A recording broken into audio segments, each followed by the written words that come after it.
Terms of Constellation. By Aressa. Chapter 1, Constellation of One. The centerpieces were wrong. Sloane Castellanos stood in the middle of the Fairmont ballroom, hands on her hips, and studied the floral arrangements with the focus of someone diffusing a bomb. White roses instead of cream. The difference was subtle, most people wouldn't notice. But most people weren't paying for a spring garden aesthetic, and white-red winter in this lighting. She pulled out her phone, already composing the text to the florist. They look beautiful. The client appeared at her elbow, champagne in hand, 3 hours early. Of course. They do, Sloane agreed, her voice warm but non-committal. Though I think we can do better. The cream roses we discussed would photograph more true to your vision. Oh, I don't think anyone will notice. Sloane smiled. People always said that. You're probably right. But you'll notice, and this is your evening. She gestured to the far side of the room, where the lighting designer was making adjustments. The photographer will be shooting from that angle during dinner service. The white is going to blow out under those spots. Cream will give you the depth you want. The client tilted her head, considering. You know, you're right. Can you fix it? Already handling it. Sloane's fingers moved across her phone screen. You won't even know there was an issue. This is why we hired you. The woman touched Sloane's arm briefly, a quick squeeze of gratitude, before heading toward the bar setup. Sloane held her smile until the client turned away, then let it fade. She shifted her shoulder where the woman's hand had been, a tiny adjustment that released the ghost of the touch. Not unpleasant. Just there when she hadn't prepared for it. Her phone buzzed. The florist, apologizing profusely, promising replacements within 90 minutes. Sloane sent back a gracious response and added the timeline to her master spreadsheet. 6:47 p.m., floral swap complete. The gala started at 8. She had this. The next 2 hours moved like a well-rehearsed dance. Sloane walked the perimeter of the ballroom, tablet in hand, checking sight lines and table spacing. She confirmed the caterer's timing, verified the AV cues with the tech booth, briefed the waitstaff on the client's severe nut allergy. When the band arrived for sound check, she listened with her eyes closed, feeling for the frequencies that would turn the acoustics muddy, then worked with the sound engineer to adjust the EQ. You've got a good ear, he said. I just know what doesn't work. She smiled. Little less high-end on the vocalist's mic. It's getting harsh in the upper register. By 7:30, the cream roses were in place. By 7:45, the first guests were arriving to a room that looked like it had always been perfect. Fiona found her near the coat check, reviewing the final timeline on her tablet. It's gorgeous, babe, Fiona said, appearing with 2 bottles of sparkling water. She held one out. You're a magician. I'm a project manager. But Sloane took the water, grateful. The bottle was cold against her palm, condensation already forming. She pressed it briefly to the inside of her wrist, feeling her pulse against the chill. Fiona watched her with knowing eyes. How's the noise level? Manageable. The ballroom was filling up now, voices layering into a low roar punctuated by laughter. Sloane had positioned herself with her back to the wall, near an exit. I'll step out if I need to. I'll cover. I know. They'd been doing this for 6 years, Castellanos and Kirkland events. Fiona handled the people, the pitches, the client hand-holding. Sloane handled everything else. It worked because Fiona understood that Sloane's pristine execution came with specific operating conditions, and she never made Sloane feel difficult for having them. That tech guy was flirting with you, Fiona said, grin creeping across her face. He was being friendly. He asked if you wanted to grab coffee after. Sloane took a drink of water. I told him I had 3 events this weekend. Which is true, but not an answer. It was an answer. Sloane looked at her friend. Just not the one he wanted. Fiona's smile softened. Fair enough. She bumped Sloane's shoulder gently, a signal, not an accident. You good? Need anything? I'm good. And she was. This was her element: controlled chaos, problems with solutions, clients who trusted her to make their vision real. She'd built this career specifically because it let her be competent on her own terms. No one questioned why she didn't drink at events or why she kept conversations professional. The job required boundaries. Sloane just happened to prefer hers clearly marked. By 11, the gala was winding down. The client had thanked Sloane 3 times, pressing a generous tip into her hand with the kind of enthusiasm that came from 4 glasses of champagne and a successful fundraiser. Sloane and Fiona supervised the breakdown, making sure the venue was left pristine. In the car afterward, Fiona driving because she always did after events, Sloane let herself deflate slightly. The quiet felt like taking off tight shoes. "Good night," Fiona said. "Very good night. You barely ate." "I had the halibut." A lie. She'd had 3 crackers from the catering plate and half a sparkling water. Food during events felt like sensory overload on top of sensory management. Fiona didn't push. "Want to debrief over breakfast tomorrow? Noon at the usual place?" "Can't. I have a consultation at 10 and a site visit at 2. "Sloane. I'm fine." "You're always fine." Fiona glanced at her. "But you're also always working." "So are you." "I have a wife I go home to." "You have Netflix and an overachieving cactus collection." Sloane smiled despite herself. "My cacti are thriving, thank you." They drove in comfortable silence for a while, streetlights passing overhead in rhythmic intervals. Sloane watched the city slide by, familiar and distant at once. "I'm happy," she said quietly. "I know you are." Fiona's voice was gentle. "I also know you're lonely." "Both can be true." Sloane didn't answer. Because Fiona was right, and denying it felt pointless between them. She was happy.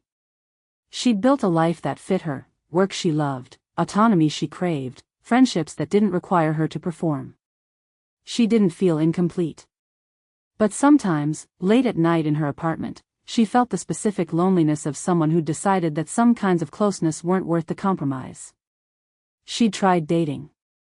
It always ended the same way: someone kind and interested who eventually needed more than she wanted to give, or needed it differently than she knew how to offer. The last time, 2 years ago, she'd sat across from a woman who'd said, "I just feel like you're never really here with me," and Sloane had known it was true even though she'd been trying so hard it exhausted her. After that, she'd stopped trying. It felt easier. Safer. Fiona pulled up in front of Sloane's building. "Get some sleep." "You too." "Love you, babe." "Love you." Sloane rode the elevator to the 4th floor, key already in hand. Her apartment was exactly as she'd left it, clean, organized, quiet. She dropped her bag by the door, kicked off her heels, and went through her post-event routine. Shower to wash off the day. Pajamas in soft cotton that didn't cling. Chamomile tea that she drank sitting on her couch, legs tucked under her, while scrolling through emails. One from Fiona: "You were brilliant tonight. Stop working and go to bed." One from the client: "Thank you for making magic happen." One from her sister Tamsin: "Call me when you get a chance. Want to hear your voice. Miss you." Sloane made a note to call her tomorrow. Tamsin meant well, but her version of connection often felt like an interrogation. "Are you seeing anyone? When are you coming to visit? You work too much. You should put yourself out there more." As if Sloane's life was a rough draft that needed editing. Her phone buzzed. Not an email, a call. Sloane frowned at the unfamiliar number, almost let it go to voicemail, then recognized the area code. Museum District.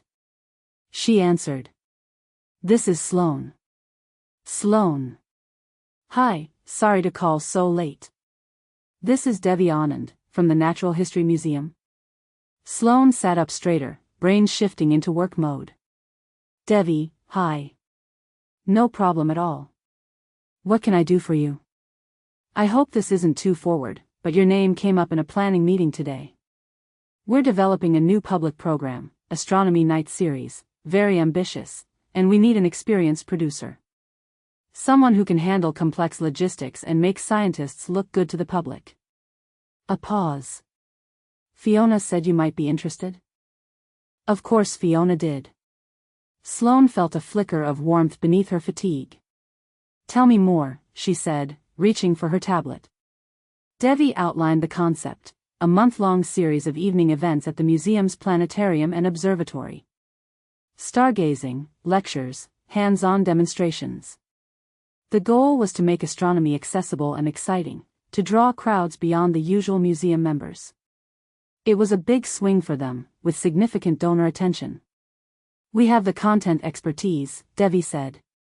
What we need is someone who can build the experience around it. Someone detail-oriented who won't let things fall through the cracks. Timeline? Sloane was already making notes. Aggressive. The series launches in 3 months. But the budget's real, and you'd have full creative control on the production side. Sloane's mind was already mapping it: venue logistics, vendor coordination, marketing materials, accessibility considerations. It was exactly the kind of project she loved: high stakes, tight timeline, meaningful work. I'm interested, she said. When can we meet? How about Monday? 10 a.m.? I'll give you the full brief, introduce you to our lead astronomer. He's brilliant but, Devi paused, diplomatic. Needs someone who can translate enthusiasm into operational reality. Sounds like my specialty. That's what Fiona said. Sloane could hear the smile in Devi's voice. See you Monday? I'll be there.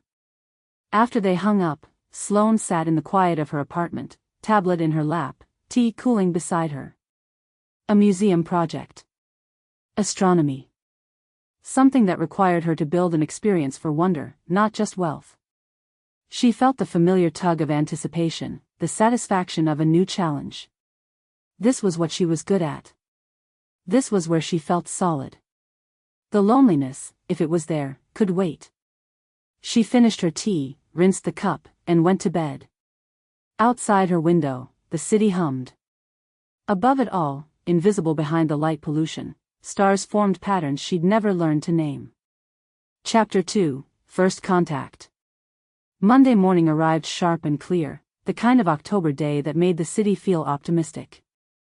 Sloane stood outside the Natural History Museum at 9:52 a.m., early because she was always early, watching school groups funnel through the main entrance. She'd chosen her outfit carefully: tailored charcoal pants, a silk blouse in deep green, her grandmother's small gold hoops. Professional but approachable. Her portfolio bag held her tablet, 3 printed copies of her standard project proposal template, and the notes she'd made after Devi's call. She'd done her research over the weekend, read through the museum's recent programming, studied their donor base, mapped the planetarium's capacity and accessibility features. She was ready. The museum's interior was familiar in the way all natural history museums were: high ceilings, marble floors, the particular echo of children's voices bouncing off dinosaur bones. Sloane found the administrative wing easily, following Devi's email directions to the 3rd floor. Devi's office was exactly what Sloane expected: overcrowded bookshelves, travel mugs in various stages of abandonment, a whiteboard covered in what looked like budget projections. Devi themselves looked like they'd been at work since dawn, cardigan slightly rumpled, glasses smudged. Sloane. Devi stood, extending a hand. Right on time. Wouldn't dream of being late. Sloane shook their hand, firm grip, brief, and took the seat Devi indicated. Coffee?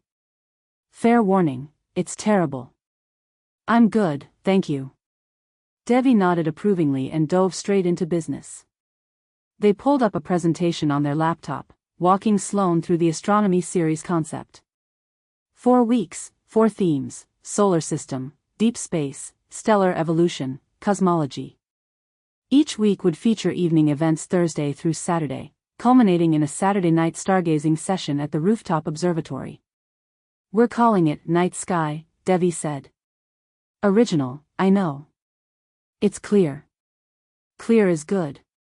Sloane was taking notes on her tablet, fingers moving quickly. Attendance targets? Ambitious. We're hoping for 200 per evening event, 50 for the stargazing sessions. That's our observatory capacity. Ticketed? Yes. $20 general admission, $15 for members, students free. We want it accessible but sustainable. Sloane nodded, already calculating revenue models. And you have content locked? Mostly. Dr. Cross is finalizing the lecture topics, but the framework is solid. Devi glanced at their watch. Speaking of whom, he should be here any. The door opened without a knock. Sorry, I know I'm late. The man who entered was tall, slightly disheveled in the way of people who'd been thinking about something more interesting than their appearance. Dark curly hair that needed cutting, a Henley shirt under a blazer that had seen better days. He carried 2 coffee cups, one of which he set on Devi's desk. Stopped for decent coffee because I value you as a human being. You're a saint. Devi took the cup. Julian Cross, Sloane Castellanos. Sloane's the producer I told you about. Julian turned, and Sloane got her first good look at him. Light brown eyes, animated face, the kind of energy that took up space even standing still. He smiled, easy, warm, reaching his eyes genuine, and crossed the room with his hand extended. Sloane. Great to meet you. His handshake was enthusiastic, the kind that involved his whole arm. Devi says you're a miracle worker. Devi exaggerates. But Sloane smiled back, extracting her hand after the appropriate interval. He'd held on just slightly too long, friendly rather than formal. I really don't. Devi gestured for Julian to sit. Julian's our public astronomy program lead. He'll be your main content partner, lectures, demonstrations, all the science side. Perfect. Sloane opened a new note page. Walk me through your vision for the programming. What followed was 15 minutes of Julian describing his ideas with the kind of enthusiasm that would have been exhausting if it wasn't so clearly genuine. He wanted interactive elements, constellation mapping activities, telescope basics workshops, a scale model of the solar system that visitors could walk through. He talked with his hands, leaned forward when he got excited, made space metaphors for everything. Because the thing about cosmology is it's fundamentally a story about connection, right? Like, we're all star stuff, literally made from the same atomic material that formed in the hearts of dying stars. He caught himself, laughed. Sorry, I'm doing the thing where I forget not everyone thinks about nucleosynthesis at breakfast. No, it's good. And Sloane meant it.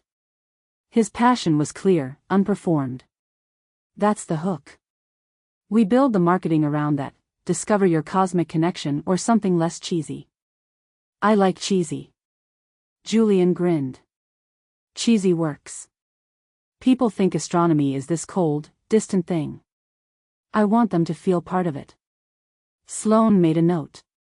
Emotional connection as core value prop. What's your audience experience level? Are we assuming any prior knowledge? 0. I want someone who's never looked through a telescope to leave feeling like the universe is accessible. He shifted in his chair, leaning slightly into her space. Not aggressive, just unconsciously closing distance. You know that moment when a concept clicks? When someone's face just lights up because they get it? I do. That's what I'm chasing. He was looking directly at her now, full attention, like she was the only person in the room. That moment of wonder. Sloane held his gaze, professional but aware of the intensity there. He was one of those people who made you feel seen, a useful skill for an educator, probably second nature to him. She broke eye contact first, looking back at her notes. Okay. So we're designing for accessibility, wonder, and participation. I can work with that. For the next hour, they mapped out logistics. Devi occasionally interjected with budget realities or scheduling constraints, but mostly it was Sloane asking questions and Julian answering, their rhythm finding itself quickly. He'd say something wildly ambitious, she'd identify the practical obstacles, he'd revise without taking offense. It was a good working dynamic. Except he kept touching her. Nothing inappropriate, a hand on her shoulder when he leaned over to look at her tablet screen, fingers brushing hers when he handed her a printout, a casual touch to her arm when making a point. All friendly, all brief, all probably unconscious. And all making her intensely aware of her own body in a way that split her attention. She didn't dislike it. That was the confusing part. He was warm, clearly a tactile person, and there was something about the ease of it that felt nice. But it also felt like sensory static, little jolts that pulled her out of the flow of conversation. She found herself tracking where his hands were, anticipating the next point of contact, managing her reaction to appear normal and unbothered. By the time Devi suggested they take a tour of the planetarium and observatory spaces, Sloane's shoulders were tight with a tension she couldn't quite name. Julian led the way, still talking, now about the planetarium's projection system, which apparently was criminally underutilized for public engagement. They walked through the museum's public spaces, Julian nodding to staff, stopping to crouch down and answer a kid's question about the T-Rex skeleton with the same enthusiasm he'd shown discussing cosmology. "You're good with people," Sloane observed as they continued. "I like people." He held a door for her. "Even when they ask if Pluto's still a planet." "Is that a frequent question?" "You have no idea." He grinned. "It's always Pluto. Never Mercury. Mercury's right there, tiny and weird and forgotten, but everyone's attached to Pluto. Nostalgia's powerful." "It is." He glanced at her. "You grew up with the 9-planet model? Didn't everyone over 30? Fair point." They'd reached the planetarium entrance, a domed structure attached to the main museum building. Julian pulled out a key card. "Wait till you see this space. It's going to be perfect for what we're doing."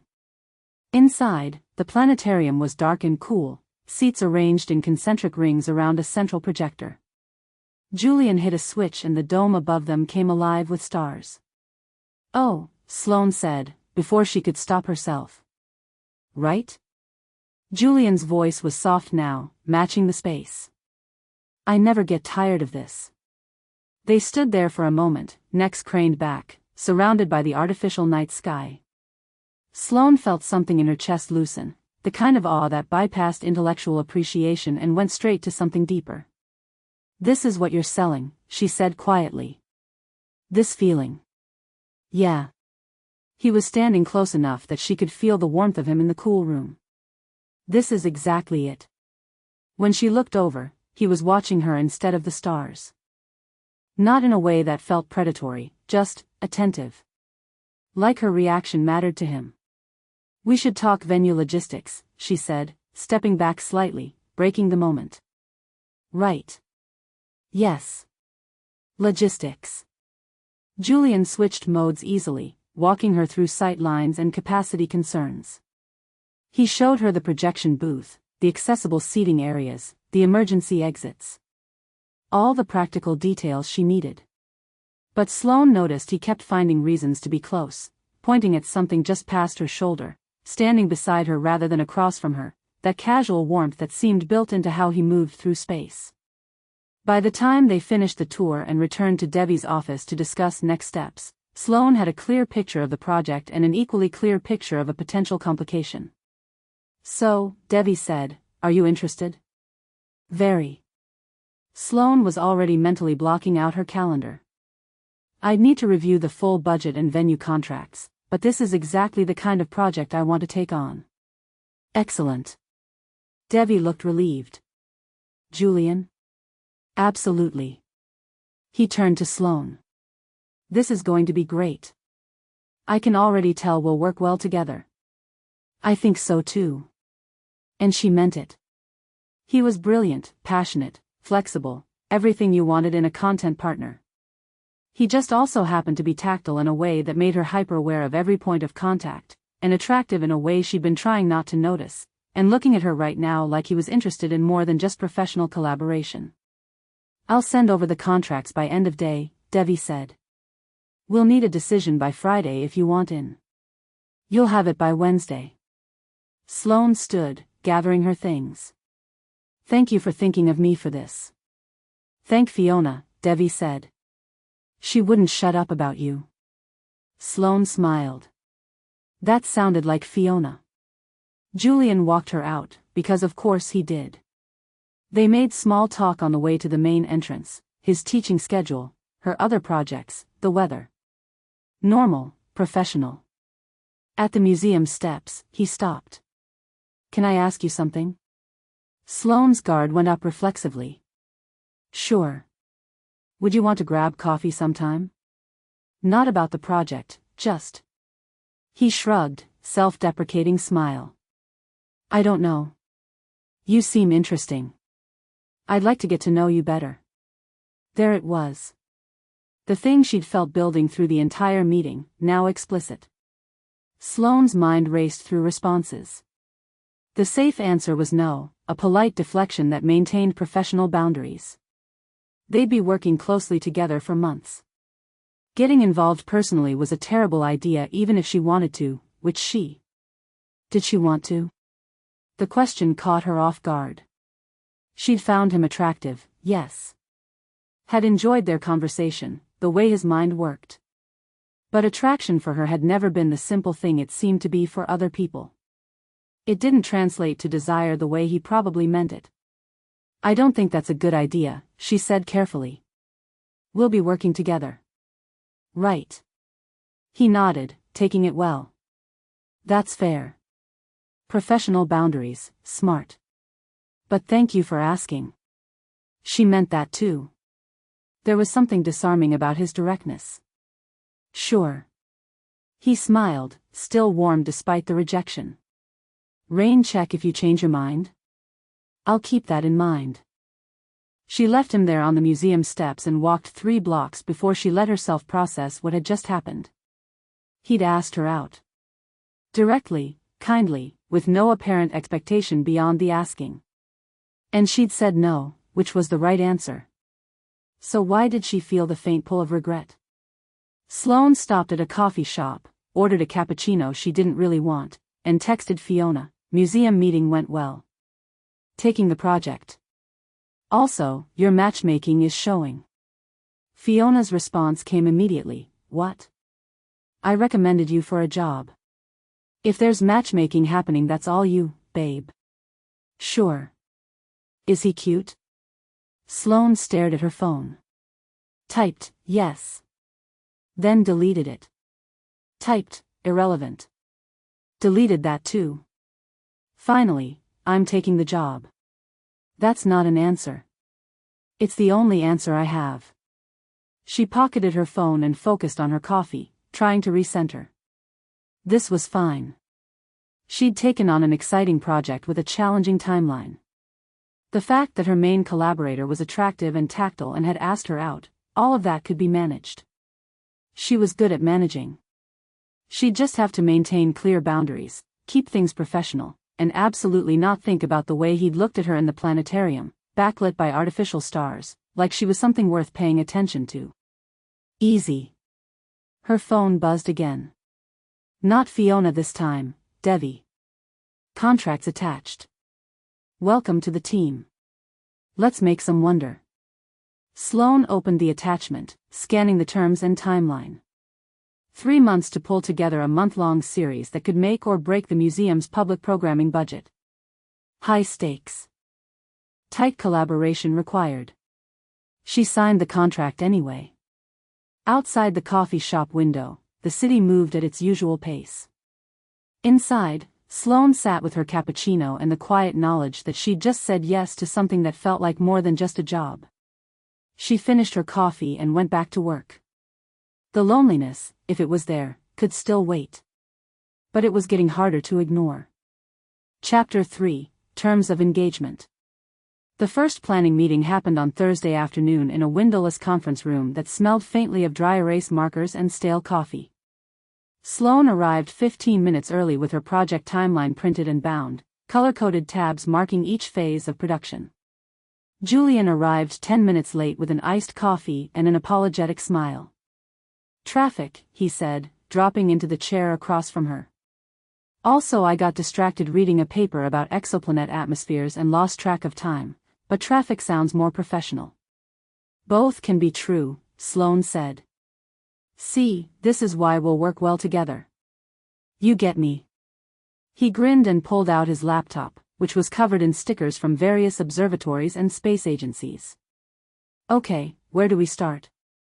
Over the next 2 hours, they built the skeleton of the event series. Sloane walked him through production timelines, vendor booking windows, marketing lead times, volunteer recruitment schedules. Julian countered with content constraints, equipment availability, speaker schedules, weather contingencies for the rooftop observatory nights. It was good work. Productive. He asked smart questions about logistics. She pushed back on overly ambitious ideas with practical alternatives. The rhythm they'd found in that first meeting held. Except he kept doing the thing. 20 minutes in, he stood to sketch something on the whiteboard, explaining his vision for the interactive solar system installation. As he talked, he drifted closer, eventually resting his hand on the back of her chair while pointing at her notes. So if we position it here, you think that works with the flow? Sloane was acutely aware of his hand 6 inches from her shoulder. It works. But we'll need to account for wheelchair accessibility. Right, good catch. He squeezed the chair back lightly, a gesture of emphasis, probably unconscious, then moved away. She exhaled slowly. An hour later, reviewing budget spreadsheets, his knee bumped hers under the table. He apologized immediately, shifted away, but the contact lingered in her awareness like a thumbprint on glass.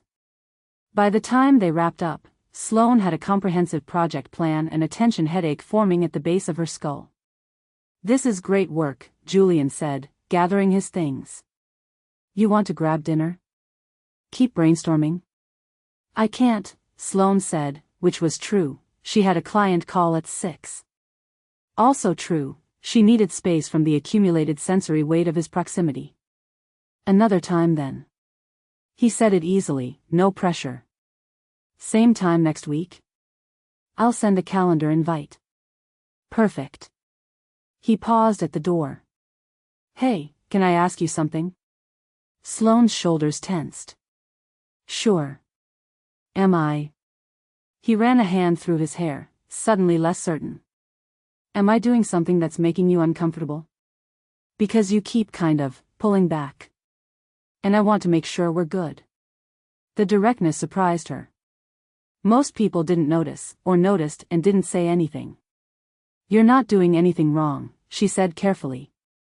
You're a tactile person. Which is fine. I'm just not. Ah. Understanding crossed his face. Okay. Thank you for telling me. I'll be more conscious of that. You don't have to change. No, I do. If it's affecting our work dynamic, I should adapt.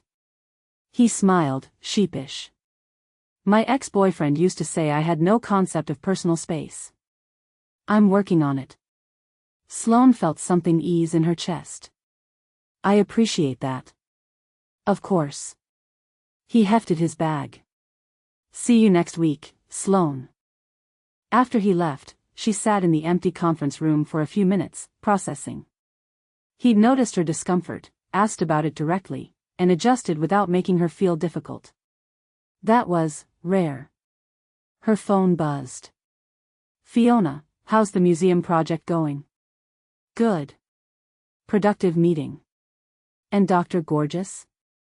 Sloane sighed. His name is Julian. And it's professional. That's not a denial of the gorgeous part. I'm working. Talk later. She gathered her materials and headed out, stopping by the museum's coffee shop for something to settle her stomach before the client call. The barista was a young woman with kind eyes who seemed completely overwhelmed by the line of museum visitors. Just a green tea, Sloane said when she reached the counter. Hot. Sure thing. The barista turned to grab a cup, then paused. Wait, were you in that meeting with Dr. Cross? I saw you walking through earlier. I was. Lucky you. He's, like, the nicest person who works here. The barista grinned. Also objectively very cute, if you're into men. Sloane managed a polite smile. We're working on a project together. Oh, I know. The Night Sky series. Everyone's excited about it. She handed over the tea. Dr. Cross does this thing where he remembers everyone's names. Like, I told him once I was taking astronomy for my gen ed requirement, and now every time he sees me he asks how the class is going. It's really sweet. That is sweet. Anyway. The barista waved off payment when Sloane tried to hand her cash. This one's on me. Good luck with the project. In her car, waiting for the tea to cool enough to drink, Sloane thought about what the barista had said. Julian remembered names, asked follow-up questions, made people feel seen. It wasn't manipulation, it was genuine interest. The same quality that made him a good educator probably made him good at connecting with people in general. Which meant the attention he'd been giving her wasn't special. It was just how he was. The realization should have been disappointing. Instead, it felt clarifying. She wasn't reading signals that weren't there. He was friendly with everyone. The fact that he'd asked her out was probably just him being optimistic, not evidence of any particular connection. This was good information. Useful. Her phone rang, the client call, right on time. Sloane put her game face on and dove into work, where everything made sense and followed clear rules. The second meeting went smoother. Julian was noticeably more conscious of space, asking before leaning over to look at her screen, keeping his hands to himself. It should have been better. Instead, Sloane found herself missing the ease of before. Now there was this awareness between them, a self-consciousness that made everything slightly stilted. He was trying so hard not to crowd her that he'd overcorrected, maintaining a distance that felt almost formal. We need to finalize the speaker list, Sloane said, pulling up her spreadsheet. You mentioned Dr. Voss for the Stellar Evolution Week? Yeah, Petra. She's amazing, my dissertation advisor, actually. Total hard ass, but in the best way. He caught himself. Sorry, is hard ass unprofessional? I've heard worse. Fair. He scrolled through his contacts. I'll reach out to her this week, see if she's available. She doesn't usually do public lectures anymore, but she might make an exception. They worked through the list methodically. Julian knew everyone in the local astronomy community, it seemed, and had opinions on who would work best for public engagement versus who was brilliant but terrible at translating concepts for lay people. What about you? Sloane asked. You're doing the opening lecture, right? That's the plan. Intro to the series, set the tone, make sure people know they don't need a PhD to belong there. He looked up from his laptop. Why, do you think I shouldn't? No, you should. You're good at this. Thanks. The smile he gave her was warm but brief, nothing like the megawatt grins from their first meeting. I mean, I hope I'm good at it. It's basically my entire job description. You care about it, Sloane said. That comes through. Yeah, I do. He leaned back in his chair, more relaxed now. I think astronomy gets treated as this elite thing, you know? Like you have to be a certain kind of smart to appreciate it. But everyone has access to the night sky. Everyone can learn to read it. Not everyone, Sloane said quietly. Light pollution, visibility issues, not everyone can physically access observation sites. You're right, I'm being glib. Julian's expression shifted to something more serious. I meant, the ideas are accessible. The wonder should be accessible. But yeah, there are real barriers. Which is part of why this series matters. We can bring the universe to people instead of expecting them to find it. Sloane made a note. That should be part of the marketing copy. See, this is what you're good at. Taking my rambling and making it coherent. It's not rambling. It's enthusiasm. There's a difference.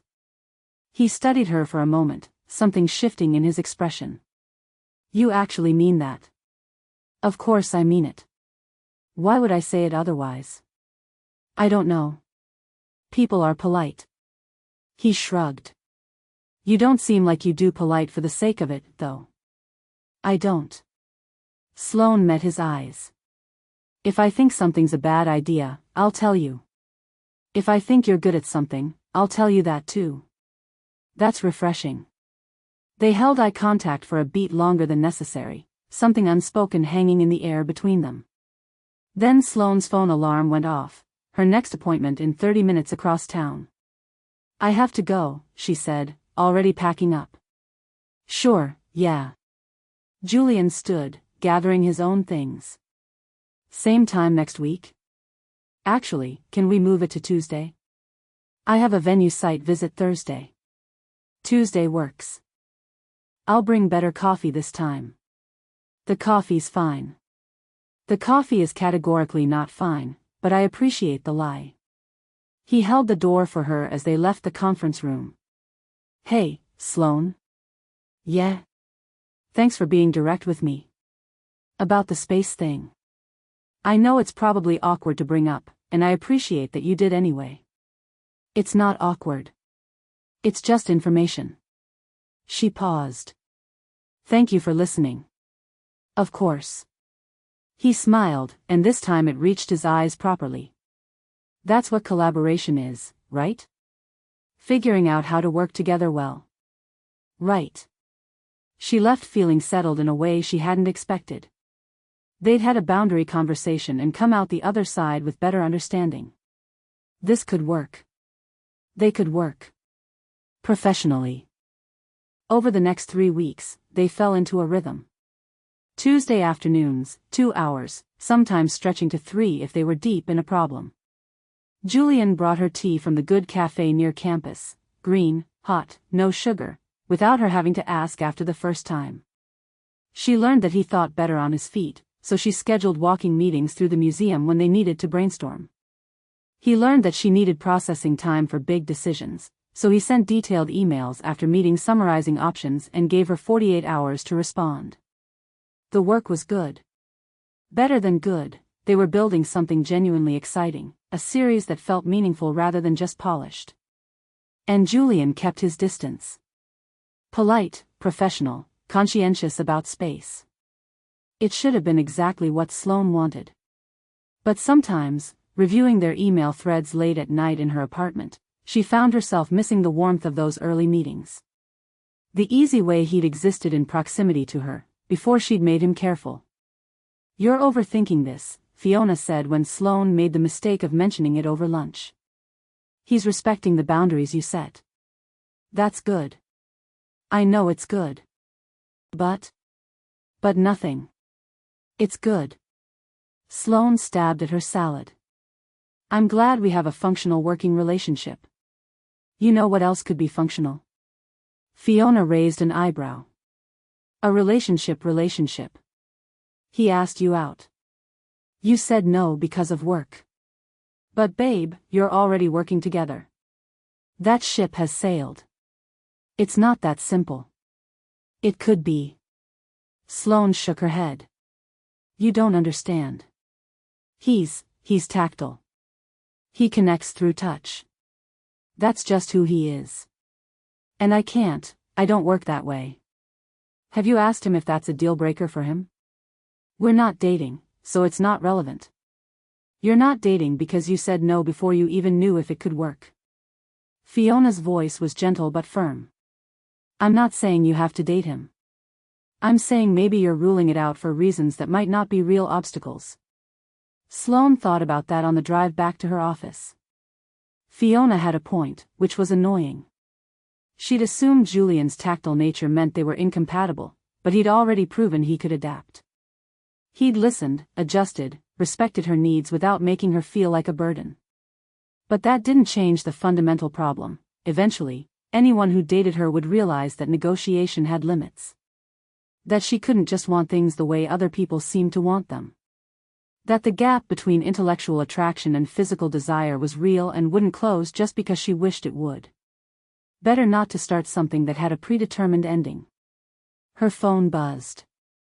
Julian, random question, do you like Chinese food? Found an amazing place near the museum and thought of you.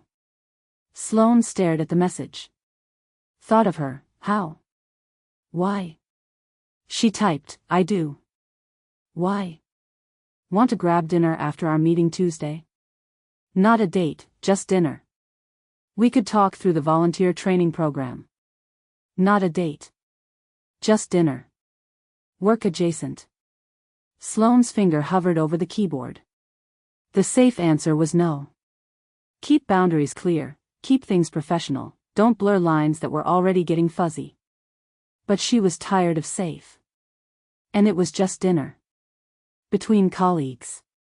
Who were building something together. Sure, she typed. Send me the address. His response was immediate, excellent.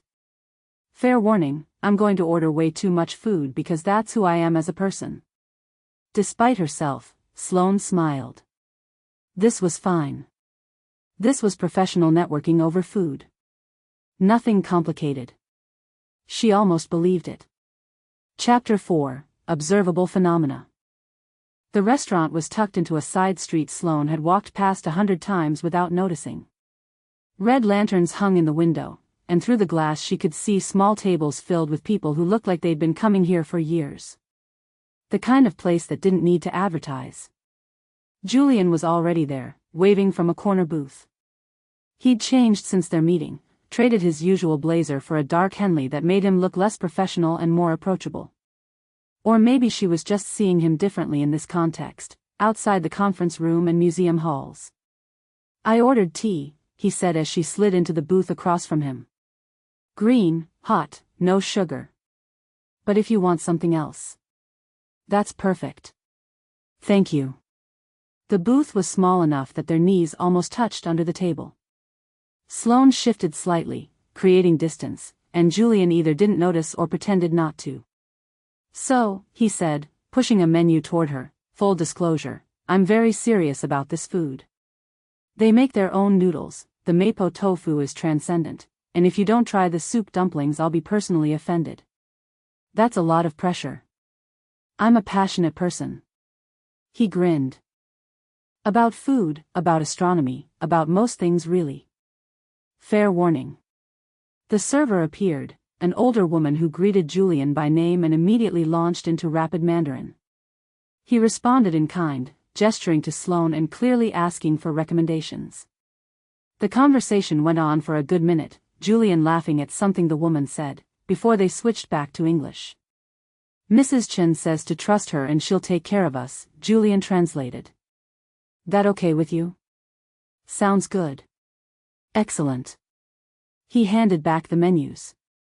Also she said I need a haircut, which is fair but rude. Mrs. Chen swatted his arm affectionately and disappeared toward the kitchen. You speak Mandarin, Sloane said. Conversationally. Picked it up during a fellowship in Beijing. He poured tea for both of them, the movement practiced. It's terrible for astronomy. I can talk about noodles and apartment hunting but I'm lost the second someone starts discussing spectroscopy. But it's great for food. Useful skill to prioritize. Right? He wrapped his hands around his teacup. What about you? Any languages? Spanish. My mom made sure of it. Sloane took a sip of tea, jasmine, perfect temperature. She was very firm about us staying connected to our Colombian roots even though we grew up here. Is she in the city? Florida now. She and my dad retired there 2 years ago. Sloane found herself adding, I don't see them as much as I should. The guilt is real, Julian said sympathetically. My parents are 3 hours north and I make it up maybe 4 times a year. My mom has perfected the art of the guilt-inducing phone call. Is it a Jewish mom thing or just a mom thing? Little of both. He smiled. Though my dad's actually worse about it. He'll send me articles about things happening in the city like, saw this, thought of you, wish you were here to discuss it. That's sweet, though. It is. Also manipulative. He knows what he's doing. Julian leaned back as Mrs. Chen appeared with soup dumplings, setting them down with instructions in Mandarin that Sloane didn't understand but Julian clearly did. Okay, protocol, you have to be very careful with these. The soup inside is molten lava disguised as delicious broth. He demonstrated, chopsticks, small bite in the wrapper, cautious sip of the soup, and Sloane followed his lead. The dumpling was perfect, delicate wrapper giving way to rich broth and tender filling. Okay, she said after swallowing. You were right to be evangelical about this. I would never steer you wrong about food. He looked genuinely pleased by her reaction. One of my core values as a human being. Good to know where your priorities are. Food, space, and kindness, in that order. Over the next hour, they worked their way through an absurd amount of food while ostensibly discussing the volunteer training program. But the conversation kept drifting, to his fellowship year in Beijing, to her early career doing hotel conference planning, to favorite books and worst professional disasters and whether Pluto should be reclassified again just to make everyone angry. I'm firmly pro-Pluto, Sloane said, reaching for more mapo tofu. Sentimental reasons. I respect that. Wrong, but respectable. Julian refilled her tea without asking. Want to hear my controversial astronomy opinion? Obviously. The Big Dipper is overrated. Sloane laughed, actual laughter, not her usual polite chuckle. That's your controversy? The most recognized constellation in the Northern Hemisphere? First of all, it's an asterism, not a constellation. Second, yes. Everyone goes straight for Ursa Major because it's easy to find, but there are so many more interesting patterns up there. Cassiopeia, Cygnus, the whole summer triangle, gorgeous, mythologically rich, and criminally underappreciated. What's yours then? Favorite constellation? Julian didn't hesitate. Corona Borealis. The Northern Crown. It's small, kind of subtle, but once you see it you can't unsee it. Perfect little semicircle of stars. He traced the pattern on the table with his finger. Mythology's great too, Ariadne's crown, thrown into the sky after she helped Theseus escape the labyrinth and then got abandoned on an island. That's dark. Greek mythology usually is. But the gods felt bad, so they immortalized her crown in the stars. Which is either romantic or cold comfort depending on your perspective. Romantic, Sloane said. If you're going to be abandoned, might as well get a constellation out of it. See, this is why you're good at marketing. Positive spin on tragedy. They were smiling at each other across the table now, the conversation easy in a way that surprised Sloane. This wasn't work talk. This was just talking. Getting to know each other. And she was enjoying it more than she had any right to. What about you? Julian asked. Favorite constellation? Sloane paused, chopsticks halfway to her mouth. I don't really know them. I mean, I know the Dippers, obviously. But I never learned the others. Seriously? I grew up in the city. Too much light pollution to see much. We're fixing that. Julian's eyes lit up with that particular enthusiasm she'd learned meant he was about to suggest something. Come stargazing with me. Isn't that what the whole event series is for? No, I mean really stargazing. Not the public event version. There's a spot about an hour north of the city, dark sky preserve, incredible visibility. He was leaning forward now, animated. I go up there sometimes when I need to remember why I do this work. You should see it. Julian. Not a date, he said quickly. Just, you're producing a whole series about astronomy and you don't know the constellations. That's like planning a wine event and having never tasted wine. Professional development. He was right, technically. It would help her understand the content better. Make her a more effective producer. But it also felt like a line, and Sloane wasn't sure which side of it she wanted to be on. Let me think about it, she said. Fair enough. He didn't push, just moved seamlessly back to easier topics. So tell me about these cacti Fiona mentioned. Sloane blinked at the transition. What? Fiona said you have an impressive cactus collection. I want details. Are we talking variety or just sheer volume? How do you know Fiona? I don't. But I called her to verify some information in your proposal and we got to talking. He grinned. She's protective of you. Grilled me pretty thoroughly on the project scope before she'd give me her professional opinion. That sounds like Fiona. She also told me you're brilliant, occasionally stubborn, and need people who will actually listen instead of just waiting for their turn to talk. Julian's expression softened. For the record, I agree with the first two and I'm working on the third. Sloane didn't know what to do with that. The directness of it, the casual way he acknowledged what Fiona had said. Most people would have deflected or made it awkward. I have 17 cacti, she said instead. Various species. They're low maintenance and structurally interesting. That's very you. What does that mean? You appreciate things that are self-sufficient and aesthetically pleasing but don't require constant attention. He said it matter-of-factly, no judgment. It's a compliment. Oh. They finished dinner in comfortable near silence, the kind that didn't need filling. Mrs. Chen brought them more tea and fortune cookies, refusing to let Julian pay until he literally put cash on the table and told her in Mandarin that he'd be personally offended if she didn't take it. Outside, the evening had turned cool.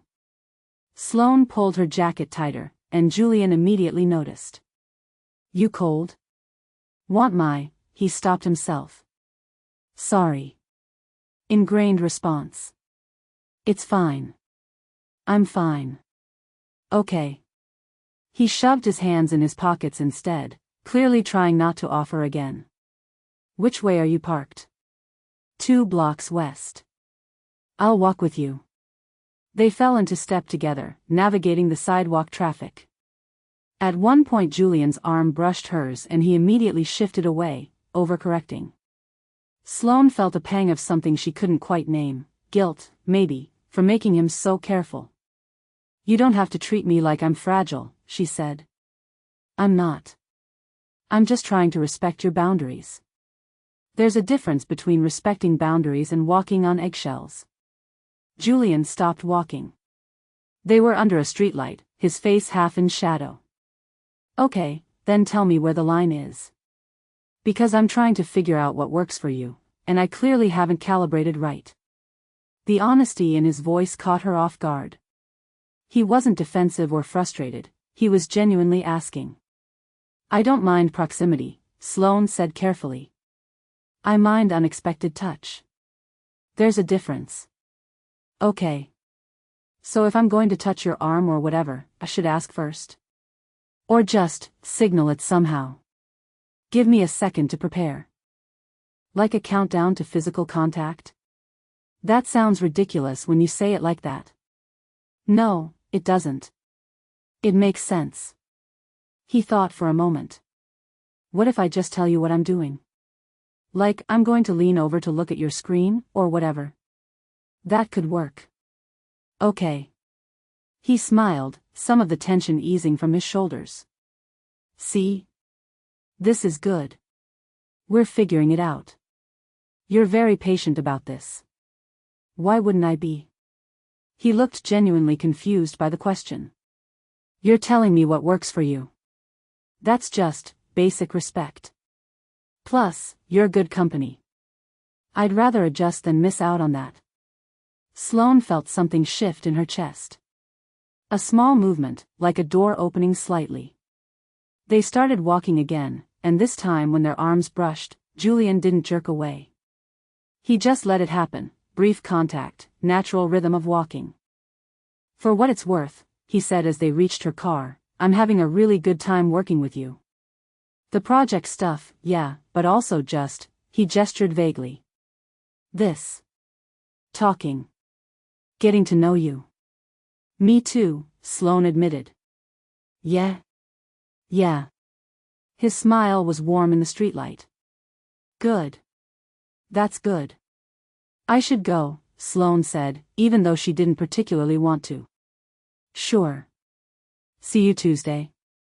Tuesday. She got in her car and watched him walk away in her rearview mirror, hands in pockets, easy stride, someone completely comfortable in his own skin. Her phone buzzed before she even left the parking spot. "Fiona, how was not a date dinner?" "It was work," Sloane typed back. "Sure it was. We talked about volunteer training." "And?" Sloane stared at her phone, thinking about soup dumplings and Corona Borealis and the way Julian had said, "You're good company," like it was the simplest truth in the world. "And nothing. I'm going home." "You like him?" "I'm focusing on the project." "Those aren't mutually exclusive, babe." Sloane didn't respond.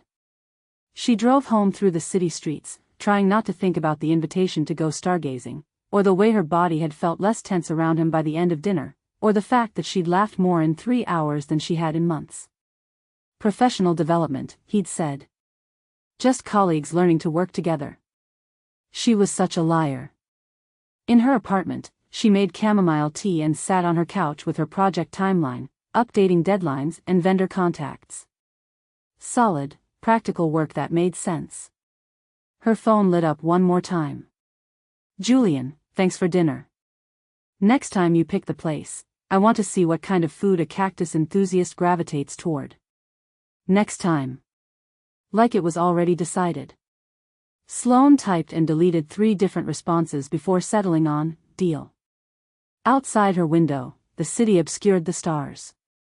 But for the first time in a long time, Sloane found herself wondering what they looked like when you could actually see them. She pulled up the astronomy calendar on her laptop, dark moon in 2 weeks, optimal viewing conditions. Then she closed the window without saving anything. One step at a time. She finished her tea, checked that her door was locked, and went to bed. But sleep was slow to come, and when it did, she dreamed of patterns in the sky she didn't yet know how to read. Chapter 5: Orbital Mechanics. The museum after hours had a particular quality of quiet that Sloane found soothing. No school groups, no echoing footsteps, just the hum of climate control and the weight of history suspended in dim security lighting. She'd arrived at 7, let in by the night security guard who knew her by now, and spread her materials across a table in the planetarium's lobby. Julian had texted an hour ago, running late. Observatory calibration took longer than expected. "Be there by 8? She'd responded, "No problem. I'll keep working." And she had. Vendor contracts to review, volunteer training schedules to finalize, marketing copy to approve. Solid, manageable tasks that didn't require her to think about the fact that she'd been looking forward to this meeting more than was strictly professional. At 8:17, Julian appeared with 2 coffees and an apologetic expression. "I know you don't drink coffee afternoon," he said, setting one down anyway. "But I got you one just in case tonight was an exception. It's decaf." Sloane looked at the cup, her usual order from the campus cafe, somehow remembered correctly. "Thank you. Also I brought these." He pulled a small bag from his jacket pocket. "Mrs. Chen sent them. She said you looked too thin and need to eat more." Inside were homemade sesame cookies, still warm. "She doesn't even know me," Sloane said. "You made an impression. Also she's decided we're dating and I haven't had the heart to correct her." He caught Sloane's expression. "Sorry. Is that weird?" "I can tell her. It's fine." And strangely, it was. "She seems very invested in your well-being. She reminds me of my bub." Which is a dangerous combination of Jewish grandmother and Chinese anti-energy. He settled into the chair across from her, pulling out his laptop. "Okay, where are we?" They worked for an hour, falling into their established rhythm. Sloane walked him through the volunteer recruitment timeline. He flagged potential scheduling conflicts with faculty availability. When they hit a snag with the equipment budget, they worked through solutions together, her finding creative vendor alternatives, him identifying which demonstrations could be adapted to simpler tools. "You're really good at this," Julian said at one point, watching her restructure a spreadsheet. "At Excel? At problem solving. You don't get attached to how things should work. You just figure out how they can work. That's literally my job description." I know, but still. It's impressive.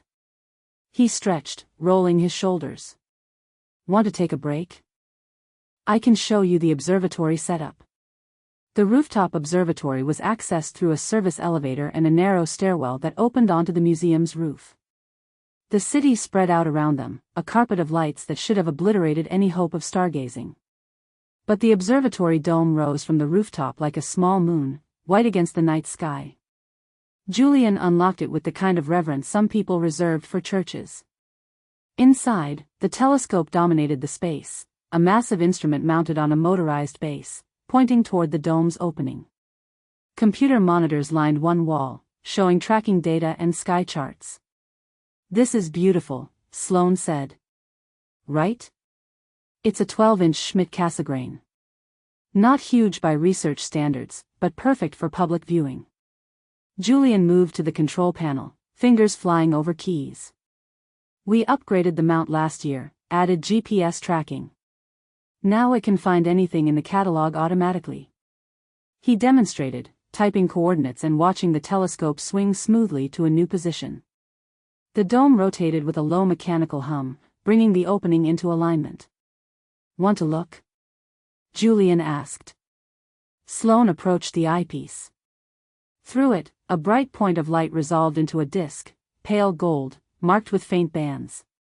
Saturn, Julian said softly, close enough that she could feel the warmth of him beside her. Not the best viewing conditions, but you can just make out the rings. She could. Barely, a thin line bisecting the planet's disk. It was smaller than she expected, less dramatic than the photos she'd seen. But there was something about seeing it directly, light that had traveled for over an hour to reach her eye, that made her breath catch. It's really there, she said. It's really there. His voice had that quality it got when he talked about space, wonder layered over knowledge. 900 million miles away, give or take. Been there for 4.5 billion years, will be there for billions more. Sloane stepped back from the eyepiece. Julian took her place, making small adjustments to the focus. Can I ask you something? He said, eye still to the telescope. Sure. Why event planning? You're clearly brilliant at it, but it seems like you could do anything. Sloane leaned against the console, thinking about how to answer. Control, mostly. I like building systems that work. And events have clear parameters, timeline, budget, deliverables. You execute well and people are happy. That's the practical answer. Julian straightened, looking at her. What's the real one? She hadn't expected the follow-up. Most people took the first answer and moved on. I'm good at creating experiences for other people, she said slowly. Weddings, galas, conferences, they're all about making space for something meaningful to happen. I like that. Being the infrastructure for other people's joy. But not your own? The question landed with unexpected weight. That's different, Sloane said. How? She didn't have a good answer. Or she did, but it required explaining things she wasn't ready to explain. Julian seemed to sense her hesitation. Sorry. Too personal. No, she paused. It's complicated. Complicated is okay. He moved to the star charts on the wall, giving her space while maintaining the conversation. You want to know something embarrassing? I almost didn't become an astronomer. Really? Really. I was pre-med for 2 years. My parents were so proud, their son the doctor. He traced a constellation on the chart absently. But I was miserable. Organic chemistry alone was killing me, and every time I thought about actually practicing medicine, I felt like I was suffocating. What changed? I took an astronomy elective to fill a science requirement. Professor Voss, Petra, my advisor. He smiled at the memory. First class, she showed us this image from Hubble. The pillars of creation, you've probably seen it. These massive columns of gas and dust where stars are being born. And she said, everything you see here happened 7,000 years ago. The light is just reaching us now. Some of these stars might already be dead, but we won't know for another 7 millennia. Julian turned back to face her. And something just clicked. The scale of it, the patience required to study something you can never touch, the way we're always looking at the past when we look at space. It felt true in a way nothing else had. What did your parents say? They were disappointed. Which was worse than if they'd been angry. He shrugged. They came around eventually. Especially after I got my PhD and could still call myself doctor. Jewish parents, you know, credentials matter. Sloane smiled. My mother wanted me to be a lawyer. What happened? I got a degree in hospitality management and she stopped asking.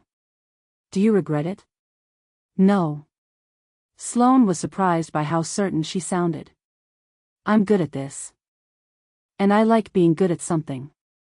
You are good at it. Julian moved closer, not crowding but closing the distance between them. Can I tell you what I think? Okay. I think you're someone who needs things to make sense. Clear rules, measurable outcomes. And event planning gives you that in a way most of life doesn't. He paused. But I also think you're afraid of anything that doesn't fit the system. Sloane's chest tightened. That's pretty presumptuous. Is it wrong? She wanted to say yes. The word was right there. But looking at him in the dim observatory light, his expression open and curious rather than judgmental, she found herself saying something else. What's your favorite constellation? I told you. Corona Borealis. No. She straightened, moving to the star charts. What's really your favorite? Not the one with the good story. The one that means something to you. Julian was quiet for a moment. Then he pointed to a section of the chart, a small, irregular pattern of stars. Delphinus. The dolphin. It's tiny, barely visible from the city. He traced the shape. When I was a kid, my family spent summers at the Jersey Shore. This was the only constellation I could ever find on my own. I'd lie on the beach after everyone went to bed and look for it. My own private secret in the sky. That's lovely. Your turn. I don't have one. I told you, I don't know them. Then pick one now. He gestured to the charts covering the wall. What draws your eye? Sloane studied the patterns, letting her gaze drift across the unfamiliar territory. One caught her attention, a distinctive W shape. That one. What is it? Cassiopeia. The Queen. Julian moved to stand beside her, close enough that she could smell his shampoo, something cedar-scented. Greek mythology. She bragged that her daughter was more beautiful than the sea nymphs, so Poseidon sent a sea monster to destroy her kingdom. She's chained to her throne in the sky as punishment, rotating around the North Star. More punishment mythology. Greeks were big on cosmic consequences. He was looking at her instead of the chart. Why that one? I don't know. It's distinctive. Easy to remember. I'm going to teach you to find it, Julian said. Next clear night, you'll be able to pick it out. Is this the segue to the stargazing invitation? Maybe. He smiled. Is it working? Sloane turned to face him properly. They were close now, closer than they'd been since that first meeting. She could see the flecks of gold in his brown eyes, the way his hair curled slightly at his temples. I'm nervous about it, she admitted. Why? Because it feels like more than professional development. Because I don't know what I'm agreeing to. Because you look at me like I'm interesting and I don't know what to do with that. I don't want to mislead you, she said instead. About what? This was it. The moment where she could be honest or deflect. Sloane felt her heart rate pick up, that familiar anxiety of disclosure. Julian must have seen something in her expression because he said, Hey. Whatever you're worried about, you can just tell me. I promise I won't make it weird. You say that now. I mean it. He leaned against the console, giving her space while staying present. Talk to me. Sloane took a breath. Not yet. Not this conversation, not in the observatory with her defenses down and his kindness making her forget all the reasons this was complicated. Can I have a rain check on this conversation? She asked. Of course. No hesitation, no pressure. Whenever you're ready. Thank you. They stood there for a moment in comfortable silence. Then Julian's hand moved, not toward her, but resting on the console between them. Palm up. An offer, not a demand. Is this okay? He asked. Sloane looked at his hand. Strong fingers, a small scar across the knuckles, nails trimmed short. An invitation she could accept or decline. She thought about what she'd told him after dinner. Signal it. Give her time to prepare. This was him trying. Slowly, giving herself permission to change her mind at any point, Sloane placed her hand in his. His fingers closed gently around hers. Warm, calloused slightly at the tips, guitar player's hands, maybe, or just someone who worked with tools. The contact was steady without being demanding.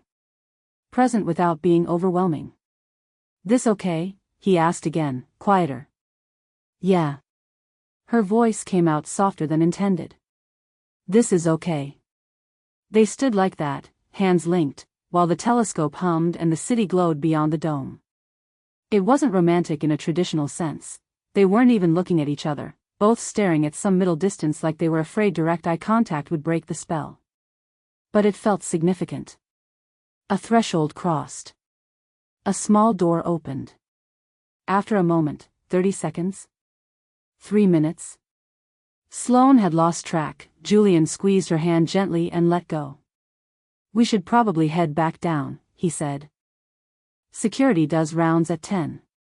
Right. Yes. They packed up in the observatory's quiet, neither quite knowing what to say. The ease from earlier had been replaced by a humming awareness, like the air pressure had changed and they were both adjusting. In the elevator down, Julian said, "Thank you." For what? Trusting me with that. The hand thing. I know it's not simple for you. How do you know that? Because you told me touch has to be signaled. Which means it's not automatic or easy. He looked at her directly. So thank you for trying anyway. Sloane felt something crack open in her chest. He was paying attention. Not just to what she said, but to what it meant. They walked out to the parking lot together, the October air sharp with the promise of winter coming. At her car, Julian paused. I'm going to be very clear about something, he said. I like you. As more than a colleague. And I would very much like to take you stargazing, or to dinner again, or just to spend time with you outside of work. Sloane's throat tightened. Julian. But, he continued, I also know this is complicated. And I'm not going to push. So if you want to keep this professional, we can do that. If you want to think about it, take all the time you need. If you want to talk about whatever it is you're nervous about, I'm here. And if you decide none of this is what you want, I'll respect that too. You make it sound simple. It is simple. I like you. You get to decide what to do with that information. He smiled, gentle and real. No pressure, Sloane. I promise. He left her there, standing by her car, with his honesty hanging in the cool air like something solid she could hold on to. In the driver's seat, Sloane sat for a long time before starting the engine. Her right hand still felt warm where his had been. She pulled out her phone and found Luther's contact. Sent a text, "Can we move up my appointment? I need to talk something through." His response came 5 minutes later, Thursday 4 p.m. See you then. Sloane drove home through streets that felt both familiar and strange, like she was seeing them from a slightly different angle. In her apartment, she didn't make tea or review project timelines. She just sat on her couch in the dark, hand resting in her lap, trying to understand why something as simple as held hands felt like the most complicated thing in the world. Her phone buzzed. Julian, get home safe? Just got in. Good. Sleep well. She typed and deleted several responses. Finally settled on, you too. But sleep felt impossible. Outside her window, the city lights drowned out Cassiopeia and Delphinus and all the other patterns she didn't yet know. But she thought about them anyway, tried to picture the queen chained to her throne, the dolphins swimming through celestial seas. Somewhere above the light pollution, they were there. Constant. Waiting to be learned. Sloane set her alarm for Thursday and closed her eyes. 2 days until Luther. 2 days to figure out what she was so afraid of, and whether wanting something was enough reason to risk it. Chapter 6, The Proposition.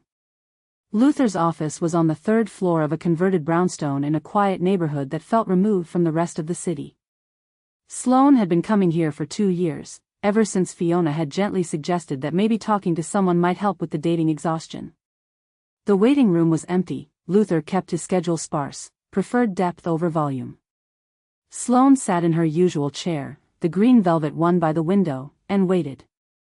At exactly 4, the inner door opened. Sloane. Luther Moss smiled, warm and unhurried. He was a tall man in his 50s, with salt and pepper hair and tortoiseshell glasses that made him look like someone's favorite professor. Come in. His office was everything the waiting room wasn't, cluttered with books, filled with plants that somehow thrived despite minimal natural light, anchored by 2 armchairs that faced each other across a small table. Sloane took her usual seat and Luther settled into his, notepad in lap but pen untouched. You wanted to move the appointment up, he said. What's happening? Sloane had spent 2 days trying to organize her thoughts, prepare what she'd say. But sitting here, all the careful planning dissolved. There's someone, she said. Luther waited, patient as always. A colleague. We're working on a project together. She twisted her hands in her lap. He asked me out. At first. I said no because we're working together. But then we kept spending time together and I realized I was just using work as an excuse. An excuse for what? For not dealing with the real reason I said no. Sloane looked out the window, watching trees move in the wind. He's interested in me. He said so explicitly. And I think, I might be interested back. But I don't know how to do this. Do what? Tell him. The words came out strained. Explain that I don't. Take your time. Sloane took a breath. Even here, in the safest space she knew, the disclosure felt heavy. He's tactile. Physical. He communicates through touch. And he's been so good about respecting my boundaries, adjusting when I asked him to. But he doesn't know why those boundaries exist. He thinks it's just a preference. And it's more than that. It's who I am. She met Luther's eyes. I'm asexual. He doesn't know that. And if we're going to be anything other than colleagues, he needs to know. But I'm terrified. Of what? That he'll say he's fine with it but won't actually be fine. That he'll try to make it work and resent me for it. That 6 months from now I'll be the one who couldn't give him what he needed. Her voice cracked slightly. I've done this before, Luther. I've had the conversation, watched someone say all the right things, and then slowly realized they were trying to fix me. Luther nodded, expression neutral but present. What happened the last time you told someone? Sloane thought back to Rachel, 2 years ago. Kind, patient Rachel who'd listened to Sloane's careful explanation and said she understood. Who'd researched asexuality, asked thoughtful questions, promised it didn't change how she felt.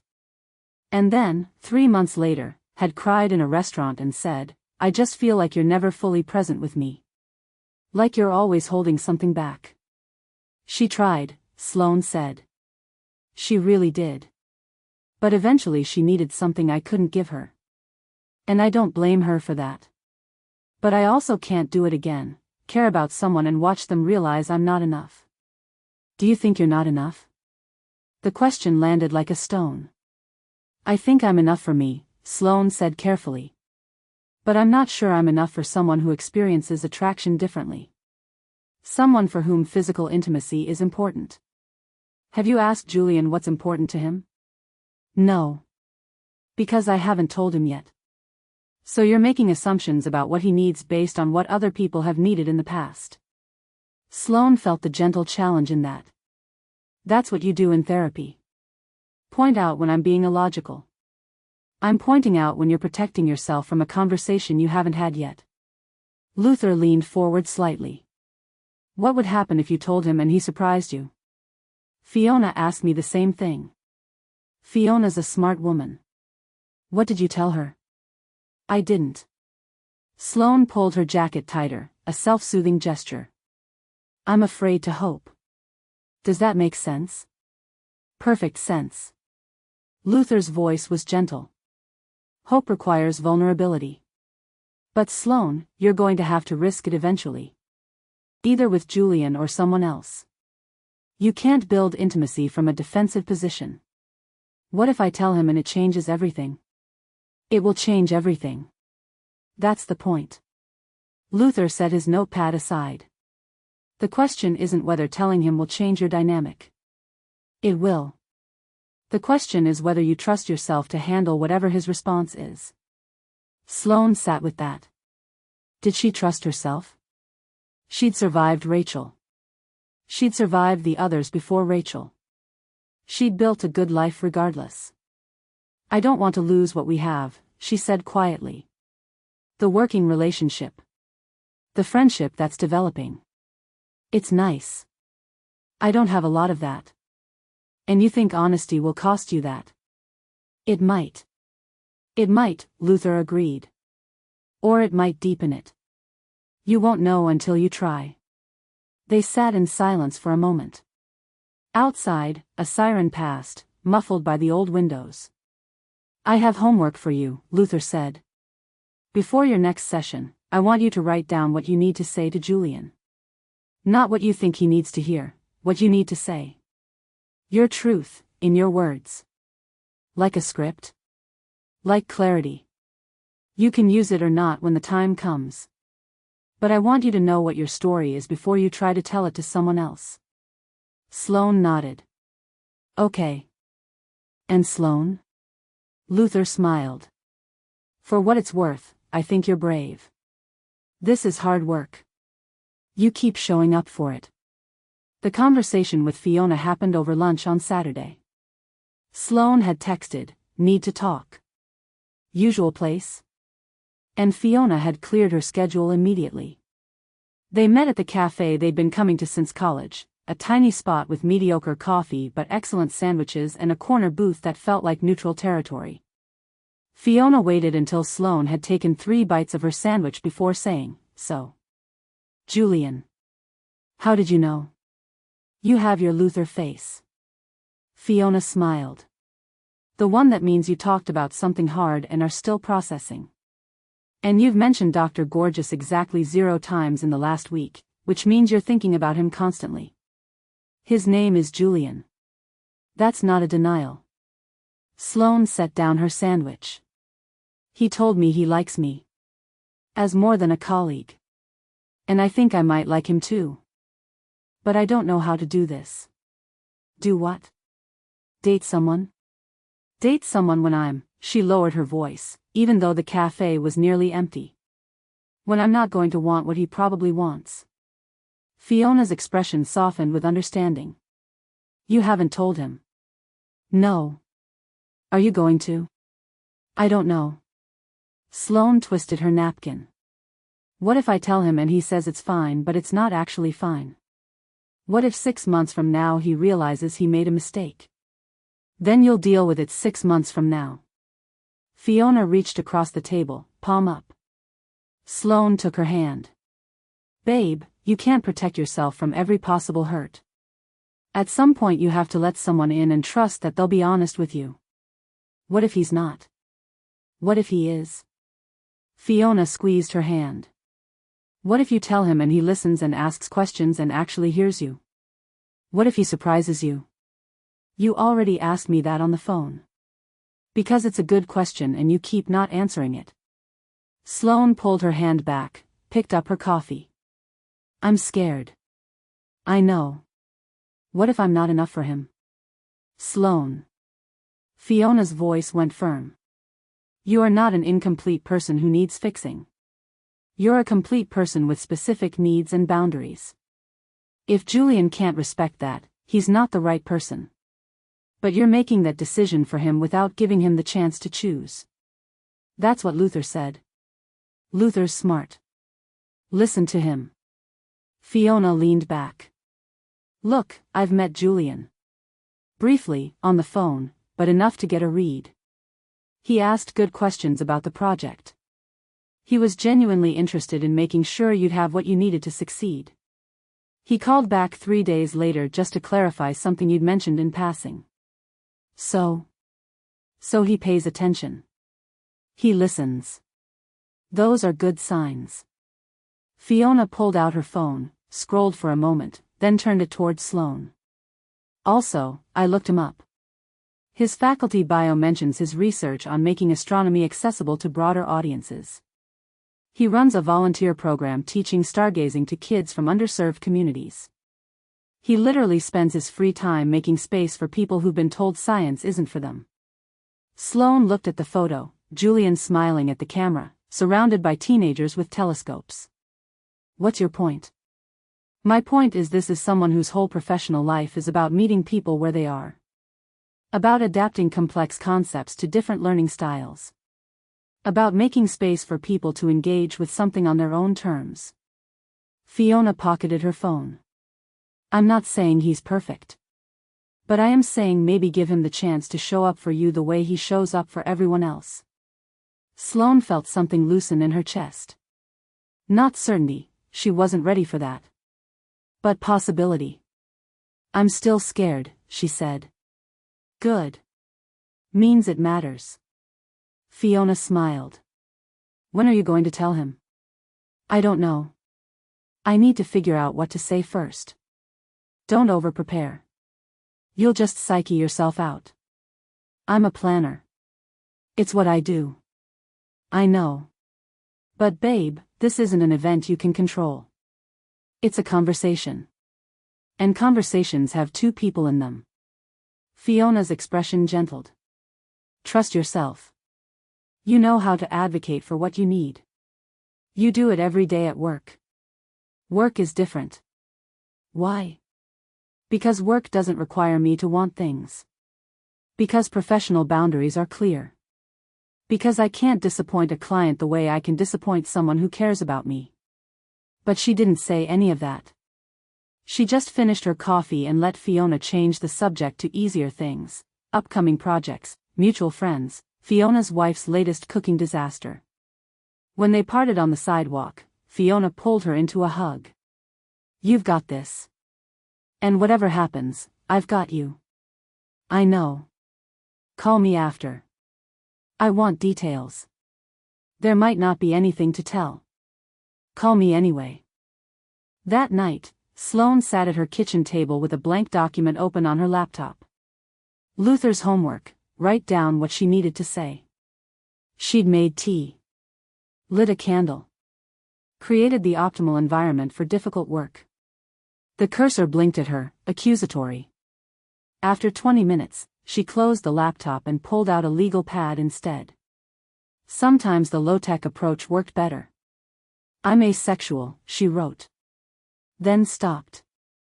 That wasn't the beginning. The beginning was before that. She started again. I like you. I think you're brilliant and kind, and the way you talk about space makes me want to understand the universe better.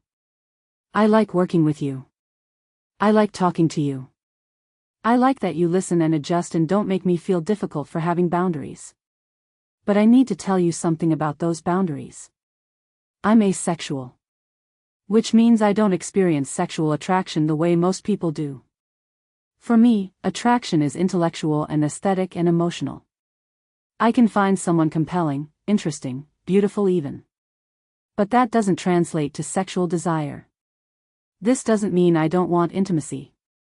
I do. But my version of intimacy looks different. It's negotiated, not spontaneous. It requires clear communication and specific agreements about what kinds of touch feel good versus what feels overwhelming. I'm telling you this because you said you like me, and I think I like you too. But if we're going to explore that, you need to know what you're signing up for. I'm not going to wake up one day and suddenly want things differently. This is how I'm built. I understand if that's not what you're looking for. I won't be hurt if you want to keep this professional.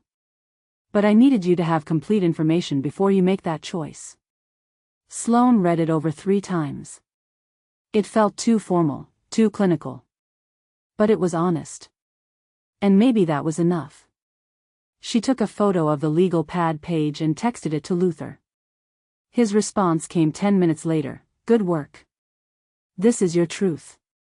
Now you just have to say it out loud. Easier said than done.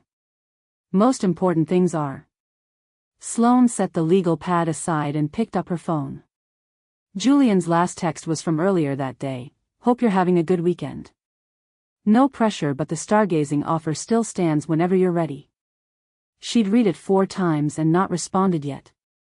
Now she typed, are you free tomorrow evening? I'd like to talk. Can you come over? The 3 dots appeared immediately. Disappeared. Appeared again. Of course. What time? 7. I'll be there. Everything okay? Sloane stared at the question. No, everything wasn't okay. She was terrified and uncertain and about to risk something she wasn't sure she could afford to lose. Yes, she typed. Just something I need to tell you. Okay. See you tomorrow. She sent him her address, then set the phone down before she could talk herself out of it. 24 hours. She had 24 hours to prepare for the conversation that would either open a door or close one. Sloane looked at the legal pad, at her truth written in neat handwriting. Tomorrow she'd have to say these words out loud to someone who mattered. Someone whose response could hurt. But Fiona was right. And Luther was right. She couldn't build anything real from a position of self-protection. She finished her tea, blew out the candle, and went to bed. Tomorrow would come whether she was ready or not. At least this time, she'd know what to say. Chapter 7, Mapping the Stars. Sloane cleaned her apartment 3 times on Sunday. Not because it was dirty, she kept it pristine as a rule, but because cleaning gave her hands something to do while her mind raced. By 6:30, the apartment was spotless. She'd changed clothes twice, and the legal pad with her prepared words sat on the coffee table like an accusation. She made tea she didn't drink.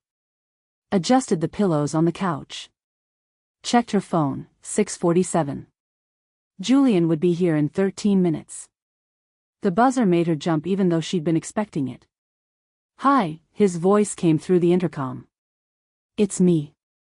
Sloane pressed the button to let him in, then spent the elevator ride up to her 4th-floor apartment trying to remember how to breathe normally. When she opened the door, Julian stood there with a bag from the bakery near campus and an uncertain smile. I brought dessert, he said. Didn't know if that was weird, but I felt like I should bring something. It's not weird. Come in. He stepped into her apartment, taking it in with the kind of attention she'd come to recognize. Her books organized by subject, the line of cacti on the windowsill, the framed print of the Andromeda Galaxy she'd bought after their first planning meeting. This is very you, he said. Is that good or bad? It's good. Peaceful. He set the bakery bag on her kitchen counter. Should I take off my shoes? You don't have to. I'm going to anyway. They're wet from the rain. Sloane hadn't even noticed it was raining. She'd been so focused on preparing for this conversation that the weather had escaped her attention entirely. Julian settled on one end of her couch, and Sloane took the other, the legal pad between them like a demilitarized zone. So, he said, voice gentle. What did you want to talk about? Sloane looked at her prepared notes. All the careful words she'd written, the clear explanation she'd crafted. Her mouth went dry. I need to tell you something, she started. And I'm not sure how you're going to respond, but I need you to hear all of it before you say anything. Can you do that? Of course. Julian's expression went serious. Take your time. She picked up the legal pad, then set it down again. The words were there if she needed them, but Fiona was right, she couldn't script this. It had to be real. You said you like me, Sloane said. As more than a colleague. I did. I do. And I think, I like you too. Which is complicated because we're working together, but that's not actually why I've been hesitant. She twisted her hands together. I've been hesitant because there's something about me you don't know. And if we're going to be anything other than colleagues, you need to know it. Julian nodded, waiting. I'm asexual, Sloane said. The words came out steadier than she expected. Which means I don't experience sexual attraction the way most people do. She watched his face for the reaction, confusion, disappointment, the polite mask people put on when they're processing something they don't know how to respond to. But Julian's expression didn't change. He just nodded slightly, encouraging her to continue. I can find people attractive, she continued. Intellectually, aesthetically, emotionally. I can care about someone, want to spend time with them, even want some forms of physical closeness. But it doesn't translate to sexual desire. That's just not how I'm built. Okay, Julian said quietly. And I know that's probably not what you were expecting when you said you were interested. So I understand if that changes things. If you want to keep this professional, I won't be hurt. A lie, but a necessary one. But I needed you to have complete information. Julian was quiet for a moment, his expression thoughtful. Then he said, Can I ask questions? Yes. Please. When you say you don't experience sexual attraction, does that mean you don't want any physical intimacy at all? Or just specific kinds? The question surprised her with its directness. Most people danced around it. Specific kinds, Sloane said. I like some forms of touch. Hand-holding, for example. What we did in the observatory felt good. But it needs to be negotiated, not spontaneous. I need to know what's coming so I can prepare for it. Because unexpected touch is overwhelming? Yes. It's not about trust, it's sensory. My nervous system needs time to adjust. Julian nodded, processing. What about kissing? Sloane felt her cheeks warm. I've kissed people. Sometimes I like it, sometimes it feels like too much. It depends on context, how it's initiated, what else is happening. And sex? I'm not interested in it for myself. I don't want it, don't need it, don't feel like I'm missing anything without it. She met his eyes. I know that's probably a deal breaker for most people. And I get it, physical intimacy is important. I'm not saying it shouldn't be. I'm just saying it's not something I can offer. Ever? The question was gentle, but it landed hard. I don't know, Sloane admitted. I've tried to want it. I've had partners who said they were okay without it, and then I felt guilty when I couldn't make myself feel differently. So I've learned it's better to just be honest up front. Julian leaned back against the couch, thinking. Sloane's heart was pounding so hard she could hear it in her ears. This was the moment, where he'd either say he understood and mean it, or say he understood and not mean it, or just admit it wasn't going to work. Okay, he said finally. Tell me what you do want. What? You've told me what you don't want. What do you want? He shifted to face her more fully. If we're going to figure this out, I need to know what intimacy looks like for you. Not what it doesn't look like. Sloane felt something crack open in her chest. He was asking. Actually asking. She paused, trying to find the words. I want intellectual connection. Conversations like the ones we've been having. I want to share things with someone, build something together. I want companionship. What about physical connection? Some kinds. I like sitting close to someone while we're doing something else, reading, watching something, just existing in the same space. I like hand-holding when I'm prepared for it. I think I'd like other things too, but I'd need to negotiate them first. Figure out what feels good versus what's too much. Like what kinds of things? I don't know. I've never had a partner who wanted to figure that out with me. Her voice came out smaller than she intended. Usually by the time we get to this conversation, it's already over. Julian's expression softened. Sloane. I'm not trying to talk you out of this or find loopholes. I'm trying to understand what you need so I can show up properly. You're not, she stopped. You're not disappointed? Why would I be disappointed? Because I can't, because you said you're a physical person. And I know that means. It means I like touch, Julian interrupted gently. It doesn't mean I need sex to feel connected to someone. Those aren't the same thing. Sloane stared at him. They're not. No. He smiled, a little sad. Can I tell you something? My last relationship ended because I wanted too much emotional intimacy. Booker, my ex, he needed more independence than I could handle at the time. I wanted to talk through everything, process every feeling, be connected constantly. And it exhausted him. I don't understand. What does that have to do with? It means I've learned that what I actually need is someone who wants to build something intentional with me. Someone who's willing to figure out what works instead of just assuming compatibility. He reached out slowly, telegraphing the movement, and touched her knee briefly. You're offering me negotiation and clear communication. That's not a consolation prize, Sloane. That's exactly what I want. But sex is not the only way to be intimate with someone. And honestly, the idea of building a physical relationship through explicit negotiation sounds a lot better than just hoping I'm reading signals right. He pulled his hand back. I've been terrified of crowding you since you told me about your boundaries. Having a clear framework would actually be a relief. Sloane felt tears prick at her eyes, unexpected and unwelcome. You're serious. Completely. Julian's voice was steady. Look, I'm not saying I have all the answers.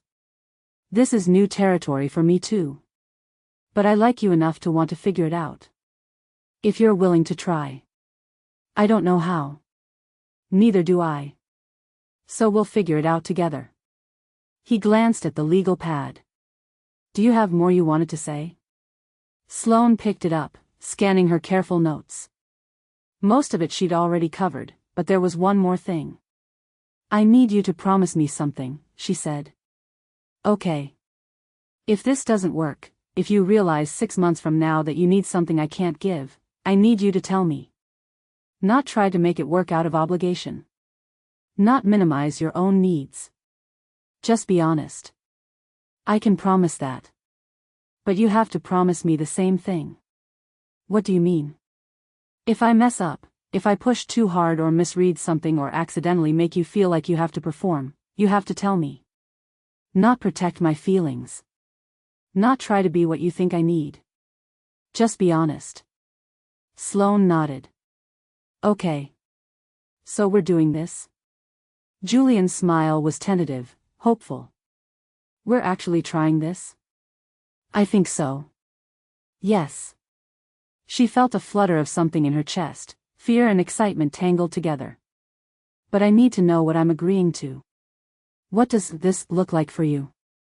Good question. Julian thought for a moment. Can we make a list? Actual terms we both agree to? You want to write it down? You're a planner. I'm a researcher. We both like clear parameters. He grinned. Why not formalize it? Sloane felt herself smiling back. Okay. Let me get my laptop. What followed was the strangest and most important conversation Sloane had ever had. They sat side by side on her couch, laptop open between them, and built a document together. Terms of engagement, Sloane and Julian. It started simple. 1. This is a romantic relationship. We're dating, not just colleagues. 2. Physical intimacy requires explicit negotiation. No assumptions. 3. Either person can say, not right now, or, I need to stop at any point, no questions asked. But then Julian asked, what kinds of touch are okay to initiate without asking every single time? And they had to define levels. Green, always okay without checking. Hand-holding, when Julian signals first. Sitting close, within personal space but not touching. Brief touches to arm/shoulder, social context. Yellow, ask first, even if it's been okay before. Hugs. Kisses. Extended physical contact. Red, not currently available, requires explicit discussion before attempting. Anything sexual. This feels clinical, Sloane said, looking at the list. Does clinical feel bad? No. It feels safe. Good. Julian added another section. What about check-ins? How often do we revisit this? They settled on monthly reviews, scheduled time to discuss what was working and what needed adjustment. Julian suggested a safe word system, not just for sex stuff, but for any time either of us needs to pause a conversation or moment. Sloane added a section on communication preferences. Sloane processes internally before discussing. Julian processes out loud. Both are valid. When something feels off, we address it within 48 hours. No festering.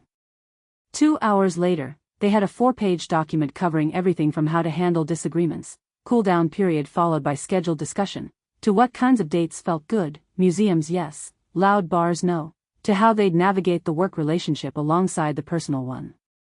I can't believe we just did this, Sloane said, reading through it one more time.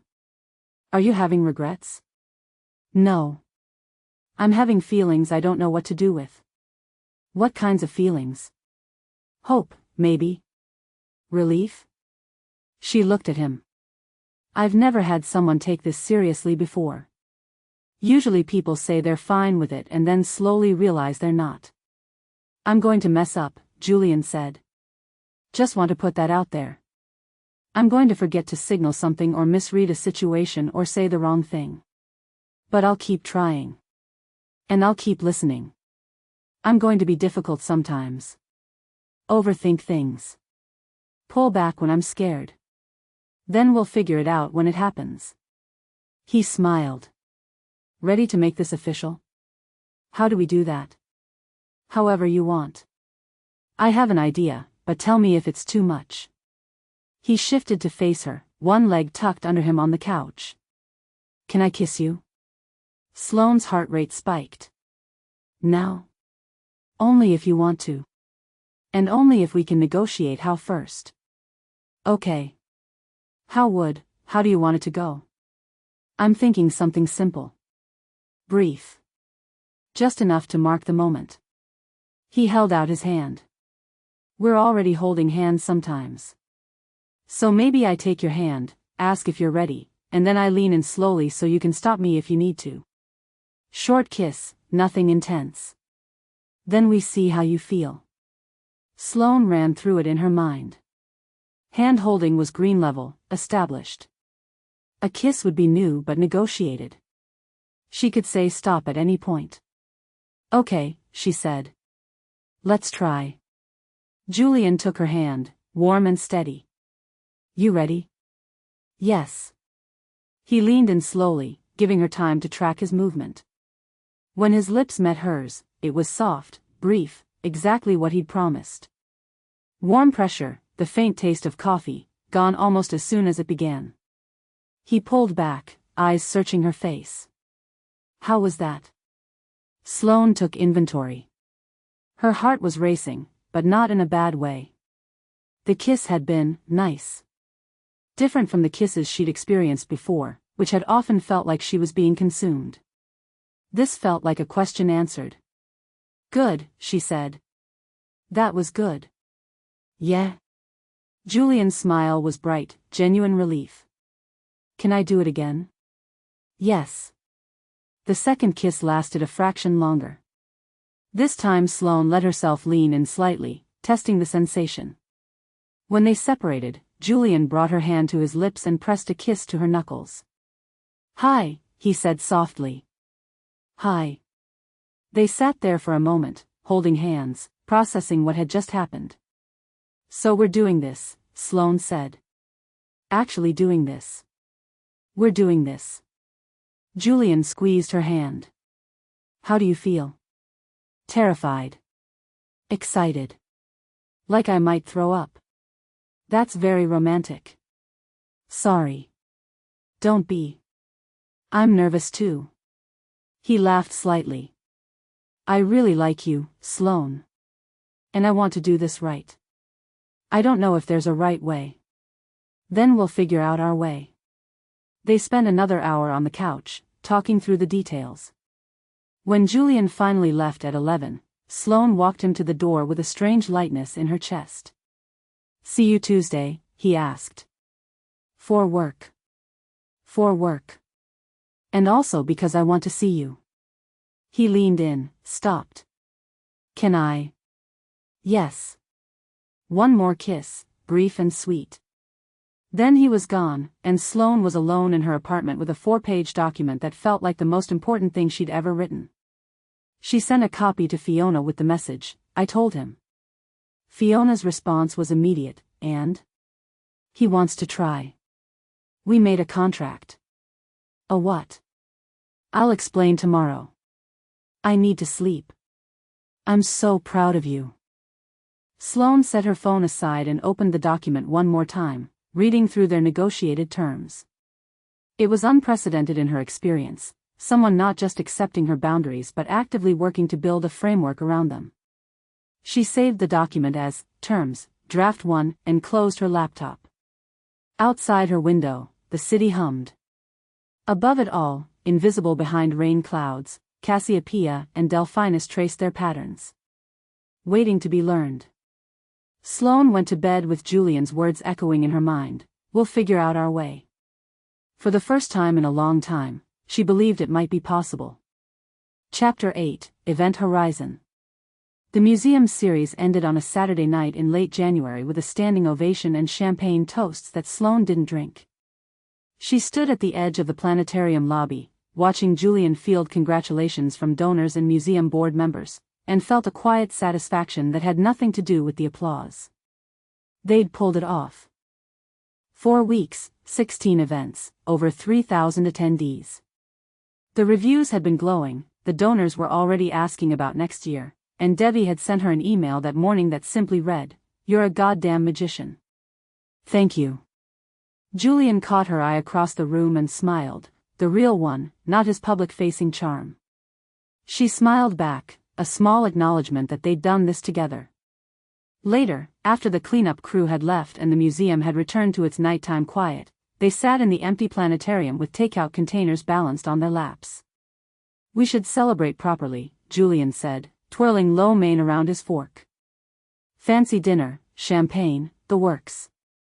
We're eating Chinese food in a planetarium at 11 p.m. This is perfect.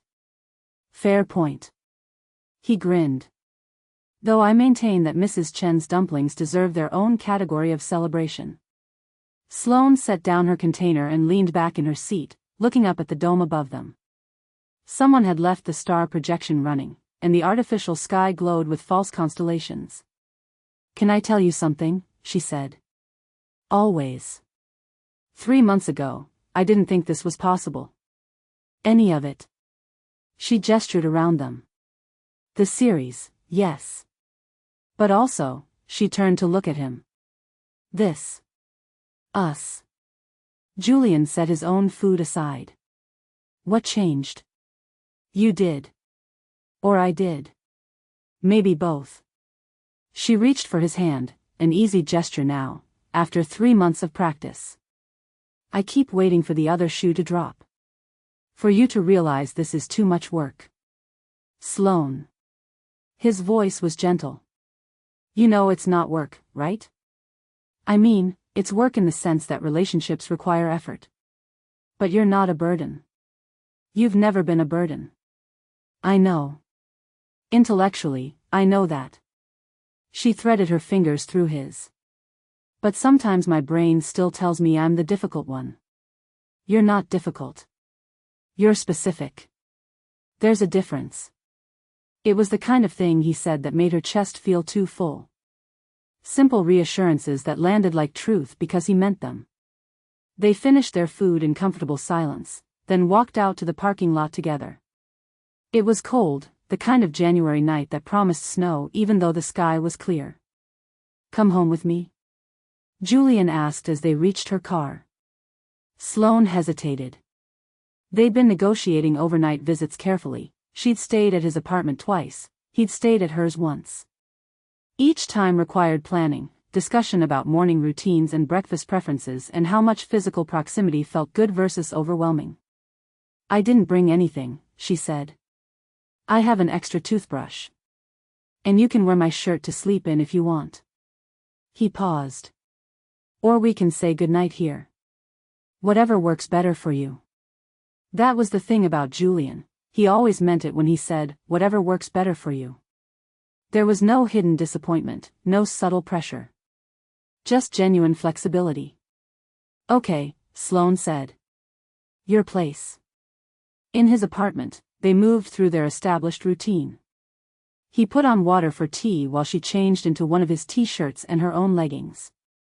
They brushed their teeth side by side at his bathroom sink, a domestic intimacy that still felt new enough to be remarkable. In bed, Julian asked, "How close?" their standard check-in question. "Close is good. Touching is good." Sloane settled against his side, her head on his shoulder. His arm came around her, warm and solid. "Good day," he murmured into her hair. "Very good day." She felt him press a kiss to the top of her head, asking first with the shift of his body, waiting for her tiny nod of permission. It was a language they'd built together, this constant negotiation that had become second nature. Sloane closed her eyes, listening to his heartbeat slow as he drifted toward sleep. This was what she'd wanted. What she'd been afraid to want.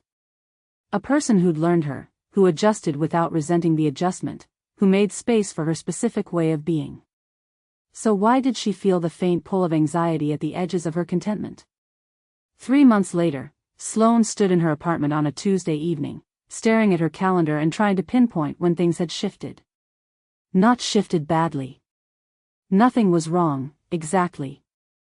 Julian was still thoughtful, still attentive, still someone who made her laugh and challenged her thinking and remembered to signal before initiating touch. But something was different. She pulled up their terms document on her laptop, last updated the day after the museum series ended. 3 months ago. They'd meant to review it monthly, but February had been busy with Sloane taking on 2 new corporate events, and March had disappeared in a blur of Julian's teaching schedule ramping up for the semester. The weekly check-ins had become bi-weekly, then sporadic. Not because they were fighting or unhappy, but because everything was fine. Why waste time talking about problems that didn't exist? Except. Sloane thought about the past week. Sunday morning, Julian had reached for her the moment he woke up, pulling her close without asking first. She'd frozen for just a second, not fear, just surprise, before she'd made herself relax into it. He hadn't seemed to notice the freeze, or if he hadn't mentioned it. Tuesday evening, he'd shown up at her apartment without texting first because, "I was in the neighborhood and wanted to see you." Sweet, spontaneous, the kind of thing that would make most girlfriends melt. Sloane had smiled and let him in, then spent an hour hyper-aware of his presence in her space while she tried to finish a client proposal. Thursday, they'd gone to dinner with Fiona and her wife, and Julian had kept his hand on her knee under the table. Not aggressively, just resting there. A casual intimacy that Sloane had allowed because saying something felt like making a scene. But afterward, in the car, her skin had felt too tight and she'd spent the drive home with the window cracked even though it was cold outside. None of it was wrong. None of it violated their terms, technically. But the accumulated weight of small adjustments she'd made, relaxing when she wanted space, accepting touch when she wasn't prepared for it, performing ease when she felt anything but, had left her feeling hollowed out. Her phone buzzed. "Julian, miss you. Dinner tomorrow?" Sloane stared at the message. They'd seen each other Sunday, Tuesday, and were supposed to have dinner Thursday. 4 times a week had become their default, and she couldn't remember when they negotiated that frequency. She typed, "I have a client meeting that might run late." A lie. Her calendar was clear after 3. No problem, he responded. I'll bring food to your place after. We can just hang out. Sloane felt the familiar tightness in her chest, guilt and anxiety tangled together. She wanted to see him. She also wanted a night alone in her apartment, unwatched, free from the low-level performance of being someone's girlfriend. Sounds good, she typed. She set her phone down and pulled up a new event file, something that needed her attention, something with clear parameters and measurable outcomes. Work always made sense even when everything else felt slippery. Her phone buzzed again. Julian, I love you. They'd said it for the first time 6 weeks ago. He'd said it first, in her kitchen after breakfast, casual as commenting on the weather. I love you, you know that?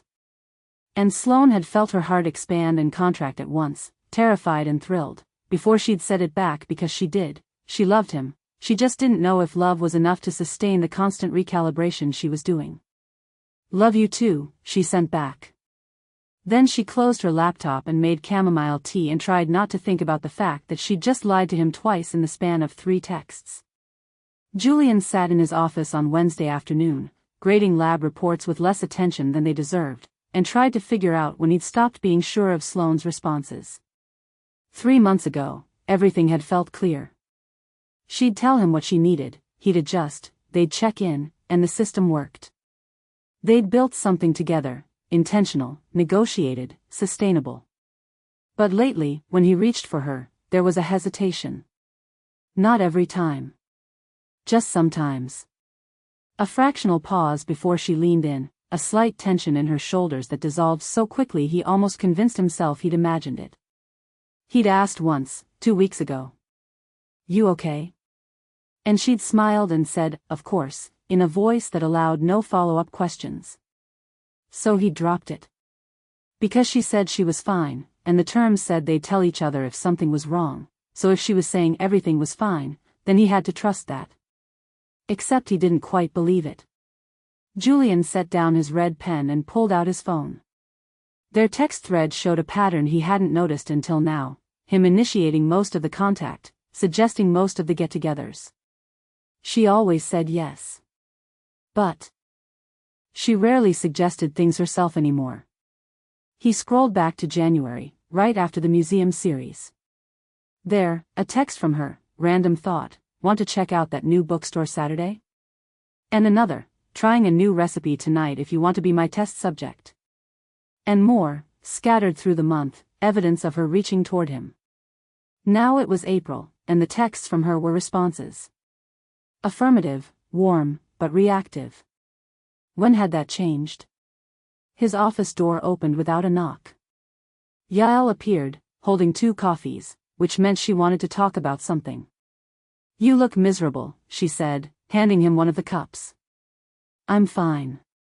You're a terrible liar. She sat in his extra chair, the one usually occupied by students during office hours. What's going on?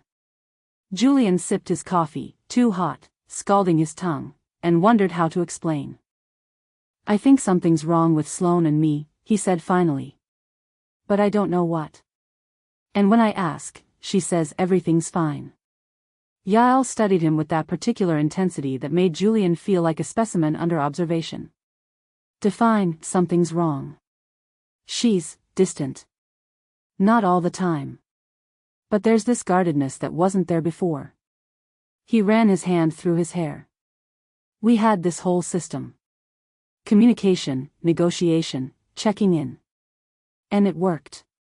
But somewhere along the way we stopped doing the maintenance, and now I don't know if I'm imagining problems or if something's actually breaking. Have you suggested getting back to the check-ins? No. Why not? Julian looked at his coffee cup. Because if I have to enforce the structure, doesn't that mean it's already failing? Wasn't the point that we'd both be invested in maintaining it? Jules. Yael's voice was uncharacteristically gentle. The structure is there for exactly this reason. It's not failing because you need to use it. It's working as designed. But she should tell me if something's bothering her. Should is a dangerous word in relationships. Yael took a drink of her coffee. Maybe she doesn't know how to tell you. Maybe she's trying to protect you, or herself. Maybe she thinks if she can just power through whatever's happening, it'll resolve itself. Julian thought about that. Sloane was a planner, a problem solver. If something felt off, her instinct would be to manage it, not to expose the vulnerability. I'm afraid, he admitted, that I'm too much for her. That all the adjustments she's made are piling up and eventually she'll realize she's been accommodating me instead of actually wanting this. Yael raised an eyebrow. Have you told her that? No. So you're both sitting on fears you haven't voiced, hoping the other person will intuit the problem and fix it. She shook her head. Use your words, Julian. Both of you. That's what the system is for.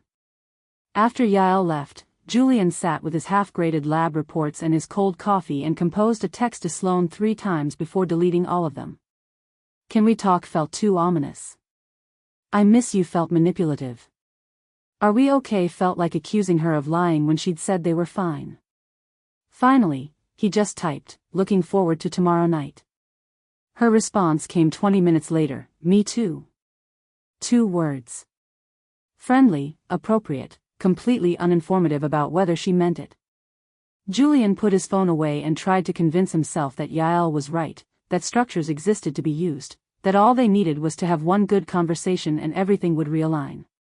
But the anxiety sat in his chest like a stone, heavy and cold, whispering that maybe this time, talking wouldn't be enough. Thursday evening arrived with unseasonable warmth, the kind of April weather that made people believe spring was finally here to stay. Julian showed up at Sloane's apartment at 6:30 with Thai food and a 6-pack of the fancy ginger beer she liked. She opened the door with a smile that didn't quite reach her eyes, and Julian felt his stomach drop. Hey, she said, taking one of the bags from him. This smells amazing. Went to that place on Clement. The one with the good Massaman curry. He followed her into the apartment, noting with a pang how tidy everything was. Not lived in tidy, the kind of pristine that meant she'd spent time stress cleaning. They set up dinner at her small table, the ritual familiar and comfortable. She'd already put out plates and silverware, had water poured for both of them. Everything perfect, everything controlled. How was your day? Julian asked, serving himself curry. Good. Productive. Finalized the details for the Horizon Tech Conference in June. She took a careful bite of her pad thai. You? Office hours ran long. One of my students is struggling with orbital mechanics and we went down a rabbit hole about Lagrange points. Sounds appropriately nerdy. I contain multitudes of nerd. He smiled, trying to inject some lightness into the conversation. It felt like pushing uphill. They ate in relative silence, punctuated by small observations about the food and inconsequential updates about work. The conversation was pleasant, polite, and utterly surface level. Halfway through dinner, Julian set down his fork. Sloane. She looked up, something wary in her expression. Are we okay? He asked, abandoning all the careful approaches he'd planned. Of course. Why? Her voice was calm, measured. The same voice she used with difficult clients. Because this, he gestured between them, doesn't feel like us. It feels like we're being careful with each other. I'm not being careful.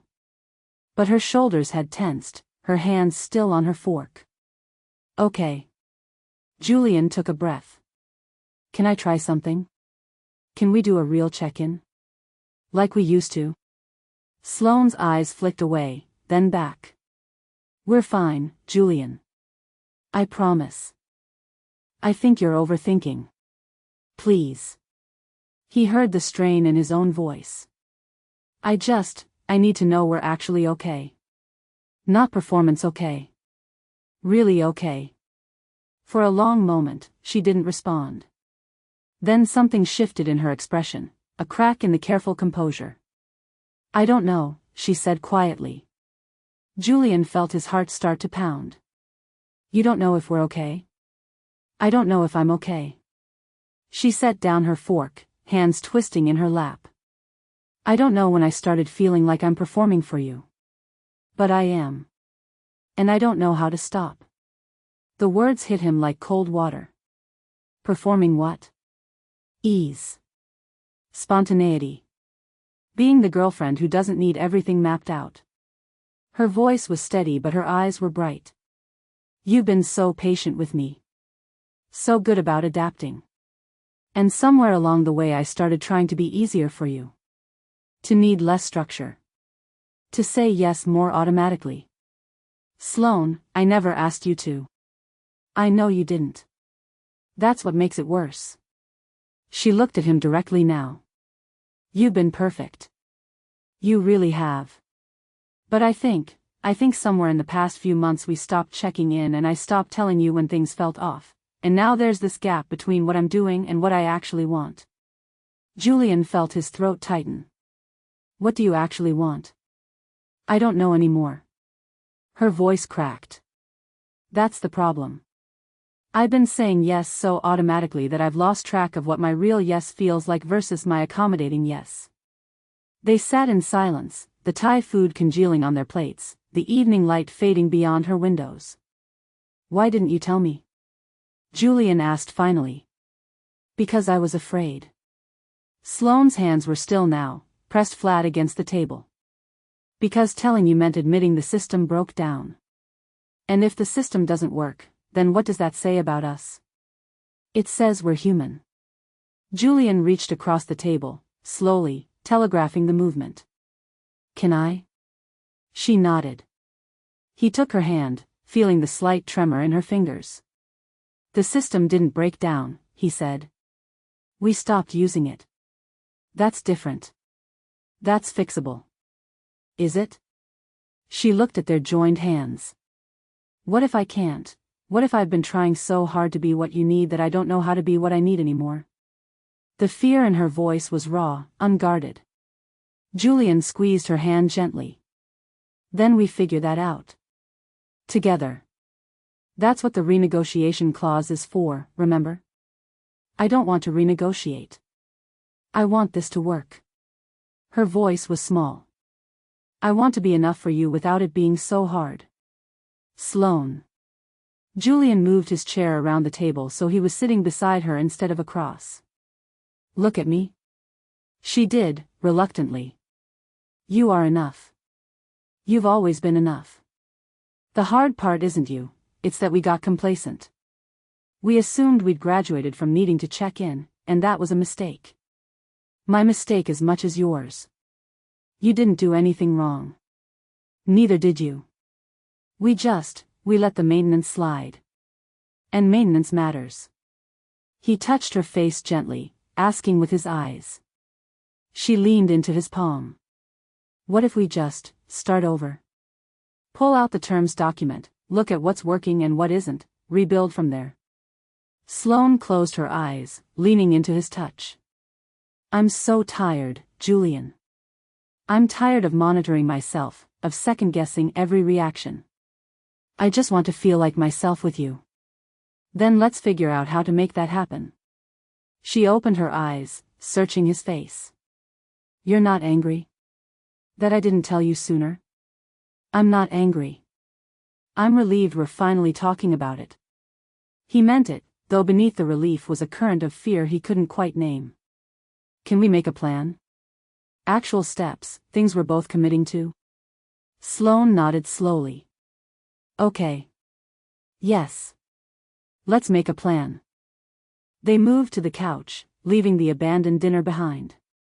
Julian grabbed her laptop and pulled up their terms document, last modified February 14th, the notation said.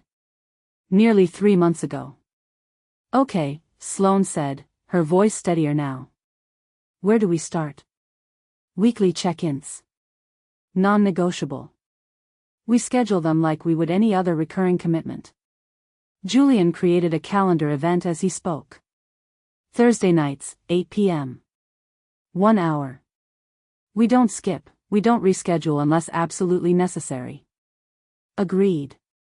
She was taking notes on her phone, that familiar focused energy returning. What else? They spent the next hour rebuilding, adding to, revising their terms.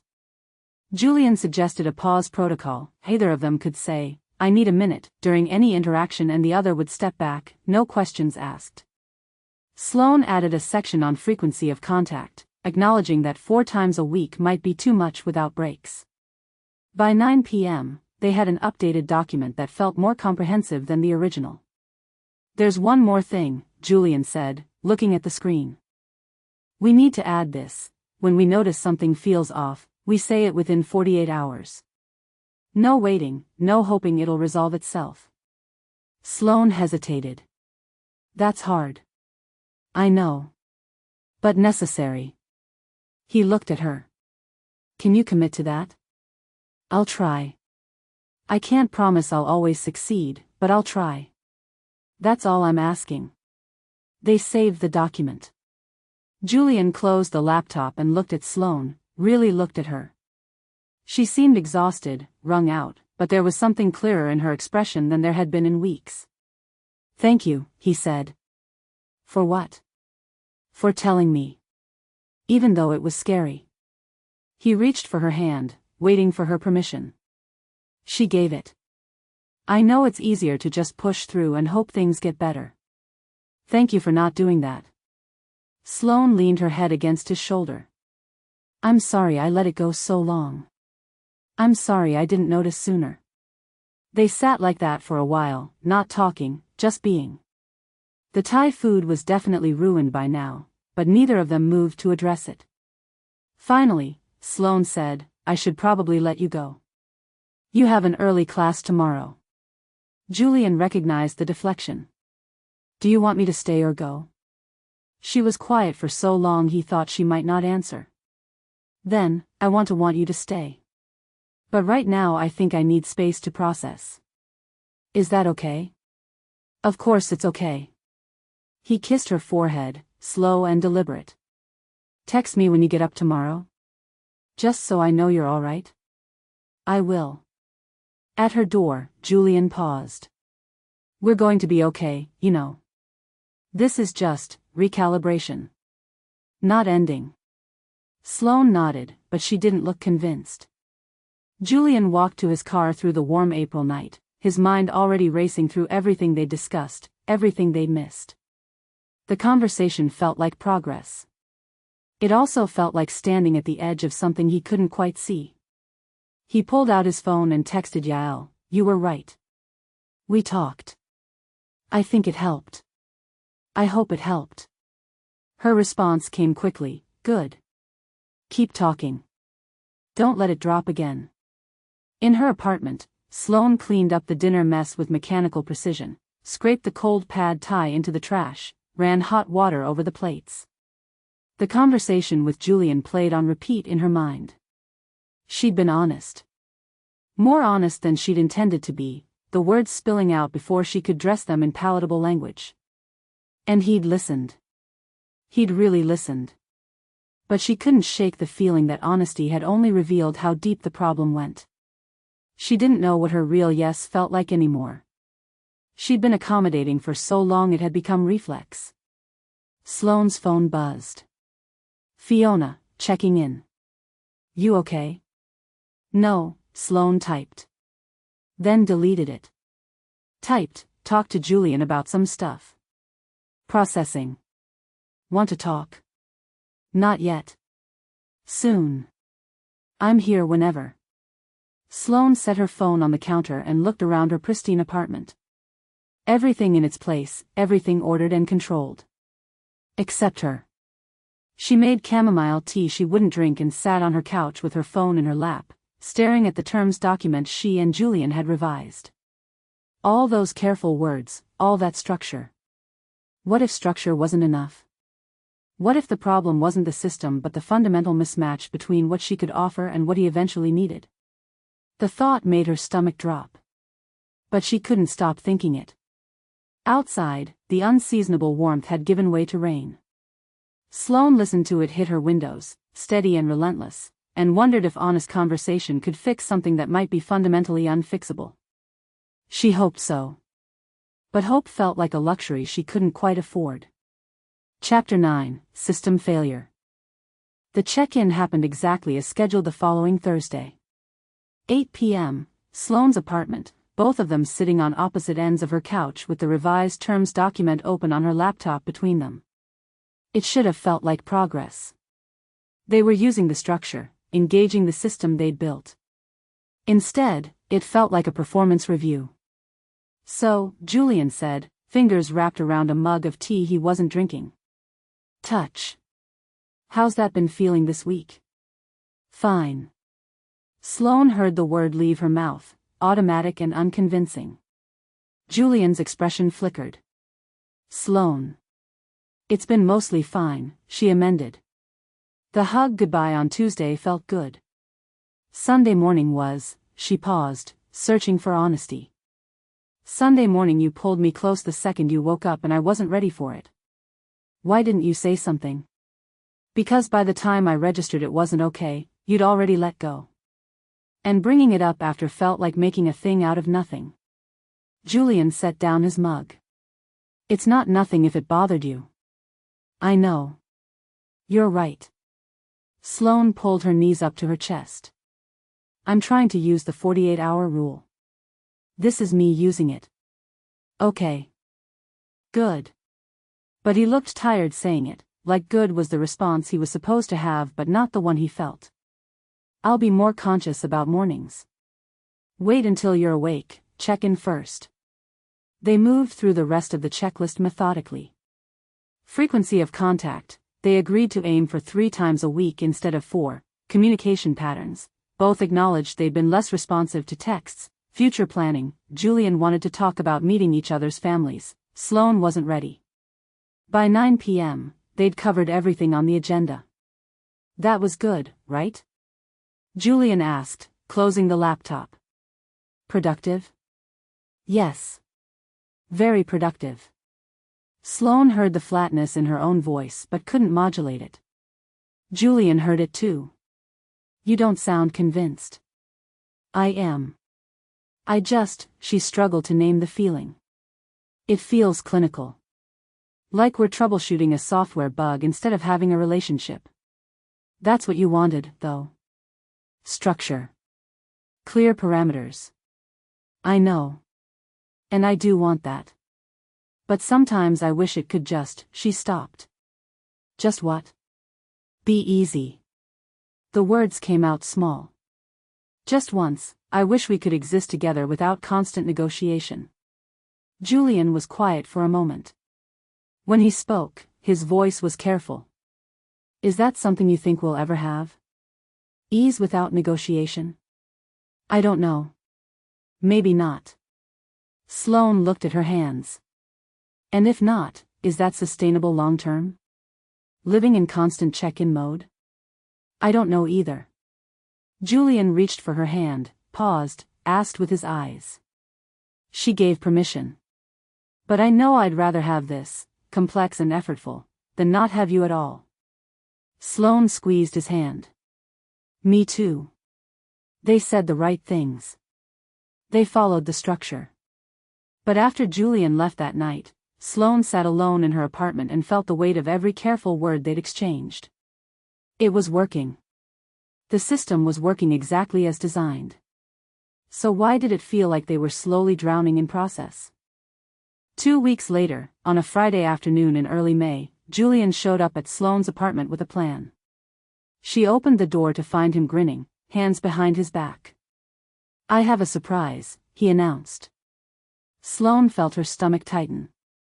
What kind of surprise? The good kind. He pulled out a folder from behind his back. I made us reservations at Gather, that place with the sensory-friendly dining room you mentioned wanting to try. And then I thought we could drive up to Mount Tam. There's supposed to be a meteor shower tonight, perfect viewing conditions.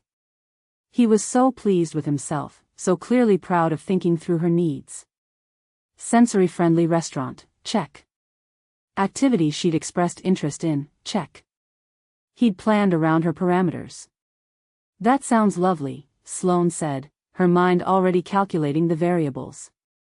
Dinner out meant navigating a restaurant environment even with accommodations. Driving an hour north meant being in a car in the dark. The meteor shower meant sitting outside in potentially cold weather for an unknown duration. all manageable individually. But all together, after a week of back-to-back client meetings and vendor negotiations, it felt like a lot. "When were you thinking?" she asked. "Tonight. Reservations at 7, which gives us time to eat and get up the mountain by 9:30 when the shower peaks."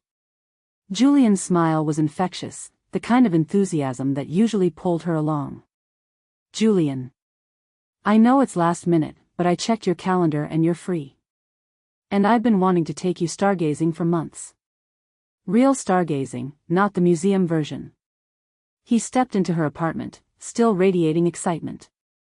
"We can bring blankets, I'll pack thermoses of hot tea, we can make a whole thing of it." Sloane looked at him, at his bright eyes and his hopeful expression and his completely genuine desire to do something special for her. To show her the stars, to share something he loved. And she couldn't make herself say yes. But she also couldn't make herself say no. "That sounds really thoughtful," she said carefully.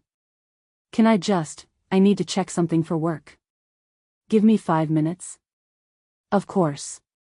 Julian settled on her couch, pulling out his phone. "Take your time."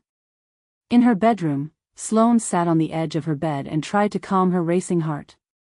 This was nice. He'd been thoughtful and considerate and planned around what he knew about her needs. This was exactly what a good partner did. So why did she want to cry? Because she was exhausted. Because the idea of performing enjoyment for the next 4 hours felt insurmountable. Because she knew the sensory-friendly restaurant would still have ambient noise and other people and small violations of her carefully controlled environment. Because sitting in the cold watching meteors, no matter how beautiful, required an energetic reserve she didn't have. But he'd planned this for her. He was trying so hard. Sloane looked at herself in the mirror. Pulled her face into a smile. Adjusted her posture. She could do this. She'd done harder things. A few hours of discomfort was a reasonable price for making Julian happy. She went back to the living room. "Okay, I'm in. Let me just change into something warmer." Julian's face lit up. "Really? You're sure?" "I'm sure." The lie came easily, practiced. "This will be fun." Gather turned out to be exactly as advertised, a quiet back room with soft lighting, tables spaced generously apart, a menu that marked common allergens and sensory triggers. The staff was trained, professional, unobtrusive. It should have been perfect. Sloane sat across from Julian and tried to relax into the space. He'd done everything right. She should be grateful, happy, present. Instead, she felt like she was watching herself from a distance, monitoring her own performance. Smile at the right moments. Maintain eye contact. Ask questions about his day. Laugh at his jokes, which were genuinely funny, which she would have found funny if she weren't using all her energy to appear fine. "The scallops are amazing," Julian said, gesturing with his fork. "Want to try?" "I'm good with my risotto." "Thank you though.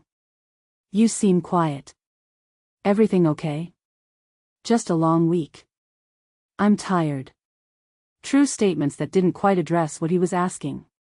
Julian reached across the table, palm up. "Asking." Sloane placed her hand in his even though she wanted to keep them both wrapped around her water glass.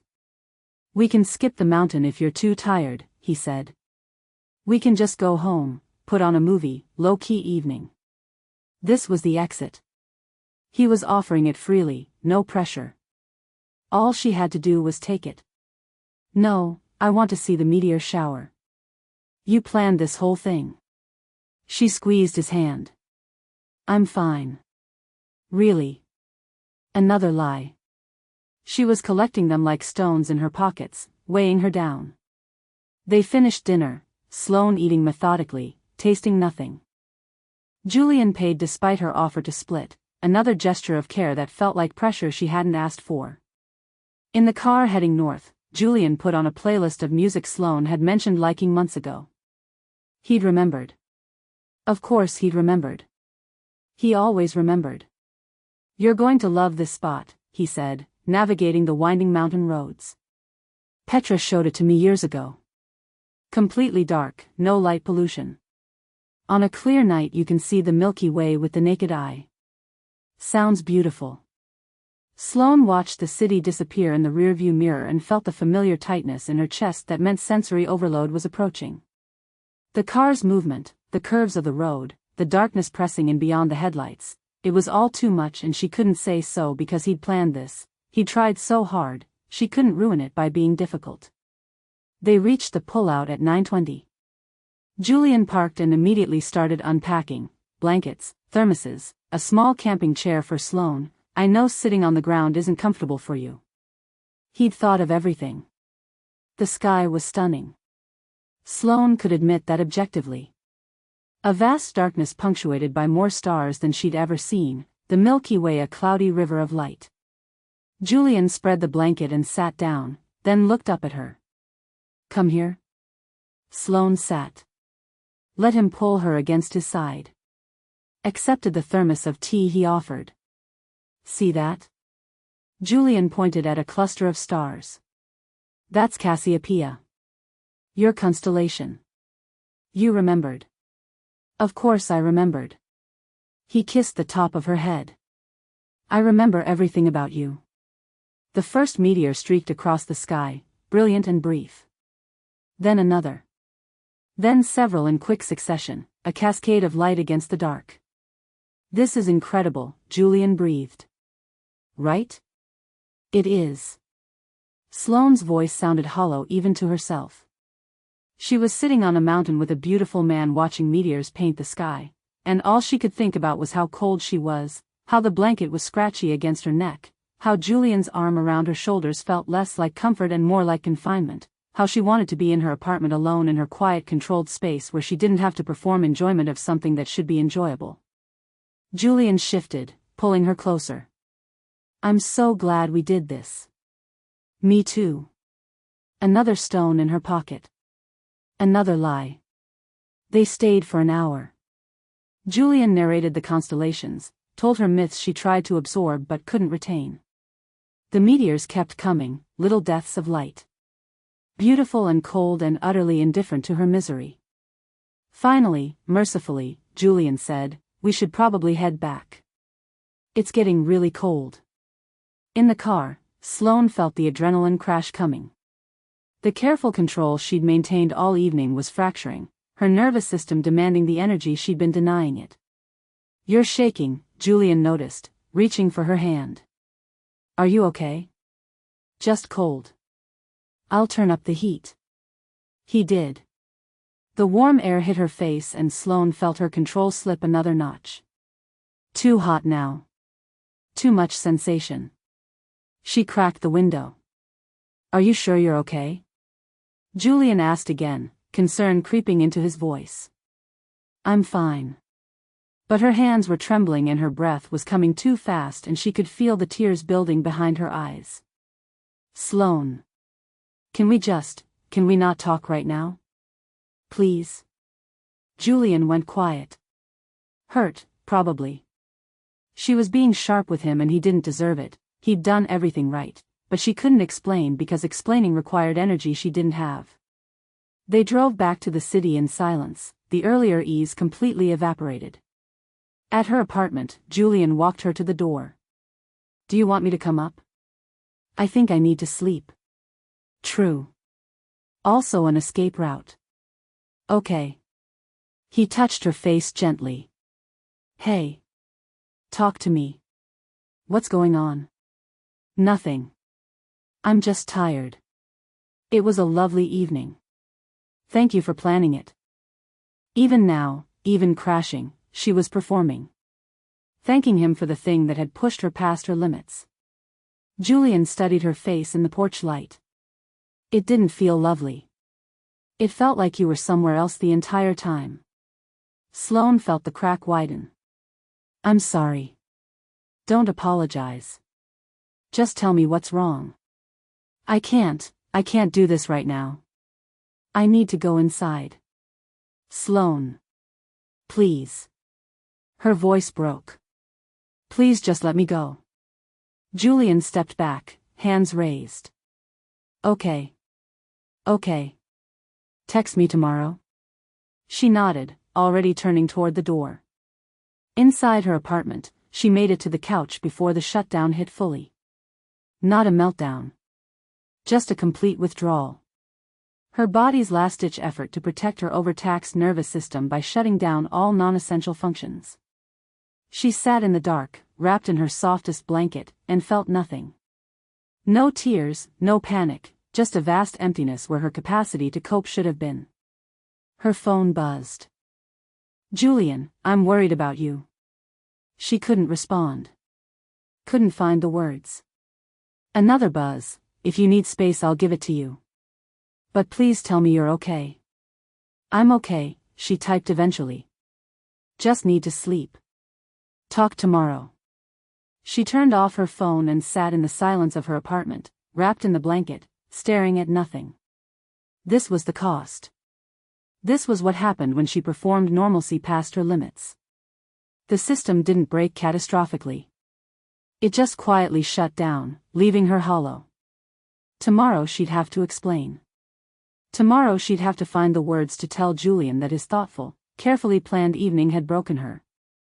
Tomorrow she'd have to face the fact that maybe love and good intentions weren't enough to bridge the gap between what she could offer and what he deserved. But tonight, she just sat in the dark and let the numbness take her. It was easier than feeling. Julian drove home with his hands tight on the steering wheel and his mind racing through everything that had gone wrong. She'd hated it. The entire evening, every carefully planned moment, she'd hated it. No, not hated. That would have been clearer. She'd endured it. Performed through it. Put on a smile and said the right words while clearly being miserable. And he hadn't pushed. Hadn't insisted she tell him what was wrong. Because pushing felt like not respecting her boundaries, and he'd been so careful about boundaries, so conscious of giving her space. But giving space when someone was clearly struggling, was that respect or abandonment? In his apartment, Julian pulled out his phone and called the one person who'd tell him the truth. Yael answered on the second ring. "It's 11 p.m. This better be important. I think I'm losing her." A pause. "Sloane? We went out tonight. I planned this whole thing, sensory-friendly restaurant, stargazing, everything I thought she'd like. And she was miserable. She wouldn't tell me why. She just shut down, and when I tried to talk to her she asked me to leave." "Did you ask her what she needed?" "Yes. She said she was fine." "And you believed her?" Julian sank onto his couch. "No. But what am I supposed to do?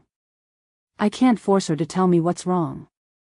"No, but you can stop planning surprises."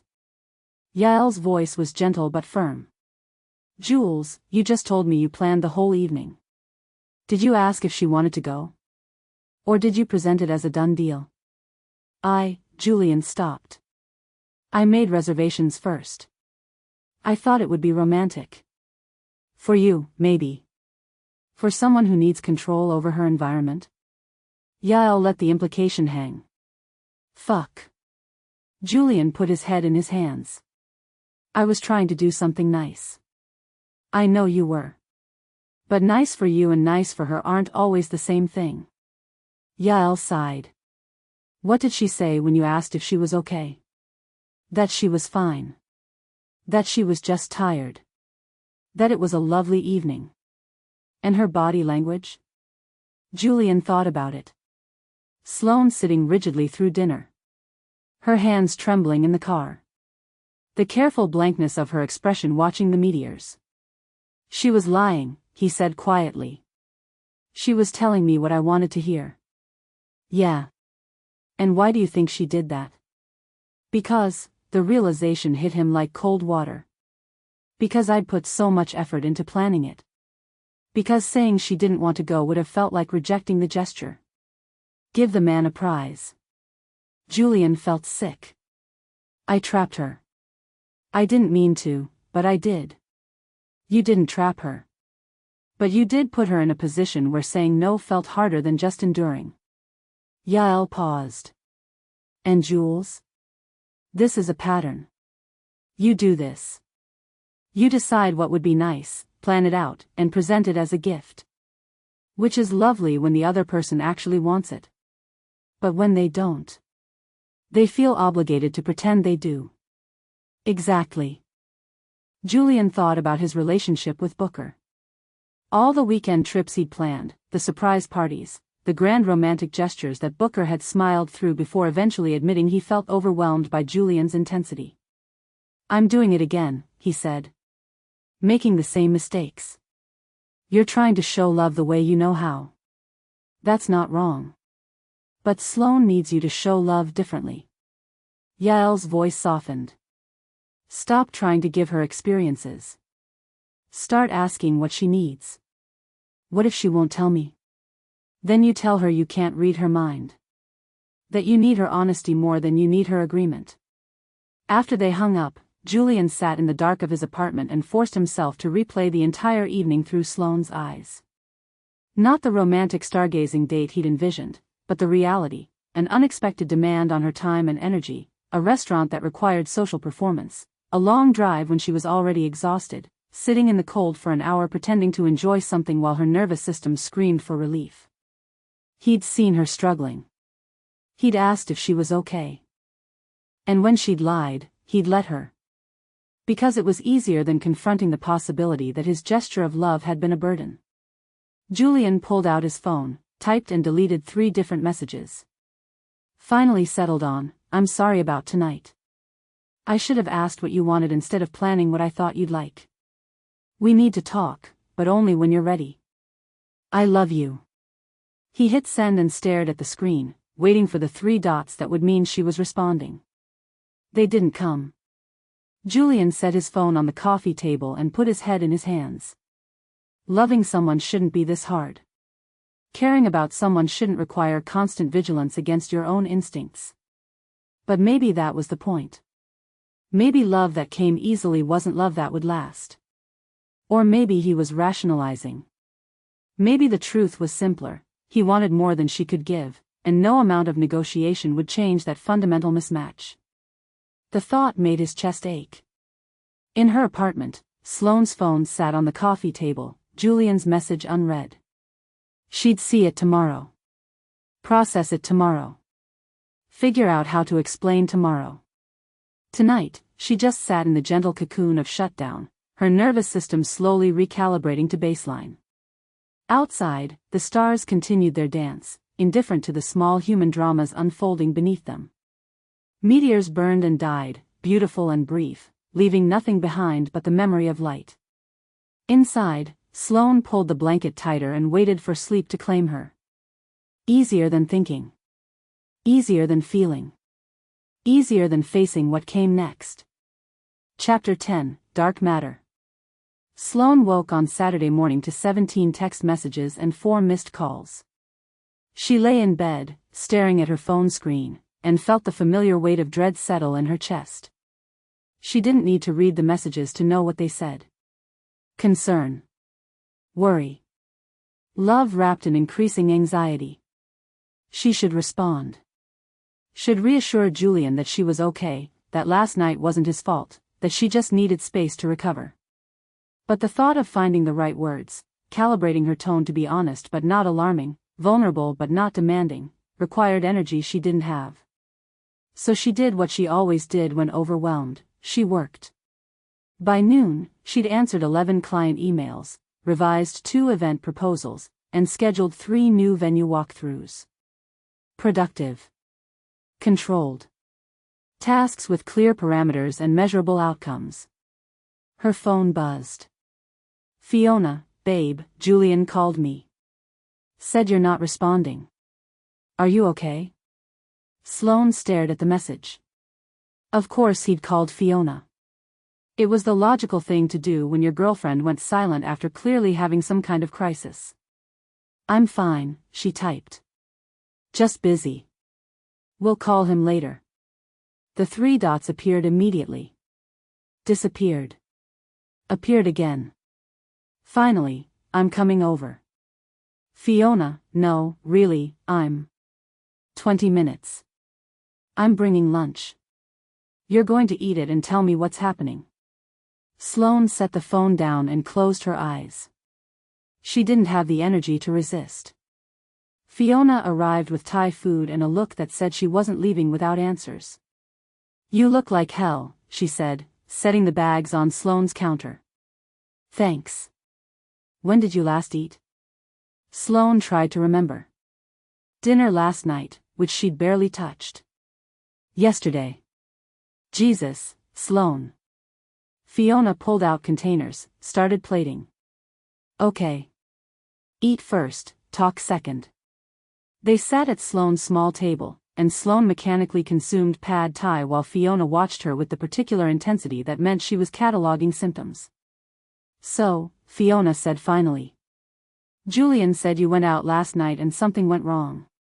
He said you shut down on him and won't talk. He's worried you're breaking up with him." "I'm not breaking up with him." "Okay. Good. Then what's happening?" Sloane set down her fork. "I don't know how to do this." "Do what?" "Eat pad thai." "Because you're managing, barely." "Be in a relationship." The words came out flat. "I don't know how to be someone's girlfriend without losing myself in the process." Fiona leaned back, crossing her arms. "Tell me about last night." So Sloane did. The surprise date, the sensory-friendly restaurant that still required performance, the meteor shower she couldn't enjoy, the shutdown afterward. By the time she finished, she felt scraped raw. "He was trying to do something nice," she said. "He thought about my needs. He planned around my limitations. And I hated every second of it." "Did you tell him that?" "How could I? He put all that thought into it. Saying I didn't want to go would have been honest." Sloane flinched. "Mean." "No, babe. Honest is not the same as mean." Fiona leaned forward. "You've been doing this for months now. Saying yes when you mean maybe. Going along with plans when you'd rather stay home. Performing ease when you're barely holding it together. And now you're surprised it's unsustainable." "I'm trying. I'm using the system. We have check-ins." "You have check-ins where you lie." Fiona's voice was gentle but firm. "That's not communication, that's just scheduled dishonesty." The words hit like a slap. "That's not fair. Isn't it?" Fiona pulled out her phone, scrolled for a moment, then turned it toward Sloane. "This is from 2 months ago. You texted me after a date. Julian wanted to try that new sushi place but I wasn't in the mood. Said yes anyway because he was excited. Remember that?" Sloane remembered. She'd spent the entire meal wishing she was anywhere else. "And this one, from March, pushed through a movie night even though I needed alone time. Didn't want to disappoint him." Fiona set the phone down. "You've been accommodating yourself into exhaustion. And you're angry at him for not noticing, but you won't tell him there's a problem." "I told him last night I was tired." "You told him a partial truth and hoped he'd read between the lines. That's not the same as saying, I don't have the energy for this tonight, can we reschedule?" Sloane felt tears prick at her eyes. "What if I say no too much and he realizes I'm too difficult? What if you say yes too much and he never actually knows you?" Fiona reached across the table, took her hand. "Sloane, love. I watched you build a whole career on being direct with clients. You tell people exactly what you need, what you can deliver, what won't work. Why can't you do that with Julian?" "Because clients don't leave when I have boundaries. Clients don't get tired of accommodating me." "And you think Julian will?" "I think everyone eventually does." The admission felt like bleeding. "I think there's a limit to how much negotiation someone will tolerate before they decide it's not worth it." Fiona squeezed her hand. "Has he given you any indication he's at that limit?" "No. But that's because I've been trying to be easier. Trying to need less structure, less warning, less accommodation." Sloane pulled her hand back. "And look where that got me. Back to the same place you always end up when you try to be someone you're not." Fiona's voice was sad. Babe, you can't love someone from a defensive position. You can't protect them from who you are and expect intimacy. What if who I am is too much? Then he's not the right person. But you don't get to make that decision for him. You have to let him choose with full information. Sloane thought about their terms document, all those careful negotiations. Full information. They'd started with that premise. When had she stopped trusting it? I'm scared, she admitted. I know. Being seen is terrifying. But invisible is lonely. They sat in silence for a while. Outside, the city moved at its Saturday pace, people living lives that probably felt easier than this. I should call him, Sloane said finally. Yeah, you should. But not until you know what you're going to say. Fiona started clearing the plates. Figure out what you actually need. Then tell him. Not what you think he wants to hear, what you need.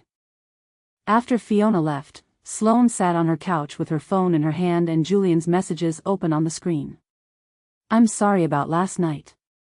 I should have asked what you wanted instead of planning what I thought you'd like.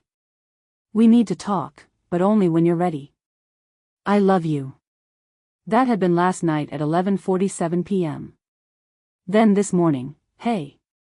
I know you said you're okay, but I'm worried.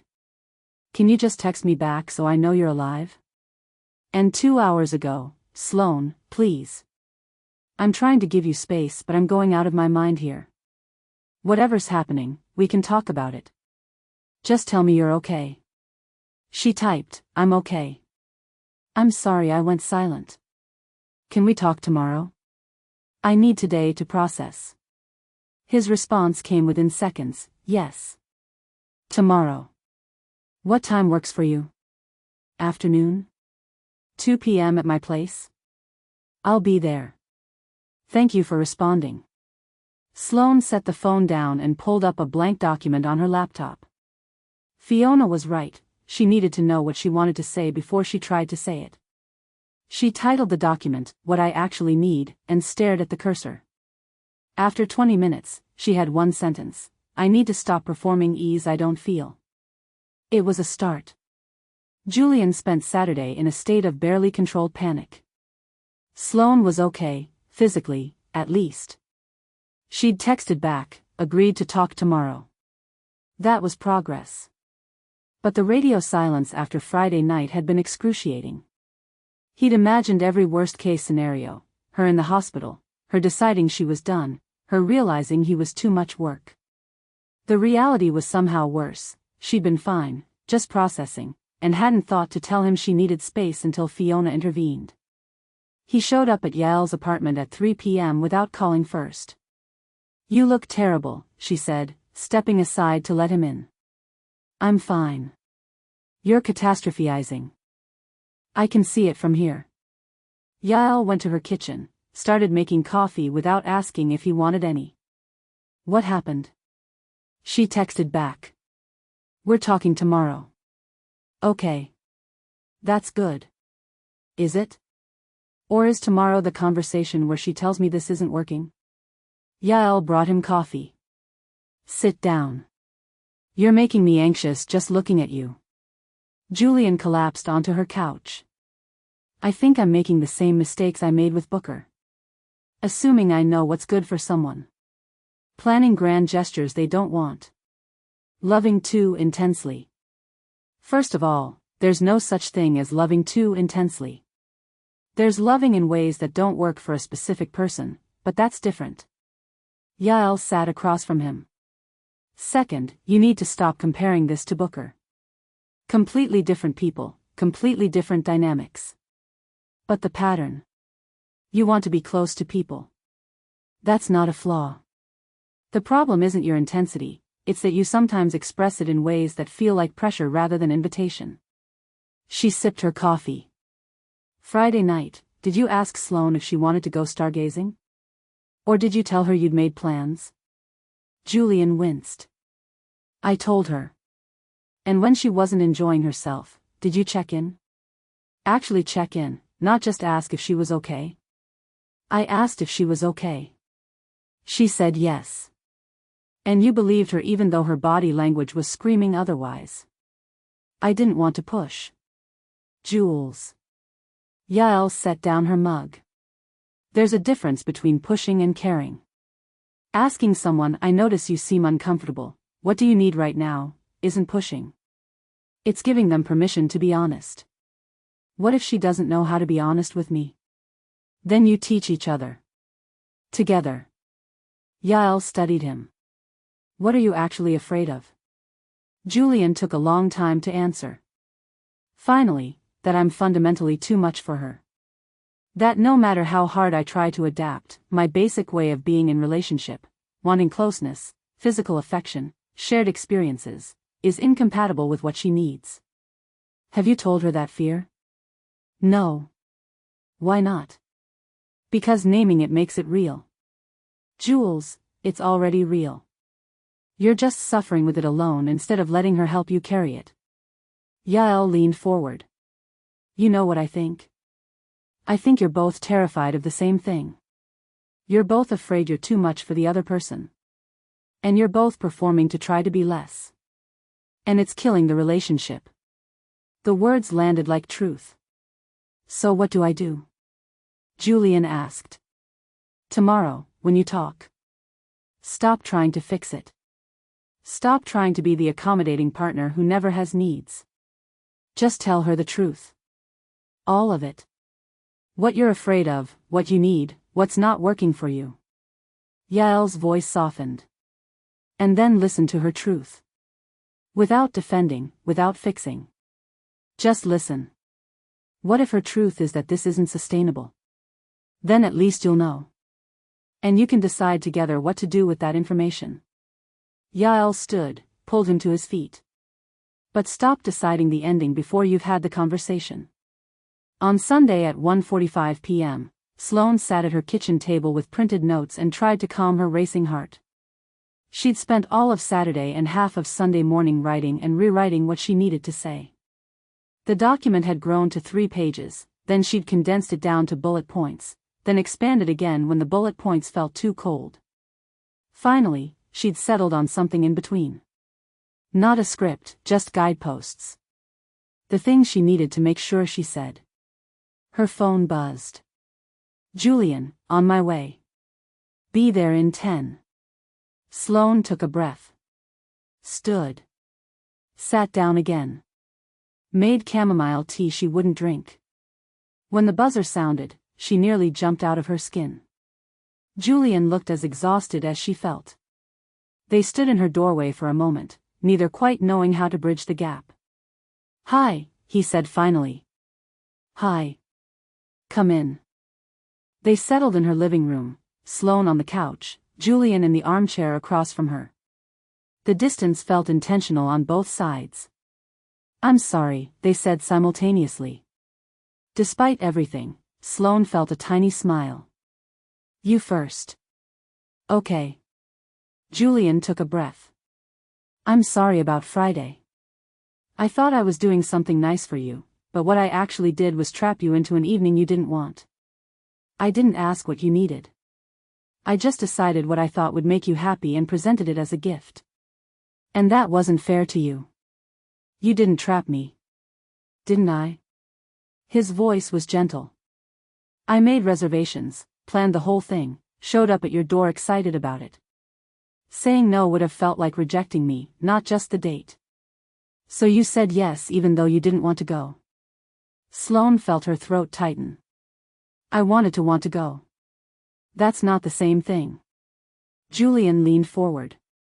And I need you to know, I don't want you to want things. I want you to tell me what you actually want. Even if it's not what I'm offering. What if I never want what you're offering? The question came out small. What if I'm always going to be the person who needs advance notice, clear plans, explicit negotiation? What if spontaneity just isn't who I am? Then that's who you are. And I'll work with that. Julian's eyes were serious. But Sloane, you have to give me accurate data. I can't adapt to needs you won't tell me about. Sloane pulled out her notes, hands shaking slightly. I wrote some things down. So I wouldn't forget to say them. Okay. She looked at the first bullet point. Took a breath. I've been performing for you. Not all the time, but more than I realized. Saying yes when I meant maybe. Agreeing to plans when I wanted to stay home. Accepting touch I wasn't ready for because I didn't want to seem difficult. Her voice cracked. And Friday broke me. Not because the evening was bad, but because I realized I'd been operating past my limits for months and calling it compromise. Julian's expression was pained. Why didn't you tell me? Because I was afraid. Of being too much. Of you realizing relationship with me requires constant negotiation and deciding it's not worth it. She looked at her notes, at the next point. And because somewhere along the way, we stopped doing the maintenance. We stopped checking in consistently. We started assuming we'd figured it out. And that was a mistake. It was my mistake too. I'm not looking to assign blame. I need you to understand that the system only works if we both use it honestly. And I haven't been. Sloane met his eyes. I need to get better at saying no. And I need you to trust that when I say yes, I mean it. Not just that I'm managing you. Julian nodded slowly. I can do that. But I need something from you too. Okay. I need you to understand that reading your cues is important to me, but it's not the same as mind reading. When you're uncomfortable, I need you to tell me. Not wait for me to notice. Not hope I'll intuit it. His voice was steady but strained. Because I'm terrified that I'm missing signals. That I'm hurting you without knowing. And that fear makes me second-guess everything. You're not hurting me. Friday night I was. He said it gently. You were in distress and performing through it. That hurts even if it wasn't intentional. Sloane felt tears spill over. I don't know how to be vulnerable in real time. By the time I realize I'm not okay, I've already said yes to the thing. Then we build in more buffer time. More opportunities for you to change your mind without it feeling like a rejection. Julian moved to the couch beside her, slowly, asking with his movement. She nodded.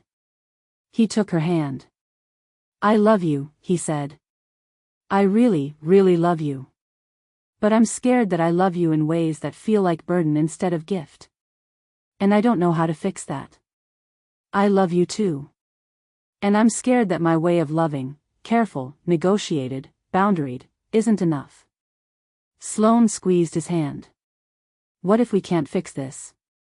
Then we renegotiate. Or we figure out if this is sustainable long-term. Julian's voice was quiet. But we don't make that decision today. Today we just name what's true.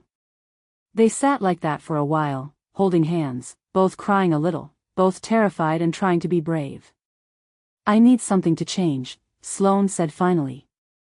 I can't keep operating like this.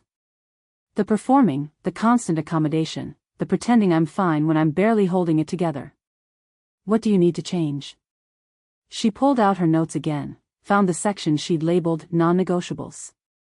I need us to go back to weekly check-ins. Scheduled, mandatory, no skipping. And I need permission to cancel plans up to 2 hours before without it being a relationship crisis. Just a simple, I don't have the energy, and we reschedule. Done. What else? I need fewer in-person days. Not because I don't want to see you, but because 3 to 4 times a week is too much. I need recovery time between social interactions, even with you. It hurt to say. Felt like admitting failure. How many days works better? 2, maybe 3 if one is low-key. And at least 1 full day alone every week. Julian nodded. Okay. I can work with that. And I need you to stop planning surprises. Not forever, maybe. But right now I need every interaction to be explicitly negotiated beforehand. No more grand gestures. No more assuming you know what I'd like. Sloane looked at him. I know that's your love language. Acts of service, thoughtful gestures. But right now they feel like tests I'm failing. Julian's face fell. I never meant. I know. But impact matters more than intent. She gentled her voice. Maybe someday I'll have the bandwidth for spontaneity. But right now I need predictability more than I need romance. Okay. He was quiet for a moment. Can I tell you what I need? Please. I need physical touch to feel connected. Not sex, just contact. Holding hands, sitting close, some kind of regular physical reassurance that we're okay. His voice was vulnerable. And I need you to initiate sometimes. Not always, not even most of the time. But sometimes. So I know you actually want proximity and aren't just accepting mine. Sloane thought about that. I can do that. But I might need reminders. Touch isn't my automatic love language. I can remind you. And I need, he paused. I need to know that we're working towards something sustainable.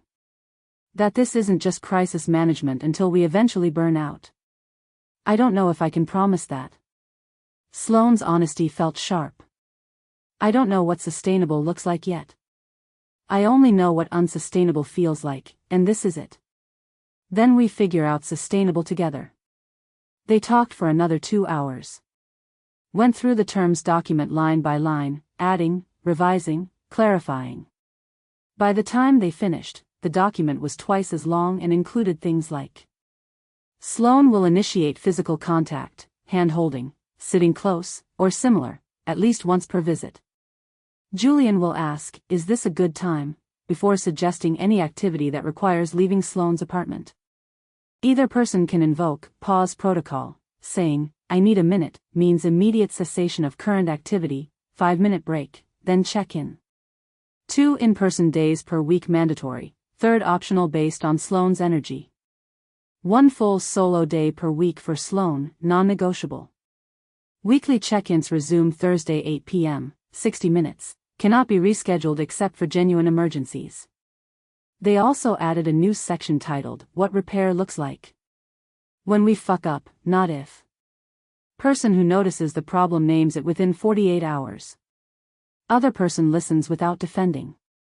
We identify what didn't work and why. We agree on how to handle it differently next time. We explicitly confirm we're okay before moving forward. No assumption that time alone heals. Active repair required. This feels more real than the first version, Julian said, looking at the revised document. Because the first version was hopeful. This one is weight-bearing. Is that bad? No. Sloane managed a small smile. It's honest. Julian stood, stretched. I should go. Let you have your recovery time. Will you be okay? I don't know. But I'll tell you if I'm not. He leaned down, asking with his eyes. She nodded. He kissed her forehead, gentle and brief. I love you. We're going to figure this out. I love you too. After he left, Sloane sat in the quiet of her apartment and felt the paradox of relief and exhaustion tangled together. They'd been honest. Brutally honest. Named the problems they'd been skirting for months. But honesty didn't guarantee solutions. It just made the problems visible. Her phone buzzed. Fiona, how'd it go? Sloane stared at the question. How had it gone? They'd survived. They'd named hard truths. They'd revised their terms to reflect reality instead of aspiration. Was that success or just postponed failure? We talked. Really talked. Not sure if we fixed anything, but at least we're being honest. That's all you can do, babe. Truth first, solution second. Sloane set her phone aside and made the chamomile tea she'd forgotten to drink during the conversation. Sat with it cooling in her hands while the afternoon light faded beyond her windows. Julian was right, they were figuring it out. Or trying to. But the question that sat heavy in her chest was the one she hadn't asked. What if trying wasn't enough? Julian got home and immediately texted Yael, had the talk. We're trying to fix it. Not sure if we can, but we're trying. Her response, "That's all love is. Trying when it would be easier not to. Proud of you." He should have felt better. They'd been honest, revised the terms, committed to trying harder. Instead, he felt hollowed out. Because part of their honesty had been Sloane admitting she'd been performing. That the ease he'd thought they were building had been her exhausting herself to seem easy. How much of their relationship was real and how much was her careful construction? And if she had to work that hard to be with him, what did that say about their compatibility? Julian opened a beer he didn't want and sat on his couch in the dark, too tired to turn on lights. His phone buzzed. A calendar reminder, Booker coffee, 10 a.m. tomorrow. Right. He'd forgotten he'd scheduled that. Maybe Booker would have some wisdom about relationships that required this much work. Or maybe Booker would just confirm what Julian was afraid to admit, that some people, no matter how much they loved each other, weren't built to fit. He set an alarm and tried to sleep. But sleep was a long time coming, and when it did, he dreamed of stars burning out, one by one, leaving only darkness behind. Chapter 11, Renegotiation. 2 weeks. That's how long Sloane and Julian held the fragile peace they'd negotiated. 2 weeks of following the new terms, of scheduled check-ins and explicit permission asking and careful, conscious effort. 2 weeks of it working, technically. And 2 weeks of Sloane feeling like she was slowly suffocating. She couldn't name what was wrong. They were doing everything right. Weekly check-ins happened without fail. Julian asked before making plans. She initiated touch twice a week as agreed. The system functioned exactly as designed. But somewhere beneath the functioning, something essential was breaking. Thursday night, week 3, Sloane sat in Luther's office and tried to explain. "We're following all the rules," she said. "We revised the terms. We're communicating. It should be working." Luther sat in his usual silence, giving her space to find her own way through. "But I feel like I'm drowning in protocol," Sloane continued. "Every interaction is negotiated. Every touch is asked for. We have a literal pause button we use twice a day. It's exhausting." "What would happen if you told Julian that?" Luther asked. "He'd try to fix it. Adjust more. Ask fewer questions, maybe." Sloane pulled her jacket tighter around herself. "But that's not the problem. The problem is that I need the structure and I resent needing it. I want to just exist with someone without constant management. And you think other people have that? Don't they? Don't most couples just," she gestured vaguely, "flow? Without color-coded calendars and 60-minute check-ins and documented terms of engagement? Some do. Some don't. What matters is whether your relationship works for you, not how it compares to some imaginary standard." Luther leaned forward slightly. "Sloane, what are you actually afraid of?" She'd been in therapy long enough to know this question. Knew it was the one that mattered. "That negotiation has a shelf life," she said finally. "That eventually Julian's going to wake up and realize he's been working so hard to meet me where I am that he's lost himself. That love shouldn't require this much effort." Should is a dangerous word. But doesn't it apply here? Shouldn't love feel, I don't know, easier? More natural? Does it feel natural to you?" Luther asked. "This careful way you're building intimacy?" Sloane thought about it. About the relief she felt when Julian asked before touching. About the safety of knowing exactly what to expect from their dates. About the repair protocols that let her address problems before they festered. "It feels natural for me," she admitted. "But I don't think it feels natural for him. I think he's performing ease as much as I was performing spontaneity." "Have you asked him?" "No."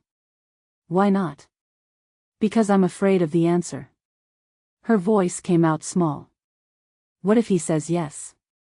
What if he admits this is just as hard for him as accommodating him was for me? What does that mean for us?" Luther was quiet for a long moment. "Then, what if it means you're incompatible?" The word hit like cold water. Incompatible. The thing she'd been circling around for weeks, unable to name directly. Then we break up, Sloane said. And I go back to being alone.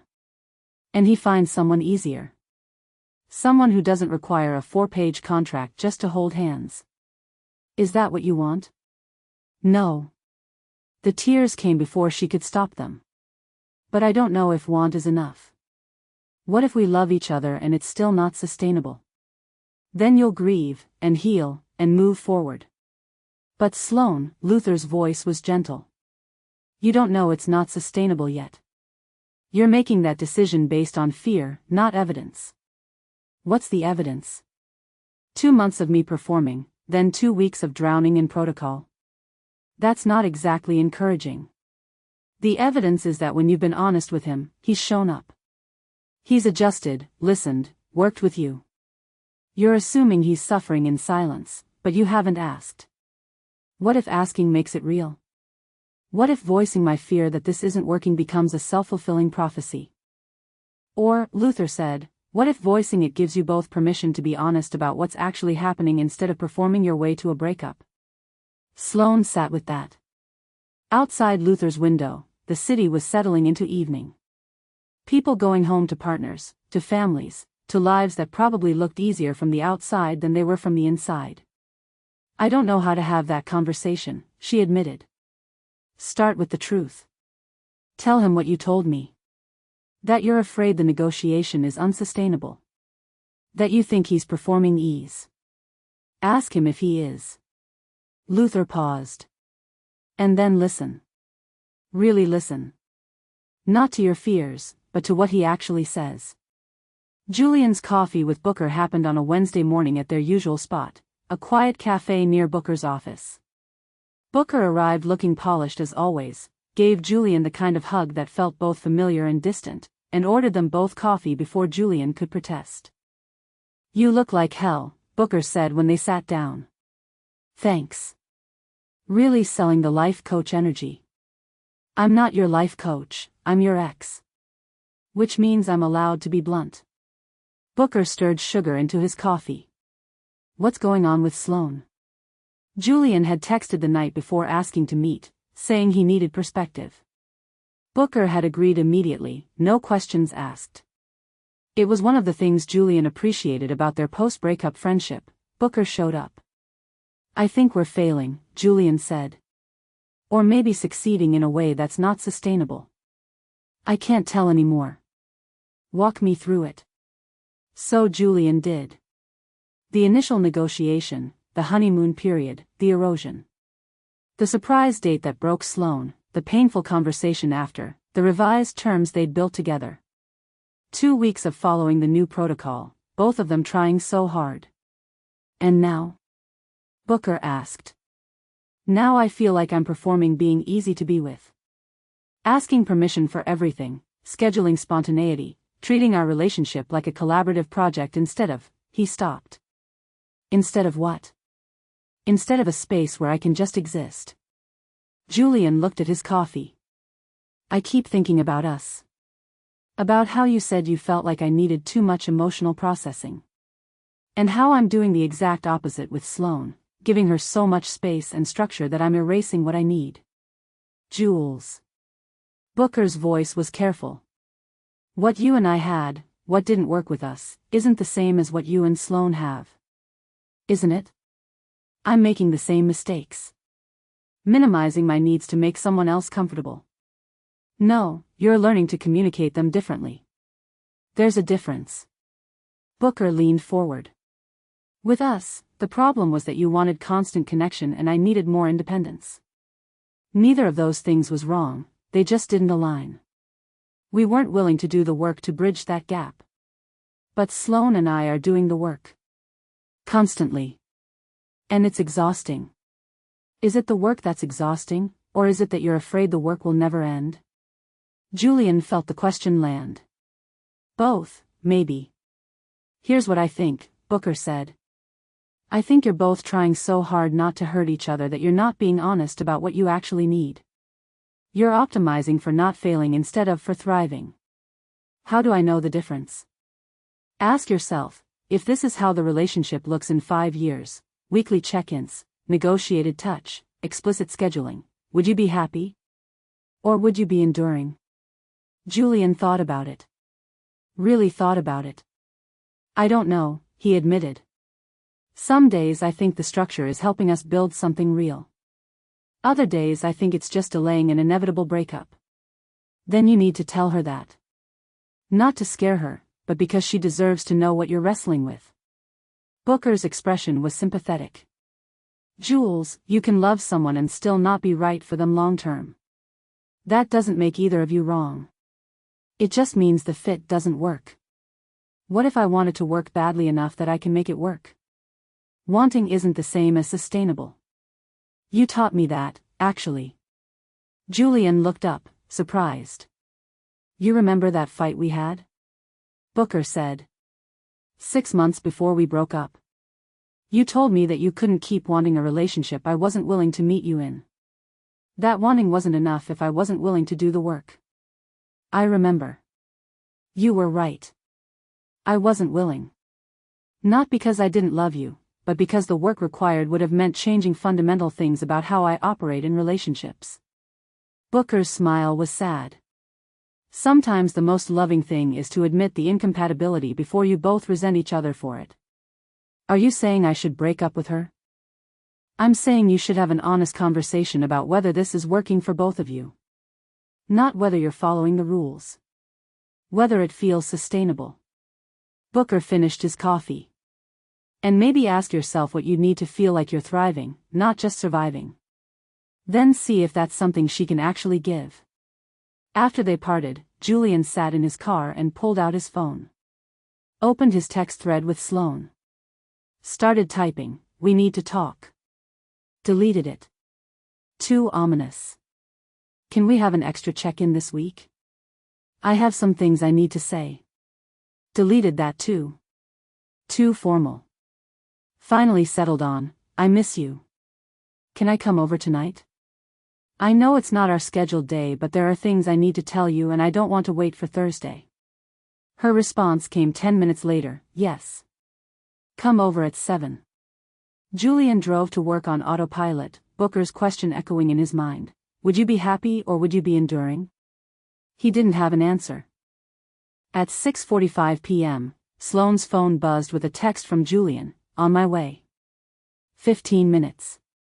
She looked around her apartment, at the careful order she maintained, the controlled environment she'd built. In 15 minutes, she was going to have a conversation that might end her relationship. Because Luther was right. She couldn't keep operating on fear. She needed to know if the effort they were both putting in was building towards something sustainable or just prolonging the inevitable. Her phone buzzed again. Not Julian, her sister Tamsin. "Call me when you can. Need sister advice." Sloane stared at the message. She and Tamsin had been playing phone tag for weeks. Usually, Sloane would defer again, say she'd call later. But something in the message felt urgent. She called. Finally. Tamsin answered on the first ring. "I thought you'd fallen off the planet." "Sorry. It's been busy." "Too busy for your sister?" Tamsin's tone was light but pointed. "I've been trying to talk to you for 3 weeks. Are you okay?" "I'm fine. What did you need advice about?" "It can wait. You sound stressed." A pause. "How's the boyfriend?" "Julian, right?" Sloane felt her shoulders tense. Tamsin's questions about Julian were always well-meaning and always felt invasive. "He's fine. We're fine. Are you though? Because you sound, I don't know. You have your 'everything is fine but really isn't' voice." "I don't have a voice for that." "You absolutely do. I've heard it since we were kids." Tamsin's voice softened. "Seriously, Sloane. What's going on?" And maybe it was the stress of the impending conversation with Julian, or the session with Luther still fresh in her mind, or just the exhaustion of keeping up appearances, but Sloane found herself telling the truth. "I think my relationship might not work. And I don't know if that's because it's genuinely incompatible or because I'm too scared to let it work." Silence on the other end. Then, okay. Tell me everything. So Sloane did. Condensed version, the negotiation, the performing, the weekend crisis, the revised terms that felt like drowning in protocol. By the time she finished, Julian was probably parking outside. Can I say something? Tamsin asked. And you can't get mad. When you start like that, I know I'll get mad. I know. But I'm saying it anyway. Tamsin took a breath. I think you're looking for reasons it won't work because you're scared of how much you want it to work. That's not. Let me finish. You've spent your whole life being the responsible one, the one who plans everything, who never makes mistakes. And relationships are fundamentally unpredictable. You can't control them the same way you control events. Tamsin's voice was gentle. And I think that terrifies you. So you're building in reasons to fail before you're forced to just be in it. Messy and uncertain and real. Sloane felt her throat tighten. What if being in it messy and uncertain means hurting him? Or getting hurt? Then you'll hurt and heal. That's what people do. A pause. Sloane, I know we're different. I know you think my life is easier because I'm more conventional or whatever. But I want you to know, relationships are work for everyone. Even the ones that look easy from the outside. Mark and I go to therapy. We have fights. There are days I want to scream at him for leaving dishes in the sink again. But that's normal couple stuff. This feels bigger. Because you're ace and he's not? Because you need more structure than other people? Tamsin's voice was firm. That's not bigger. It's just specific. And specific doesn't mean doomed. The buzzer rang. Julian. I have to go, Sloane said. He's here. Okay. But Sloane? Tell him the truth. All of it. Even the scary parts. Tamsin paused. Especially the scary parts. He deserves to know what he's choosing, and you deserve to be chosen knowing who you actually are. When did you get so wise? I've always been wise. You just never asked. Tamsin's smile was audible. Call me tomorrow. Let me know how it goes. I will. Sloane buzzed Julian up, then stood in her apartment's small entryway, trying to calm her racing heart. When she opened the door, Julian looked as terrified as she felt. Hi, he said. Hi. Come in. They stood in her living room, neither sitting. The air between them felt charged, fragile. I think we should talk at the same time, Julian said. Or we're going to drive ourselves crazy wondering who goes first. Okay. On 3? Sloane nodded. 1, 2, 3. I don't think I can do this anymore, Sloane said. I'm afraid I'm losing myself in this, Julian said. They stared at each other. Oh, Sloane said quietly. Yeah, Julian said. They moved to the couch simultaneously, muscle memory from dozens of difficult conversations. But this time they didn't reach for each other. They sat on opposite ends, the space between them feeling vast. You first, Julian said. What do you mean you can't do this anymore? Sloane felt the tears already starting. I can't keep pretending the terms are working when I've been too afraid to tell you they need to change. Again. Still. Always. What's not working? All of it. None of it. I don't know. She pulled her knees to her chest. I froze when you touched me last week and I hated myself for it, not you, me, because I wanted to want it the way you wanted to give it. I've been saying yes when I meant maybe because I didn't want you to think I was pulling away. I'm terrified that you're going to wake up one day and realize you've been trying so hard to meet me where I am that you've lost yourself.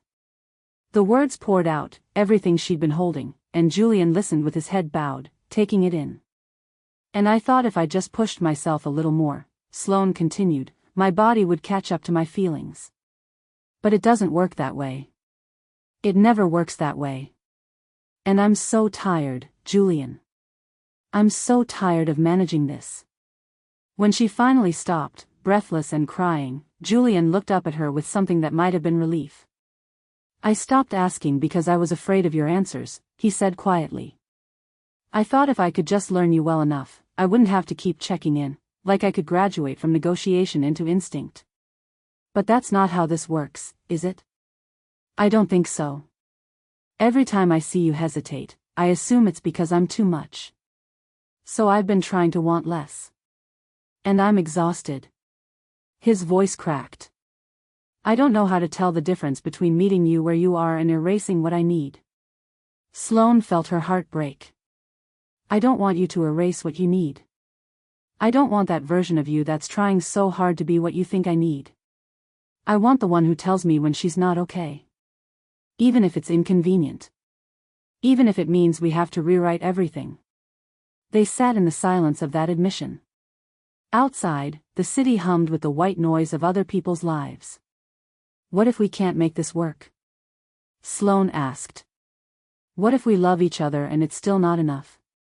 Then at least we'll know we tried. Really tried. Not performing trying, actual trying. Julian shifted closer, not touching, just closing some of the distance. But we're not there yet. We're just honest for maybe the first time since this started. It feels awful. Yeah. But it also feels real. He looked at her directly.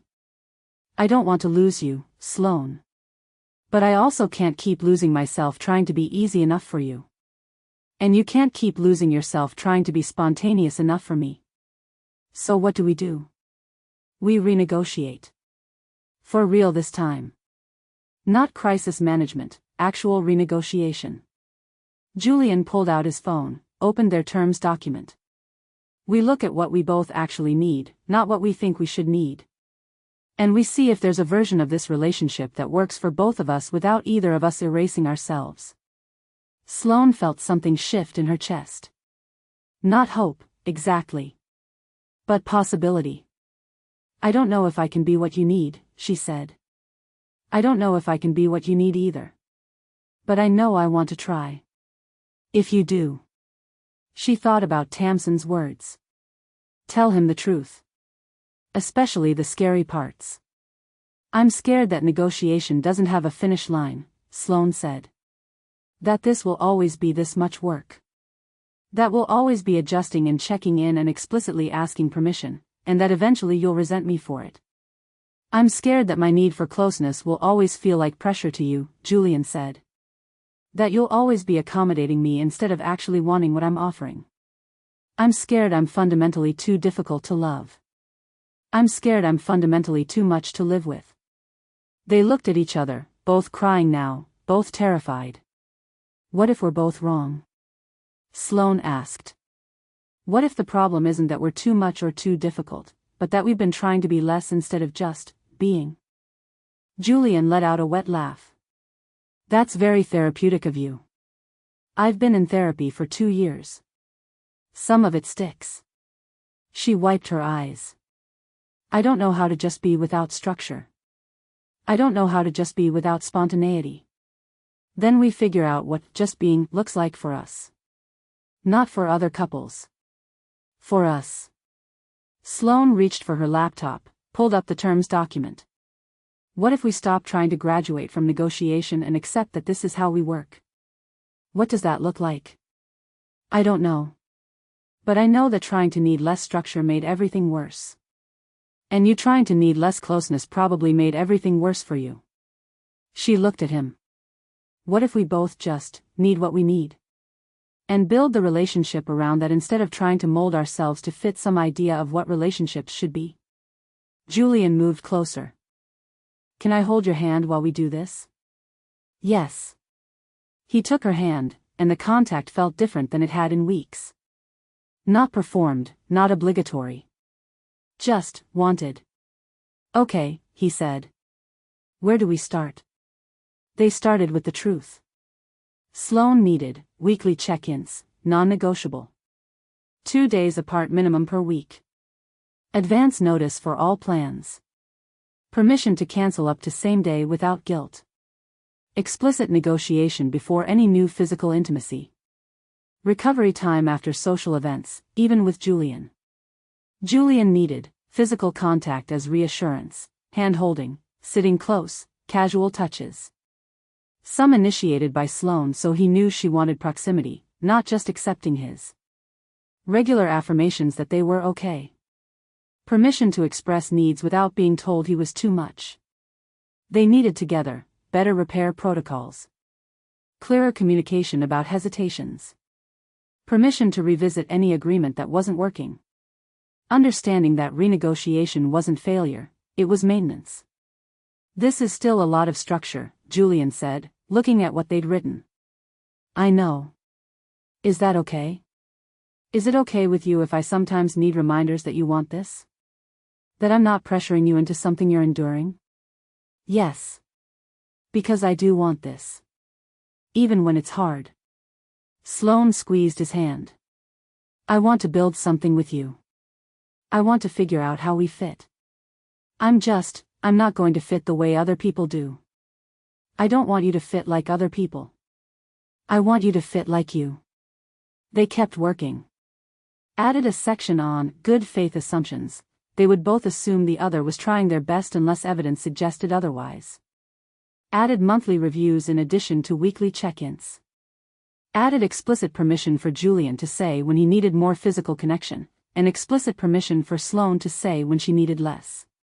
The document grew, became more comprehensive, more honest, more true to who they actually were. By midnight, they had something that felt weight-bearing. Not perfect. Not pretty. But real. I'm still scared, Sloane admitted. Me too. What if this version still doesn't work? Then we'll know. And we'll decide what to do with that information. Julian brought her hand to his lips, asking with his eyes first. She nodded. He kissed her knuckles gently. But we're not deciding that tonight. Tonight we're just choosing each other. Scared and imperfect and doing our best. Sloane felt fresh tears, but these felt different. Not grief, not fear. Something more complicated. I'm still scared I'll disappoint you, she said. I'm still scared I'm too much. Then we'll be scared together. And we'll keep talking anyway. Julian shifted, pulling her against his side slowly, giving her time to object. She didn't. She leaned into him, let herself feel held. This is scarier than the first time, he said quietly. Because now we know it's not magic. It's work. Yeah. They sat like that for a long time. Not touching, then touching. Both crying a little, both trying to be brave. Thank you, Julian said eventually. For what? For not giving up. For being willing to try the hard thing instead of the easy exit. Thank you for not making me feel broken. You're not broken. You're just, you. Is that enough? It's everything. Outside, the night deepened. Stars burned in patterns neither of them could see from the city, but they knew they were there. Cassiopeia and Delphinus and all the others, constant, waiting to be learned. Inside, Sloane and Julian held each other in the wreckage and renewal of their honesty, and chose, again, still, always, to try. Not because it was easy. Because it mattered. Not because they had all the answers. Because they were brave enough to keep asking the questions. They didn't fix each other. They didn't become perfect communicators. They just decided that the relationship was worth the discomfort of continued honesty. And for tonight, that was enough. Chapter 12, Revised Terms. The new terms went into effect the following Monday. Sloane woke to a calendar notification, weekly check-in, tonight 8 p.m., non-negotiable. She stared at it for a moment, feeling the weight of commitment mixed with relief. Non-negotiable meant neither of them could let it slide. Non-negotiable meant they were taking this seriously. Her phone buzzed. Julian, good morning. I have office hours until 6 but I'm bringing dinner after. Still good for 8? The new protocol required confirmation, not assumption. Yes, she typed back. Still good. What are you bringing? That Thai place you like. The one with the good drunken noodles. Want your usual? Please. Thank you. 3 dots appeared, disappeared, appeared again. Finally, I'm nervous about tonight. Sloane felt her chest tighten. Me too. But we're doing it anyway, right? She smiled despite the anxiety. Yes. We're doing it anyway. The day passed in a blur of client emails and vendor calls. Sloane found herself watching the clock, simultaneously wanting 8 p.m. to arrive and dreading it. The first check-in under the revised terms felt weighted with significance, proof that they were committed to trying, or proof that they'd just postponed the inevitable. At 7:45, Julian arrived with food and visible tension in his shoulders. "Hi," he said at her door. "Hi." Sloane stepped aside to let him in. "You okay?" "Ask me in an hour." They ate dinner with small talk, his students, her upcoming conference, the weather turning warmer. Safe topics that didn't require vulnerability. But at 7:58, they cleared the plates and moved to the couch, laptop open between them with the revised terms document on screen. "Okay," Julian said, pulling up the check-in template they'd created. "First weekly review under the new system. How do we start?" Section 1, How are we doing overall? Sloane read from the template. Scale of 1 to 10. They'd added this, a quick temperature check before diving into specifics. 6, Julian said. Maybe 7. I feel hopeful but scared. Same. 6. Sloane made a note. What would make it a 7 for you? Getting through this check-in without either of us shutting down. He managed a small smile. Low bar, but realistic. I can work with that. They moved through the sections methodically. Physical intimacy, what had felt good, hand-holding while watching a movie, the hug goodbye after their renegotiation, what had felt off, nothing this week, too soon to have gathered data. Communication, both acknowledged they'd been more explicit about needs, more willing to name hesitations. Scheduling, 2 visits this week as agreed, both with advance notice. This section, Julian said, pointing at the screen. Julian's needs. I added something. Sloane looked at the new bullet point, regular verbal affirmation that Sloane wants this relationship, not just tolerating it. When did you add that? She asked. Last night. After I couldn't sleep. Julian's voice was quiet. I realized that part of my fear is that you're working so hard to make this work that I don't know if you actually want it. Like you're succeeding at the challenge but not enjoying the relationship. The honesty hit Sloane square in the chest. I want this. I know you say that. But I need to hear it regularly. Not just when I ask, but proactively. So I know it's true even when things are hard. Sloane thought about that. About how much she'd been focused on managing her own needs that she'd forgotten Julian needed reassurance too. Okay, she said. How often? I don't know. Once a week? During check-ins, maybe? He looked uncertain. Is that too much? No. I can do that. She made a note. And Julian? I want this. I want you. Even when it's hard. Especially when it's hard, because that's when it matters most. She watched his shoulders drop slightly, tension releasing. Thank you, he said. They continued through the template. Came to a new section, repair needed from this week? I have one, Sloane said. Thursday. You asked if I wanted to get coffee before your afternoon class and I said I was busy. But I wasn't. I just needed alone time and didn't want to say that. Julian's expression flickered. Why didn't you want to say it? Because you'd driven over Wednesday night and I felt guilty needing space already. She forced herself to maintain eye contact. But the new terms say I need at least 1 full day alone per week. Thursday was that day. I should have just told you. Yeah, you should have. But his voice was gentle. What would have helped you tell me? I don't know. Maybe if I'd remembered that needing space isn't rejecting you. Okay. So when that happens again, because it will, what's the script? Julian pulled up a news section in the document. Let's write it down. Literally. The words you can use when you need space but feel guilty asking for it. Together they drafted, I need today to be a solo day. It's not about you, I'm just at my limit for social energy. Can we reschedule for tomorrow? That feels too formal, Sloane said. Then revise it. She typed, I need alone time today. Rain check for tomorrow? Better?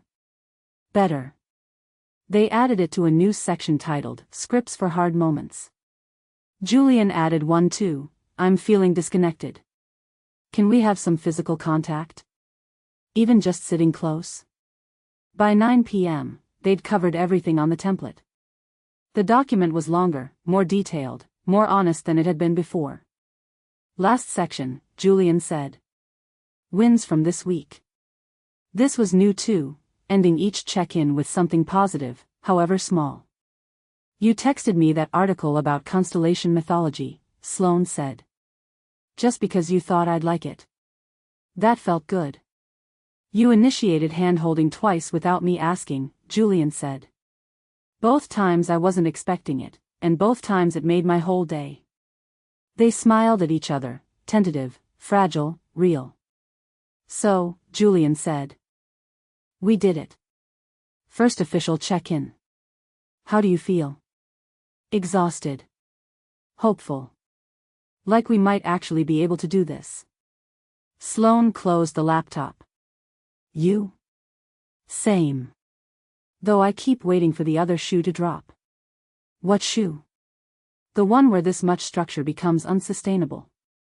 Where you get tired of having to schedule everything or I get tired of asking permission for every touch. He ran his hand through his hair. I know we just committed to this. But I'm scared it's not realistic long-term. Sloane felt the fear but also something steadier underneath it. What if we stop thinking about long-term and just focus on this week? What do you mean? What if we just commit to doing this for 1 week at a time? Not forever, not even for months. Just, this week, we'll do the check-ins. We'll use the protocols. We'll be honest. And next week we'll decide if we can do it for another week. Julian considered that. That feels more manageable. Yeah. Sloane reached for his hand, deliberate, chosen. I can commit to 1 week at a time. Can you? Yeah. I can do that. Week 2 brought their first real test. Julian had tickets to a lecture at the planetarium. His mentor Petra was speaking. He'd invited Sloane weeks ago, before the renegotiation, and she'd said yes. Tuesday night, 3 days before the lecture, Sloane realized she couldn't do it. Not wouldn't. Couldn't.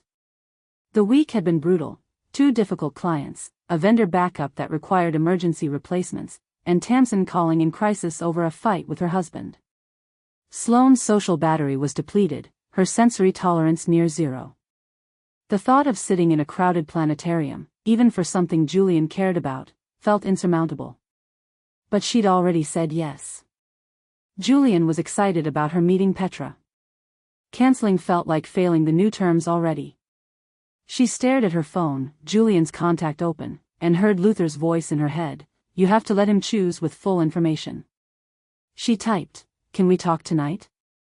In person? His response came quickly, of course. Your place or mine? Mine. 7. I'll be there. When Julian arrived, Sloane had tea made and her rehearsed words ready. I need to cancel on Friday, she said before he'd even sat down. The planetarium lecture. I know I said yes, and I know you want me to meet Petra, but I can't do it. Julian's expression shifted, surprise, then something more careful. Okay. Can you tell me why?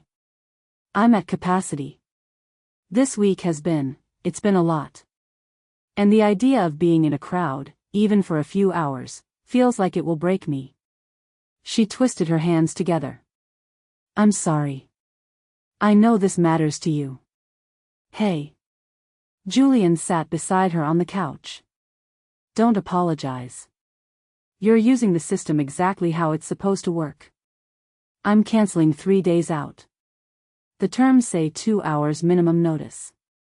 The terms also say you can cancel if you're at capacity.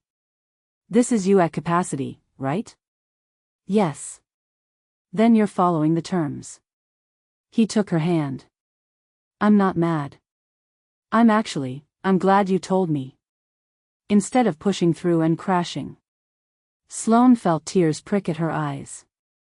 You're not disappointed? I mean, I wanted you to meet Petra.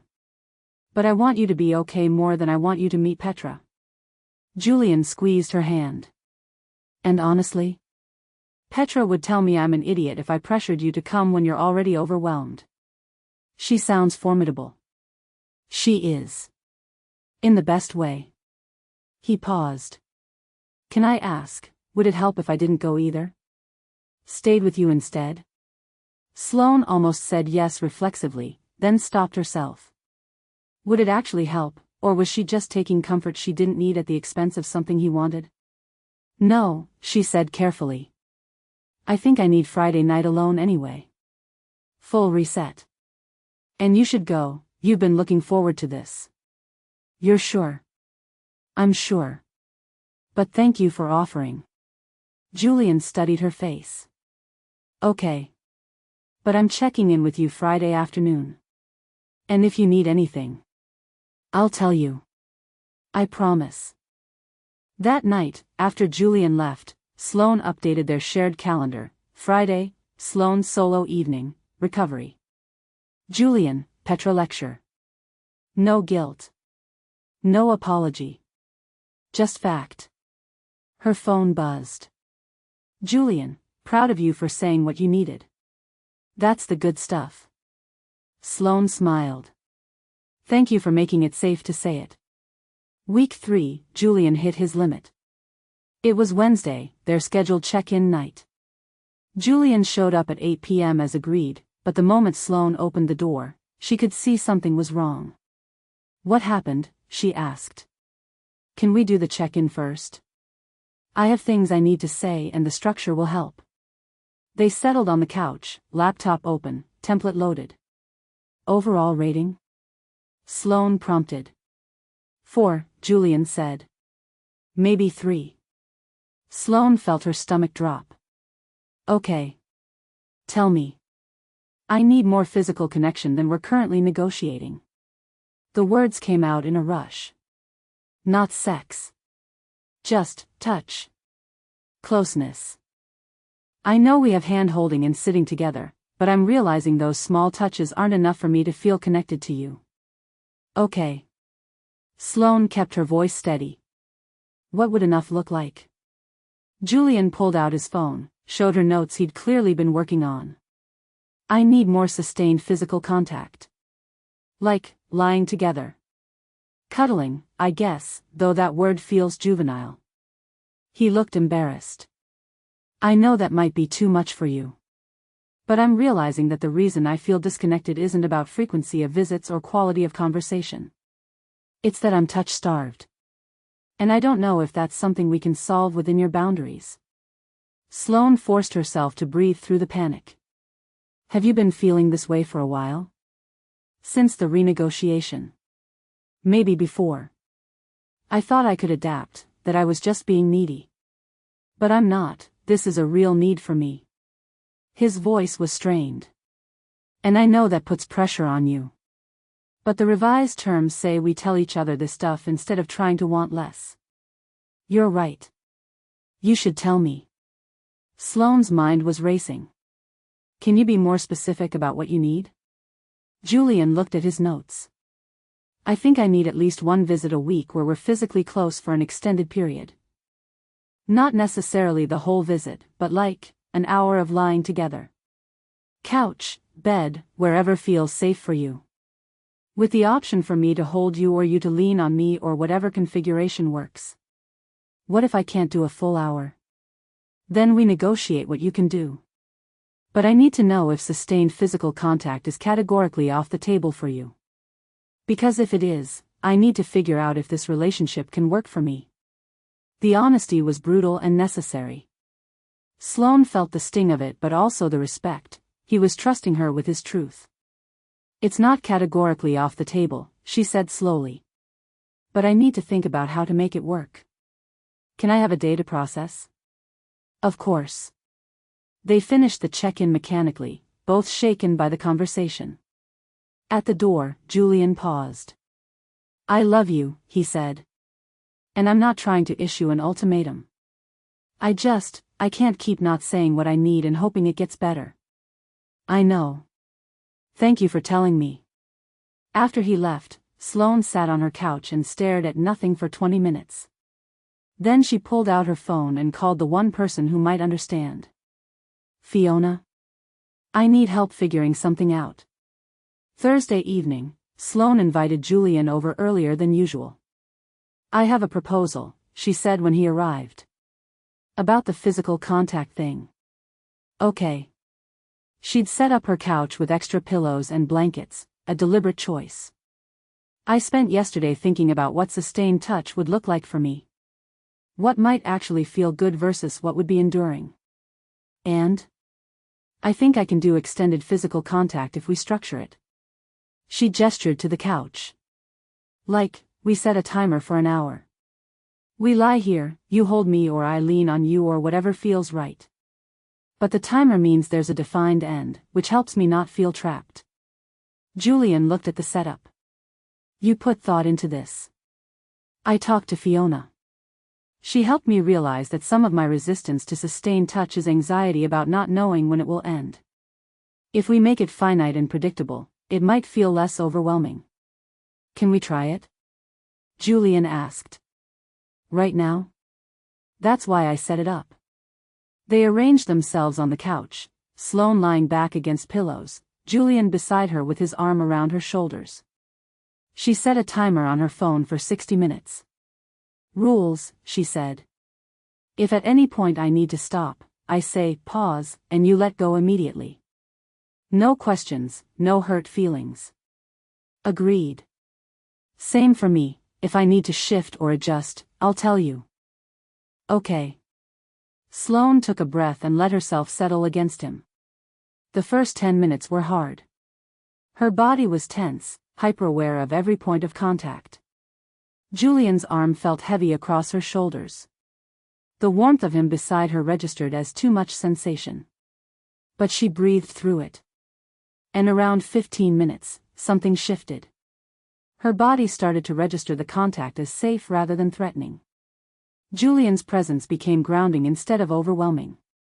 By 30 minutes, Sloane realized she'd stopped monitoring and started just being. How are you doing? Julian asked quietly. Good, actually. You? This is exactly what I needed. His voice was soft. Thank you for trying. They stayed like that for the full hour. When the timer went off, Sloane felt something she hadn't expected, reluctance to move. That was okay, she said. Julian laughed. Just okay? That was good, she amended.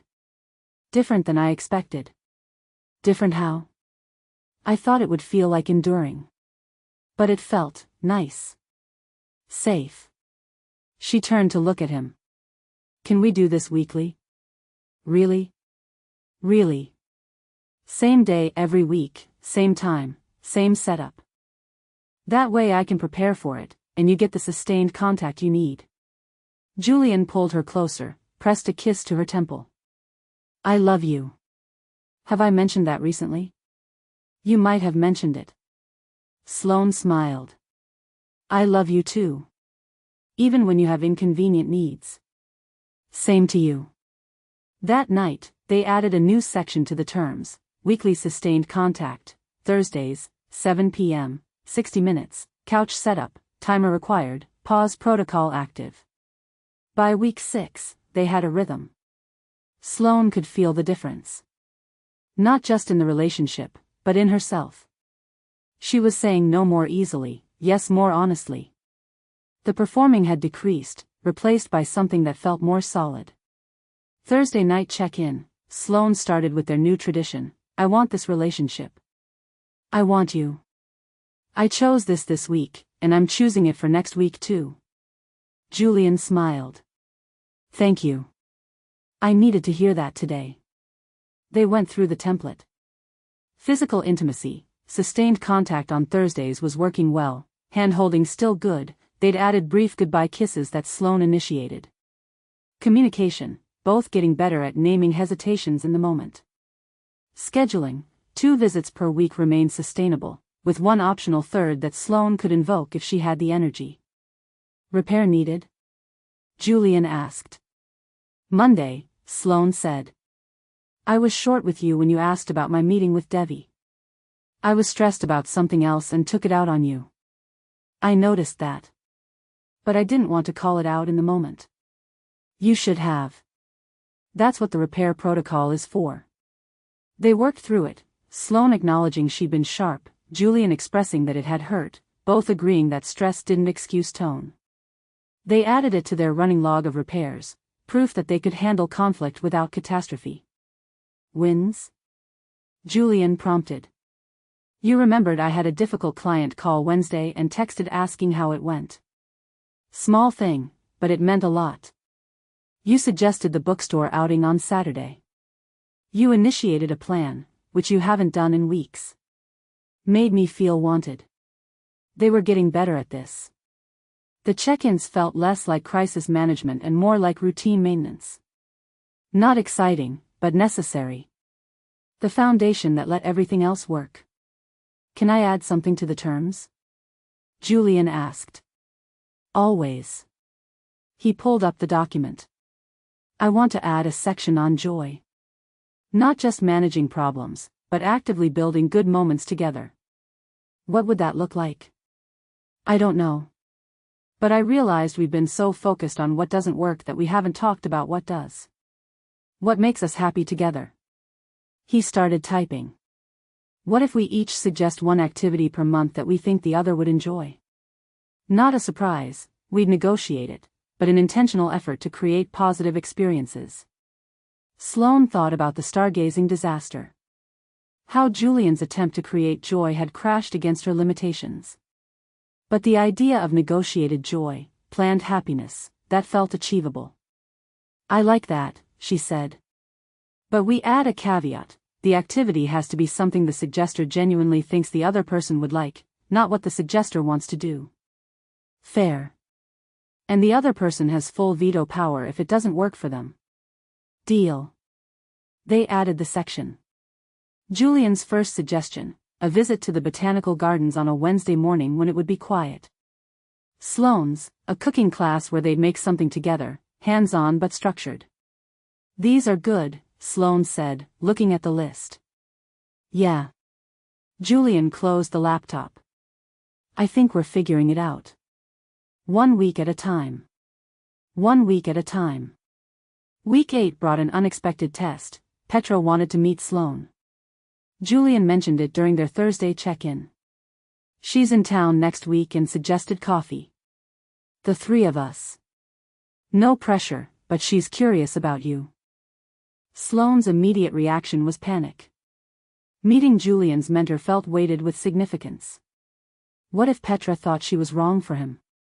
What if the relationship's complexity was obvious and Petra told Julian he deserved easier? When? She asked. Tuesday afternoon. 2 p.m. But again, no pressure. I can meet her alone. Sloane thought about the terms. About how they'd built in permission to say no. But she also thought about Julian's face when he talked about Petra, respect, affection, a relationship that mattered. I'll do it, she said. But I need you to brief her first. Tell her I'm ace, that I need advance warning before physical contact, that I might be quiet because I'm processing not because I'm rude. You want me to prep her? I want her to have the information she needs to interact with me comfortably. Is that weird? That's very you. Julian smiled. And no, it's not weird. I'll talk to her.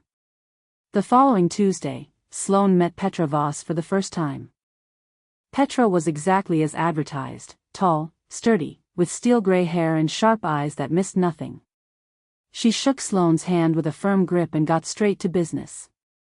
"Julian tells me you're the reason the museum series was such a success," she said, settling into her chair with coffee. "That's not easy work, coordinating scientists and public programming. It was a team effort." Sloane felt herself slip into professional mode, a comfortable space. "Don't be modest. I've worked with Julian for 15 years. He's brilliant but chaos incarnate. Someone had to provide structure." Petra's smile was wry. "I'm glad it was you." They talked about the series, about public science communication, about Petra's own research. The conversation flowed easily, no awkwardness about Sloane's boundaries because Julian had set appropriate expectations. 45 minutes in, Petra set down her coffee and looked directly at Sloane. "Can I speak frankly?" she asked. "Please." "Julian's different with you. More grounded. Less frantic." Petra's voice was matter-of-fact. "I've watched him make himself small in relationships before. Try to be easy, accommodating, whatever his partner needed. It never worked because he was erasing himself." Sloane felt her chest tighten. "I don't want him to erase himself for me either. He's not. That's my point." Petra leaned forward. "He told me about your arrangement. The negotiated terms, the structured communication. At first I was skeptical, it sounded exhausting. But watching him now, he's more himself than I've seen him in years." "How?" "He's not guessing. He's not performing. He knows what works and what doesn't because you tell him." Petra's smile was genuine. "That's a gift. Even when it's hard." Sloane didn't know what to say to that. "I'm not telling you this to pressure you," Petra continued. "I'm telling you because relationships like yours, ones that require active negotiation, often get framed as burdensome. But from where I'm sitting, you've built something more honest than most people ever achieve. It doesn't feel honest all the time. Sometimes it feels like work. All relationships are work. You're just doing it transparently instead of pretending it's effortless." Petra finished her coffee. "My advice, for what it's worth? Don't let anyone tell you that structure means lack of love. Sometimes structure is what makes love possible." After Petra left, Julian and Sloane walked to her car together. "She's intense," Sloane said. "That's an understatement. What did you think?" "I think she terrifies me in the best possible way." Sloane looked at him. "She said you're more yourself with me. Is that true?" Julian considered the question seriously. "Yeah. I think it is. I'm not trying to be low maintenance or easy. I'm just, me. Needs and all. Even with all the negotiation. The structure. Especially with that. Because the structure means I don't have to guess. I don't have to perform. I can just tell you what I need and trust you'll tell me if it doesn't work." They reached her car. Sloane turned to face him. "I love you," she said. "Not despite the work, but, I don't know. Because we're willing to do it. I love you too. 1 week at a time. 1 week at a time." She drove home feeling something she hadn't felt in months, hope. Not the naive hope of their early days, but something more durable. The hope that came from surviving hard things and choosing to keep trying anyway. That night, she updated their terms document with a new section Petra had inspired, "Principles we believe in." The first bullet point, structure doesn't mean lack of love. Sometimes structure is what makes love possible. Julian added the second, "We are building our relationship, not performing someone else's version of what relationships should be." Sloane added the third, "Progress is not linear. Some weeks will be harder than others. That's not failure, that's reality." They saved the document, version 4.3, last updated with hope instead of desperation. Outside, spring was settling into the city. Trees blooming, days lengthening, the world renewing itself with patient consistency. Inside, Sloane and Julian were doing the same. 1 week, one check-in, one negotiated moment at a time. Not perfect, but real. And for now, that was enough. Chapter 13, Perihelion. 6 weeks after the botanical gardens visit and the cooking class, Sloane and Julian hit their first genuine conflict under the new terms. It started with something small, a text message sent at the wrong moment. Julian had messaged her during a client presentation asking if she wanted to grab lunch. Sloane, phone on silent in her bag, didn't see it until 2 hours later. By then, Julian had sent 3 more messages, each slightly more anxious than the last. You okay? Haven't heard from you. Everything all right? Getting worried. Can you just let me know you're alive? Sloane texted back immediately, sorry. Was in a presentation. Phone was off. I'm fine. Julian's response came fast, oh thank God. I thought something happened. That should have been the end of it. But that night, during their Thursday check-in, Julian brought it up. Can we talk about response time expectations? He asked. Sloane felt herself bristle. I was working. I can't always respond immediately. I know. I'm not asking you to. But when I don't hear from you for hours after sending multiple messages, my brain goes to worst-case scenarios. That's not my problem to manage. The words came out sharper than she intended. Julian flinched. Okay, he said quietly. Can we pause? Sloane recognized the protocol. Either of them could invoke a 5-minute break during difficult conversations. She nodded, and they separated to opposite sides of the room. In the silence, Sloane felt her defensiveness crack. She'd been harsh. Julian's anxiety wasn't unreasonable. They'd built a relationship on consistent communication. Going dark for hours without warning probably did trigger worry. But his worry also felt like pressure. Like she couldn't have a work day without reassuring him she was okay. After 5 minutes, they reconvened. I'm sorry I snapped, Sloane said. That wasn't fair. Thank you. I'm sorry for making my anxiety your responsibility. Julian took a breath. Can we try to figure this out without either of us being wrong? They pulled up the terms document and created a new section, Communication Response Time Expectations. After 20 minutes of negotiation, they landed on, during work hours, 9 to 6, no expectation of immediate response. If more than 6 hours pass without response to a direct question, the non-responder will send a brief, alive but busy, message when they next check their phone. This feels reasonable, Julian said. It does. But I need you to trust that silence doesn't mean crisis. And I need you to understand that my anxiety isn't me trying to control you. It's just, my brain works this way. I know. Sloane softened. I'll work on remembering to send the alive but busy message. You work on not catastrophizing when you don't hear from me for a few hours. Deal. It was their first real negotiation under pressure, and they'd handled it. Not perfectly, but functionally. The pause protocol had worked. The repair process had worked.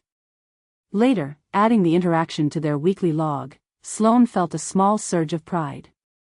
They'd had a conflict and neither had shut down or performed through it. They'd just worked it out. We're getting better at this, she said. Julian smiled. 1 week at a time. 2 months into the revised terms, Fiona invited them both to dinner. Both of us? Sloane asked over the phone. Like, as a couple? Yes, as a couple. Is that weird? You're my best friend, he's your boyfriend, I'd like to spend time with both of you. Fiona paused. Unless that's too much? I can keep you separate. No, it's fine. It's good. Sloane realized she meant it. When? Saturday night? 7. My place? I'm making jerk chicken and Nia's making her famous plantains. That Saturday, Sloane and Julian showed up at Fiona's apartment together, another first. They'd been to events with mutual friends but never a deliberate double-date situation. Fiona greeted them at the door with hugs, asking Sloane first, as always, and immediately put them to work in the kitchen. "Julian, you're on rice duty. Sloane, help me with the salad. Nia's finishing the plantains." The evening unfolded easily. Nia and Julian discovered a shared love of terrible sci-fi movies. Fiona told embarrassing stories from Sloane's college years. The food was excellent, the conversation comfortable. At one point, Sloane looked across the table and saw Julian laughing at something Nia said, completely at ease in her world, and felt a rush of affection so strong it surprised her. After dinner, while Fiona and Nia cleared dishes, Julian and Sloane sat on the balcony. "Your friends are great," Julian said. "Fiona's been my person since freshman year. I'm glad you get along." "Me too." He reached for her hand, automatic now, comfortable. She gave it. "Can I tell you something?" "Always." "I was nervous about tonight. Worried I wouldn't fit into your life properly. But this feels, I don't know. Right?" Sloane squeezed his hand. "It feels right to me too." Inside, through the window, they could see Fiona watching them with a knowing smile. When she caught Sloane's eye, she mouthed, "Told you so." Sloane rolled her eyes but smiled back. The first week of June brought an unexpected challenge. Sloane's mother called. "Mija," her mother said, "your father and I are coming to the city next month. We'd like to take you to dinner. And we'd like to meet Julian." Sloane's stomach dropped. "How do you know about Julian?" "Tamsin mentioned you were seeing someone." "Why wouldn't you tell us?" "Because introducing Julian to her parents meant explanations. Meant navigating their questions about her relationship, about why she wasn't married yet, about when they'd have grandchildren. Meant Julian witnessing the particular dynamic of her family, with all its warmth and its pressure." "It's still new," Sloane said. "I didn't want to make a big deal. 6 months isn't that new. We'd like to meet him." After they hung up, Sloane sat on her couch and tried to calm her racing thoughts. Thursday was 2 days away. She could table this until their check-in, address it in structure. But the anxiety was immediate, and the new term said to address things within 48 hours. She texted Julian, "Can you come over tonight?" Something came up. He arrived within an hour, concern evident. "What's wrong?" "My parents want to meet you. Next month when they're in town." Julian sat down slowly. "Okay. And that's bad because they're going to ask questions. About us, about our relationship, about our future. And I don't know how to explain," she gestured between them. "This. The negotiated terms, the structure, the fact that we might never have the conventional relationship they're expecting from me. Do you want me to meet them?" The question surprised her. "I don't know. Do you want to?" "I think I do. But only if you want me to. Not because your mom is pressuring you." Sloane thought about it.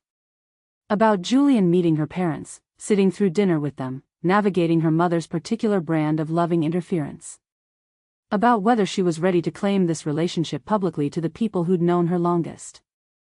"I think I want you to meet them," she said finally. "But I'm scared." "Of what?" "That they'll judge what we have. That they'll think I'm making it too complicated. That my mom will ask why we're not living together yet and I won't know how to explain that we're still figuring out if we can sustain 2 days a week, let alone daily cohabitation." Julian moved closer. "What if we just tell them the truth? We're taking it slow, figuring out what works for us, building something intentional. My mom will want to know when we're getting married.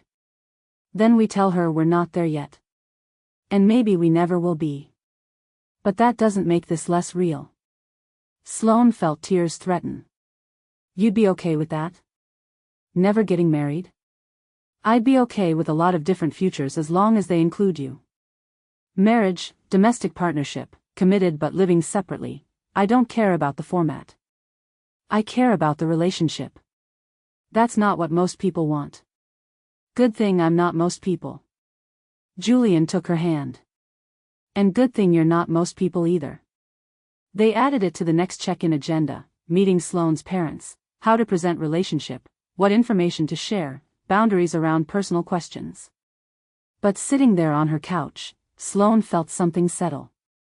Julian wasn't scared of her parents. Wasn't scared of claiming their non-traditional relationship publicly. Maybe she didn't have to be either. The dinner with Sloane's parents happened on a humid Saturday evening in July. Julian picked Sloane up at 6, dressed in the one nice button-down he owned, clearly nervous. Breathe, Sloane told him. I'm breathing. I'm just also terrified. My mom is lovely. She's just persistent. Your dad? Quieter. He'll probably ask you about your work and then stop talking. They met Sloane's parents at a Colombian restaurant her mother had picked. Her mother, Patricia, greeted Sloane with a crushing hug and then turned to Julian with barely concealed assessment. So you're Julian, she said, taking his hand in both of hers. Sloane has told us almost nothing about you, which means you must be important. It's wonderful to meet you, Mrs. Castellanos. Patricia, please. And this is Eduardo. Sloane's father shook Julian's hand with his characteristic firm grip and quiet nod, then they all sat down. The first 30 minutes went smoothly. Patricia asked about Julian's work, his family, how he and Sloane met. Julian answered with genuine enthusiasm, clearly making an effort. Then Patricia turned to Sloane. So how long has this been going on? 6 months. 6 months. And we're only meeting him now? We wanted to make sure it was serious before making a big deal. Patricia raised an eyebrow. Is it serious? Sloane looked at Julian, who gave her a small nod, permission to speak for both of them. Yes, Sloane said. It's serious. Good. Patricia smiled. Then tell us. What are your intentions? Julian nearly choked on his water. My intentions? With my daughter. Are you planning a future together? Mama, Sloane said. It's a fair question, Julian said. He looked at Patricia directly. I love your daughter. I'm committed to building a life with her. What that looks like long-term, we're still figuring out. But my intention is to be her partner in whatever form works best for both of us. Patricia studied him. That's a very diplomatic answer. It's an honest one. Mama, we're taking things slow, Sloane said. Figuring out what works for us. At your age, slow is a luxury you might not have. I'm 34, not 80. I'm just saying, if you want children. I don't want children. Sloane said it clearly, firmly. I've told you this. Patricia waved a hand. You say that now, but when you meet the right person. Mama, I've met the right person. And I still don't want children. Neither does Julian. Julian nodded confirmation. Patricia looked between them, then at Eduardo. He shrugged, unhelpful as always. Well, Patricia said finally. At least you agree on that. The rest of dinner was less intense. Eduardo asked Julian about teaching, which led to a surprisingly animated conversation about education. Patricia mellowed after wine and arroz con pollo. Walking to the car afterward, Julian exhaled loudly. That was intense, he said. She likes you. How can you tell? She didn't ask about your financial prospects or employment stability. That means you passed the first test. Julian laughed. Your mom is terrifying. She's protective. It comes from love. Your dad barely said 10 words. That's normal. He's an observer. Sloane unlocked the car. But he smiled when you talked about your students. That's his version of approval. In the car, Julian turned to her. Thank you. For what? For claiming me. In front of your parents. You could have downplayed it, kept it vague. But you said it was serious. It is serious. I know. But it meant a lot to hear you say it. He took her hand. Your mom's right about one thing, we should talk about long-term plans. Not tonight, but eventually. Agreed. Let's add it to the agenda. They drove through the city in comfortable silence, hands linked across the center console. Sloane felt the weight of the evening, the claiming, the public commitment, the acknowledgement that this wasn't just figuring it out anymore. This was building towards something. Scary. But good. Their 4-month check-in happened on a Thursday in late July. It wasn't a normal weekly check-in, they'd designated every 4th month for a deeper review, looking at patterns over time rather than week-to-week adjustments. Overall, Julian said, looking at their data, we're averaging a 7 out of 10. Up from 5 when we started the new terms. Physical intimacy has been consistent. No major issues since we added the sustained contact protocol. Communication response time is still our weak spot. We've had to repair that 3 times. But we're repairing it. That's the point. Sloane scrolled through their notes. I've initiated plans 11 times in 4 months. That's up from 0. I've asked for what I need without apologizing 17 times. Also up from 0. They smiled at each other, tired but genuine. We're doing it, Sloane said. 1 week at a time. Should we extend? Try committing for a month at a time instead of weekly? Julian considered it. I think I'd like to try. If you're willing. 1 month at a time. See how it feels. They updated the terms. Added new data from the past 4 months. Refined protocols that had worked, discarded ones that hadn't. Near the end, Julian paused. Can I add something under the joy section? Go ahead. He typed, once per quarter, we take a full weekend together. Not structured check-ins or negotiated activities, just time. See what happens when we're not managing every moment. Sloane felt initial resistance, unstructured time felt risky. But she also recognized the invitation. Trust. The belief that they'd built enough foundation to experiment with spontaneity. Okay, she said. But we still have the pause protocol if I need it. Always. They scheduled it, August, a weekend at a cabin Petra had recommended. 2 days with minimal plans, maximum flexibility.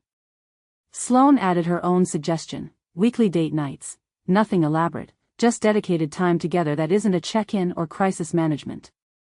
I love that, Julian said. The terms document had grown to 12 pages. Single-spaced. Comprehensive. A living record of everything they'd learned about loving each other well. Should it bother me that our relationship requires this much documentation? Sloane asked. Does it bother you? No. It feels like proof. Proof of what? That we're trying. That we care enough to do the work. She looked at him. Most relationships fail because people assume love should be easy. We know it's work. And we're doing it anyway. Julian leaned over and kissed her, asking first with his eyes, receiving her nod, making it tender and deliberate. I love you, he said. 12-page terms document and all. I love you too. Anxious texting patterns and all. They laughed, and it felt light. After months of heavy conversations and careful negotiations, lightness felt revolutionary. The weekend at the cabin happened in mid-August. Sloane had been anxious leading up to it. 48 hours of unstructured time felt dangerous. But Julian had promised the pause protocol would be active, and she trusted him. They arrived Friday evening. The cabin was small, rustic, surrounded by trees that filtered the late summer light into soft green shadows. Petra wasn't kidding about remote, Julian said, unpacking groceries. No cell service. Is that okay? Sloane checked her anxiety level. It's okay. I told Fiona where we'd be. We have an emergency contact number for the property manager. It's fine. They made dinner together, pasta with vegetables, nothing fancy. Ate on the small porch while the sun set through the trees. "What do you want to do this weekend?" Julian asked. "I don't know." "What do you want to do?" "I asked you first." Sloane smiled. "Maybe that's our plan. Figure it out as we go." Saturday morning, they woke up slowly. No alarm, no schedule. Julian made coffee while Sloane read on the porch. Around 10, they went for a hike on the trail behind the cabin. Not long, just an hour loop through the woods. They talked about small things. Julian's upcoming semester, Sloane's fall event calendar, whether the bird they heard was a thrush or a sparrow. Back at the cabin, they made sandwiches and ate them sitting on the floor, because all the furniture was being used for drying towels from their shower. "This is nice," Sloane said. "Yeah. It is." That afternoon, they lay on the couch together, no timer, no formal structure. Julian read a book while Sloane dozed against his shoulder. When she woke up, an hour had passed and she felt peaceful rather than trapped. "I fell asleep on you," she said. "I noticed. It was sweet. Did you mind?" "Not even a little." They made dinner together again. Spent the evening playing cards, drinking wine, talking about nothing important. When Sloane felt herself getting overstimulated from continuous proximity, she said, "I need 20 minutes alone," and Julian said, "Take your time," and went for a walk. When he came back, she was ready to be close again. Sunday morning, lying in bed watching light filter through the curtains, Sloane realized something. They'd gone an entire weekend without needing the pause protocol. Without a single check-in or repair conversation. They just existed together. "Julian? Thank you for suggesting this. You having a good time?" "The best time." She turned to face him. "I didn't think I could do unstructured time with someone. But this feels good. You know why?" "Why?" "Because we've built the foundation. The structure isn't gone, it's just underneath now. Supporting us instead of containing us." Sloane thought about that. About how the months of explicit negotiation had taught them each other's rhythms, needs, limits. Now they could improvise because they knew the fundamentals. "1 month at a time," she said. "1 month at a time," Julian agreed. They spent the rest of the morning in bed, lazy and content. Eventually got up, packed, cleaned the cabin. Drove back to the city holding hands, windows down, summer air rushing past. At Sloane's apartment, Julian helped her carry bags inside. "Same time next week?" he asked. "Thursday at 8. Don't be late." "Wouldn't dream of it." He kissed her goodbye, brief, sweet, easy. After he left, Sloane sat on her couch and pulled up their terms document. Added a new note to the joys section, "Weekend at cabin, success. Proves we can do unstructured time when we've built the foundation first." Outside, the city continued its rhythm. Inside, Sloane felt something she'd been afraid to name, happiness. Not the desperate, fearful happiness of early love. The solid, weight-bearing happiness of something built to last. She texted Julian, "I love you. Thank you for being patient while we figured this out." His response came quickly, "Thank you for not giving up when it got hard. See you Thursday." Sloane smiled and set her phone aside. 1 month at a time, they'd said. But looking at their 12-page document, at the care they'd put into learning each other, at the foundation they'd built from honesty and effort and the repeated choice to try, Sloane could almost imagine a future measured in years. Almost. For now, 1 month at a time was enough. Chapter 14, Terms of Constellation. 6 months later. Sloane stood in her apartment on a February evening, looking at the terms document open on her laptop. Version 8.2. Last updated yesterday. The file was 15 pages now, dense with additions, revisions, struck through sections that hadn't worked, and margin notes in 2 different handwritings. It looked well used. Loved, even. She heard Julian's key in the lock. He had one now, earned after a 3-month trial period where he'd had to ask permission every time he wanted to come over. They'd negotiated that carefully. Added protocols for unannounced visits, text first from downstairs. Established boundaries around her solo space. Her bedroom was always off-limits without explicit invitation. It had taken them 5 months to get to the point where Julian having a key felt safe instead of invasive. "Hey," he called from the entryway. "Hey yourself." He appeared in the living room, snow dusting his shoulders. "It's coming down pretty hard out there." "I saw." Sloane closed her laptop. "You staying over?" It was Thursday, their scheduled check-in night, but not a scheduled overnight. They'd gotten better at flexible spontaneity.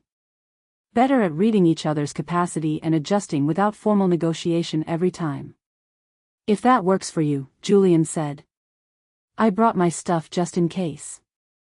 "It works." He kissed her hello, asking with his eyes first, still, after all these months. Some protocols they kept because they worked, because they made both of them feel safe. They made dinner together, moving around her small kitchen with practiced ease. Julian chopped vegetables while Sloane managed the stove. They'd learned each other's rhythms here too. She needed the primary workspace, he was content to assist. "How was your day?" Julian asked, sliding chopped peppers into her pan. "Good. Exhausting. I booked 3 new events for spring." She stirred the vegetables. "Yours?" "Department meeting ran long.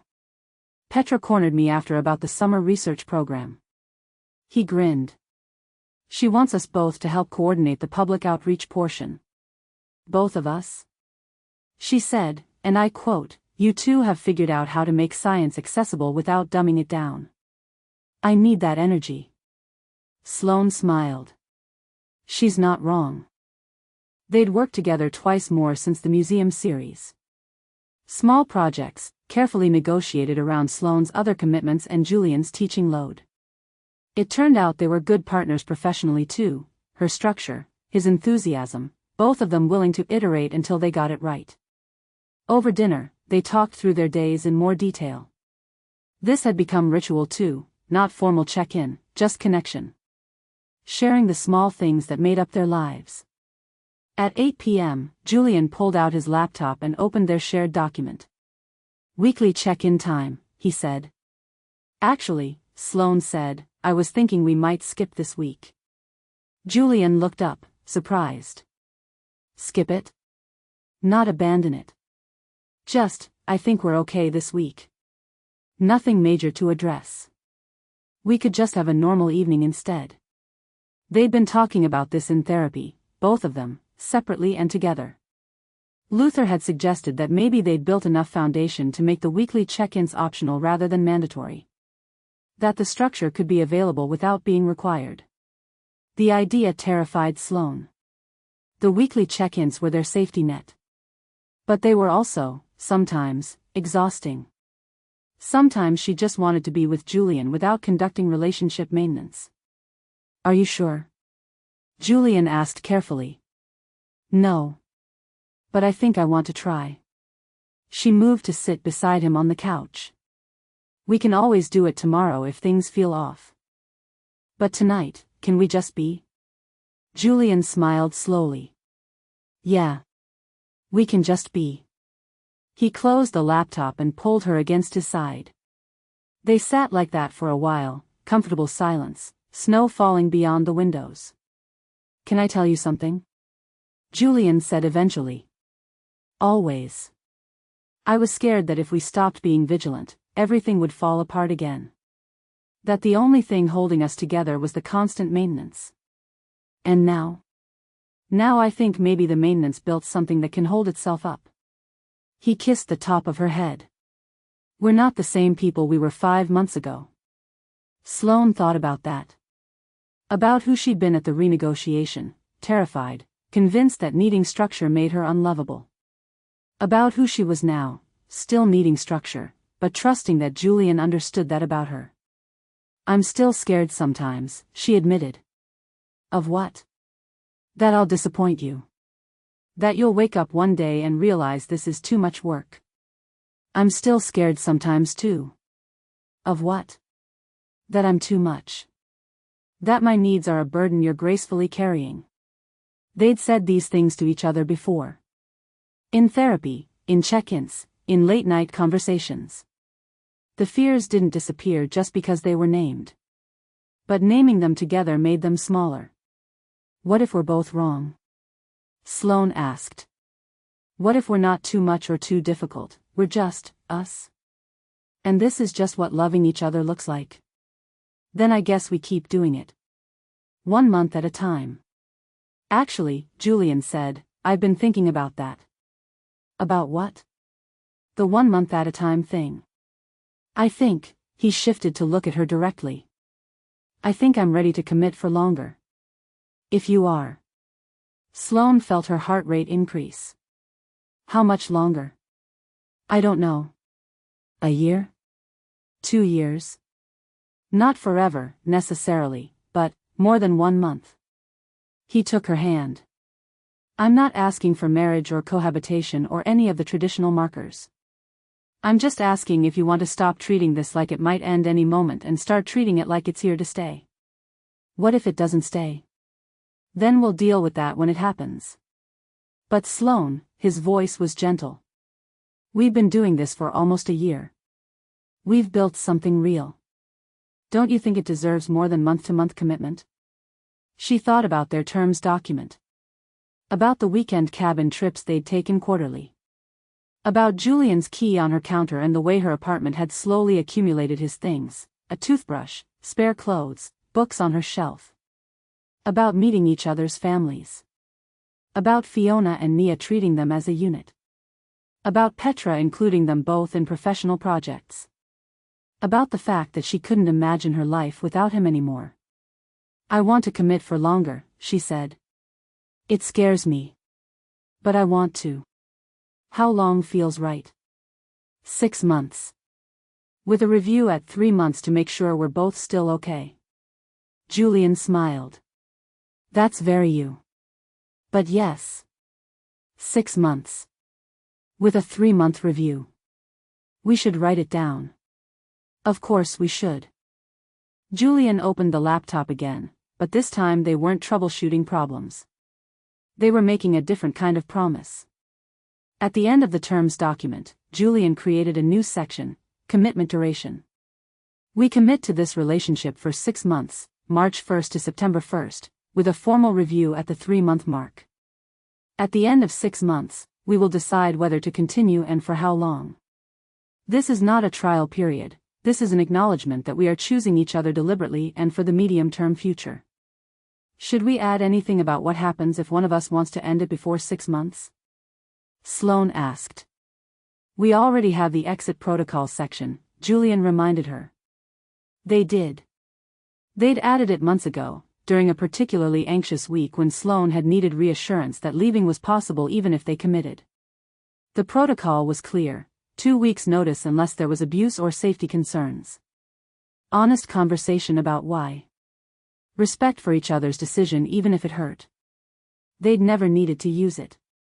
But knowing it existed made staying feel like choice rather than obligation. Okay, Sloane said. 6 months. Starting March 1st. Starting March 1st. Julian saved the document. Version 8.3. The commitment update. They sat together on the couch, snow still falling outside, and Sloane felt something settle in her chest. Not certainty, she'd learned that certainty was an illusion. But something close to it. The bone-deep knowledge that whatever came next, they'd face it together. I love you, she said. I love you too. I'm still scared I'll disappoint you. I'm still scared I'm too much. Then we'll be scared together, Sloane said. And we'll keep talking anyway. Julian pulled her closer. She let herself sink into his embrace, feeling the steady rhythm of his breathing, the warmth of him beside her. Outside, the city was transforming under snow.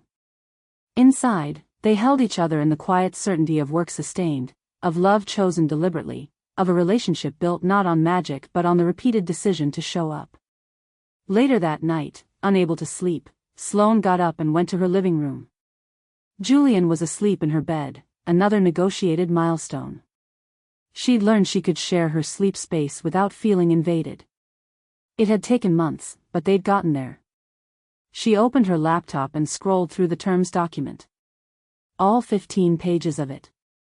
Every negotiation, every repair, every adjustment they'd made to accommodate each other's realities. Most people would look at this and think it was sad. Too much work. Too clinical. Proof that they weren't right for each other. But Sloane knew better. This document was proof that they'd chosen each other every single day for 5 months. That when things got hard, they'd talked instead of walking away. That they'd been willing to learn each other's languages, to build new ones together, to create something that worked for them even if it looked different from everyone else. She pulled up a blank page and started writing. Not terms, not protocols. Just truth. What I've learned about love. It's not effortless. The movies lied about that. Real love is work, constant, deliberate, sometimes exhausting work. But it's work that matters. It's not spontaneous chemistry. It's two people deciding to keep choosing each other even when it's hard. Especially when it's hard. It's not about finding someone you're perfectly compatible with. It's about finding someone you're willing to be incompatible with. Someone who'll negotiate the gaps instead of running from them. It's not magic. It's negotiation and repair and the repeated choice to show up. It's calendared check-ins and documented terms and asking before touching. It's all the unsexy maintenance that makes the sexy parts possible. It's not finding someone who completes you. It's finding someone who sees you, all of you, including the difficult parts, and chooses you anyway. It's not about never being scared. It's about being scared together and talking anyway. Sloane saved the document. Titled it, What Love Looks Like. She thought about sending it to Julian, then decided against it. He'd read it eventually. They shared everything now. Instead, she just sat in the quiet of her apartment, listening to Julian breathe in the other room, watching snow fall past her windows. In the sky above the city, invisible behind clouds and light pollution, constellations traced their ancient patterns. Cassiopeia and Delphinus and all the others, constant and patient, waiting to be learned. Sloane had learned them now. All the major ones, some of the minor ones. Julian had taught her, patiently, over months of clear nights and stargazing trips. She'd learned his patterns too. The way he ran his hand through his hair when thinking. The way his anxiety manifested as extra texting. The way he showed love through small gestures, coffee made just right, articles saved because they reminded him of her, kisses to her knuckles when words felt inadequate. And he'd learned hers. The way she needed advance notice. The way she processed internally before speaking. The way she showed love through structure and showing up and the deliberate choice to let him in. They'd learned each other the way you learn constellations, through patient observation, through darkness and light, through the repeated practice of looking up and finding familiar patterns in the vast complexity. Not magic. Just effort. Just choice. Just love. Sloane closed her laptop and went back to bed. Julian stirred when she slid under the covers. "You okay?" he murmured, half asleep. "I'm okay. Go back to sleep." He pulled her close, asking first even in his sleep. She settled against him, feeling the weight of his arm around her waist, and thought about their 6-month commitment. 6 months. Then maybe a year. Then maybe more. One choice at a time, building toward a future that looked nothing like the conventional path but felt more real than anything she'd imagined. Outside, the snow continued to fall. Inside, Sloane closed her eyes and let sleep take her. Tomorrow they'd wake up and make breakfast. Later this week they'd have their check-in, or maybe they wouldn't. Friday they'd text throughout the day, navigating their separate lives with the knowledge that they were building towards something together. And in 6 months, they'd decide to keep going. Or they wouldn't. But Sloane was willing to bet on keep going. Because this, the work, the negotiation, the careful construction of something that fit them both, this was worth it. All of it. Even when it was hard. Especially when it was hard. That's when it mattered most. Epilogue tag. The terms document sat on Sloane's laptop, version 8.3, 15 pages of careful negotiation and hard-won wisdom. In the margins, two handwritings wove together, his optimistic additions, her pragmatic revisions, both of them building something that had never existed before. Not perfect. Not easy. But real. And for two people who'd learned that love wasn't magic but choice, who'd discovered that structure could be freedom, who'd proven that compatibility wasn't found but built. That was everything.